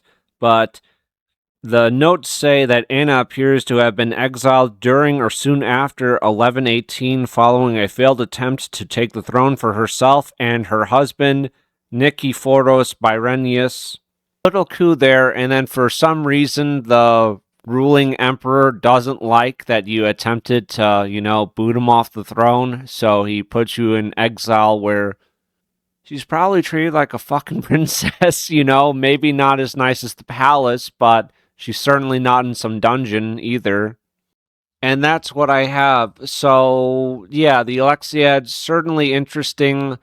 If you just went in for the stuff that directly covers the First Crusade and then some of the events afterwards with Bohemond, then it would be for a much, much shorter read. That's not even like 50 pages. It's maybe 30 or 40 pages tops if you're just looking for that stuff.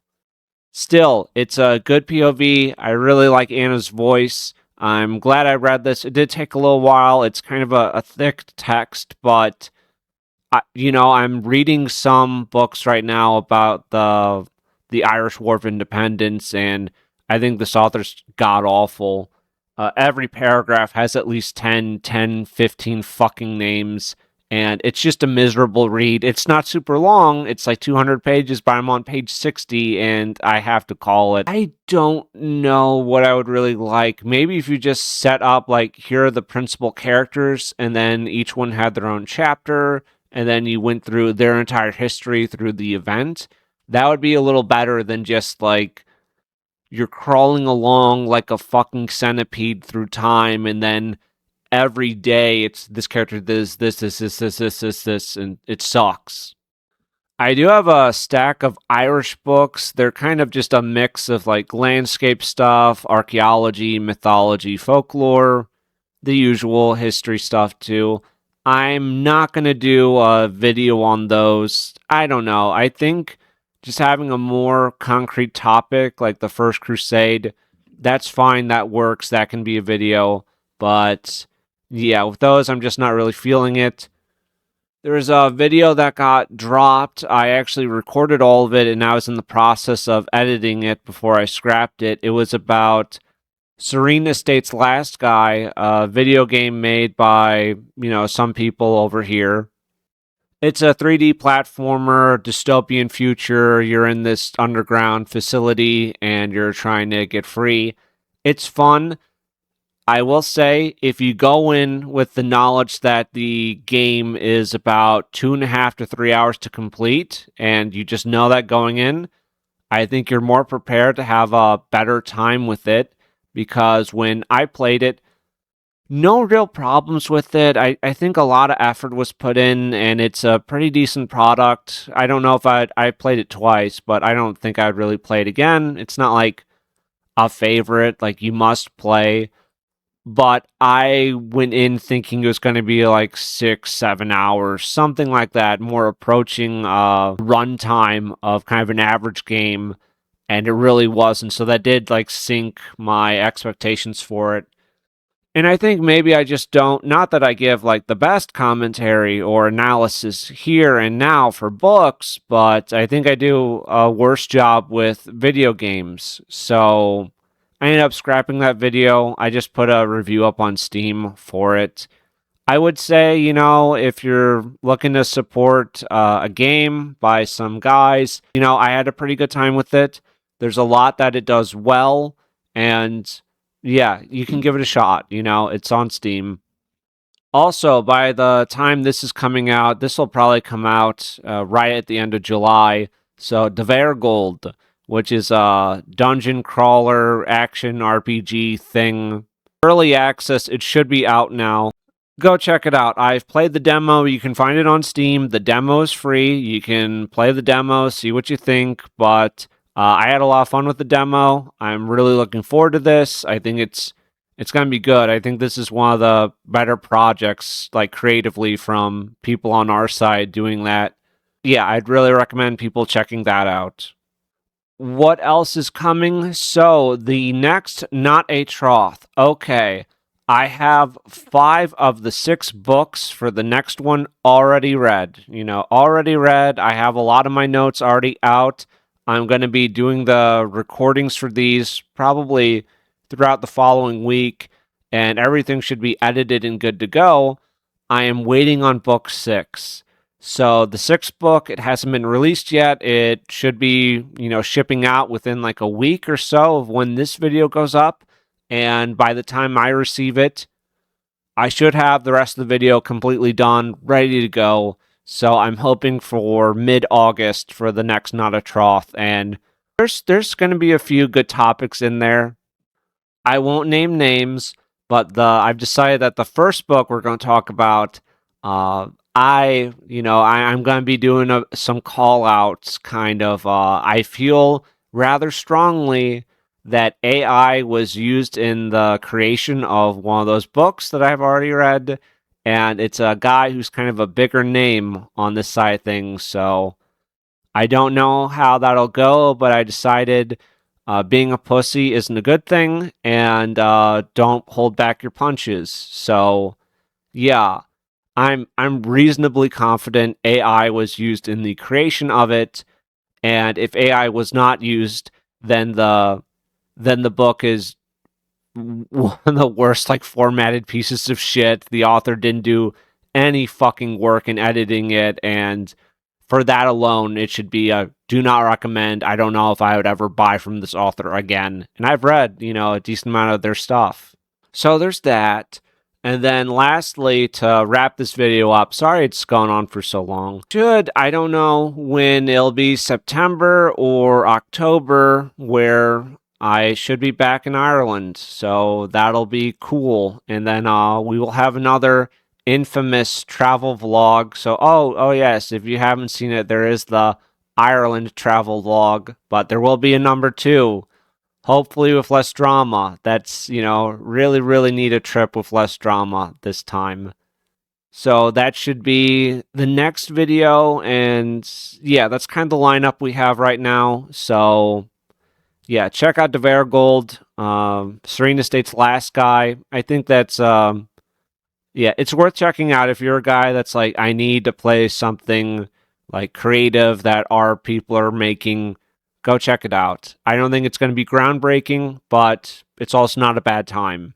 The title that we're waiting on is Pierce by John J. Stancliffe, and oh yes, the guy that inspired me to write this because of his commentary on the Crusades in his well-acclaimed novel Fed book, which I believe I gave from what I can recall, I believe it was a 10 out of 10, but yes, we will have another round with Stancliffe. Looking forward to that. I think I'm going to save Pierce as our 6th title, but yes, boys, it's coming. It's coming. Stancliffe v. White Pill Media, round 2.